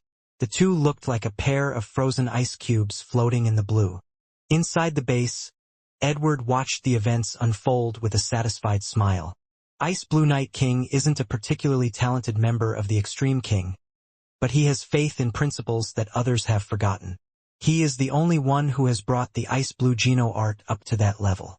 It's a basic skill that people rarely spend any time on. His attempts to rise are useless, though. Even from birth, we knew that he would never become deified. He will be half-deified no matter what. The Ice Blue Knight next to Edward smiled. His gaze then moved over to Han Sr. I am curious about this Han Sen, though. He has an amazing shield treasure, but he also managed to kill Night River King. That isn't something he could accomplish simply by having a good defense. Have you seen the little girl with the jade drum? That isn't an average jade drum. It is a mutant king-class jade drum, and it has a sonic attack power. I inspected Night River King's body. Although he was killed by being decapitated, his brain had already suffered tremendous damage. He must not have blocked the jade drum's attack, Edward said quietly. He is just a marquis of some small race. He has so many treasures that you and I want so badly, though. The Ice Blue Knight looked at Bauer's jade drum with greed. There's more to this guy than it seems. We didn't even know the exact nature of the relic, but he was able to find it. If not for him, we would never have noticed that the relic was just a small stone plate that was fixed to the roof. It has a ridiculous amount of power. Edward narrowed his eyes as he looked at Han Sr. if possible. I would very much like to avoid making an enemy of him, but we need that relic. Do you think Han San will manage to escape? If we bring him down here, no one will guess that a mere stone plate is the relic that we're looking for.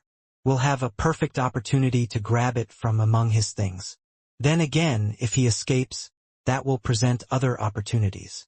The Ice Blue Knight looked at Edward. I think Ice Blue Night King can stop him.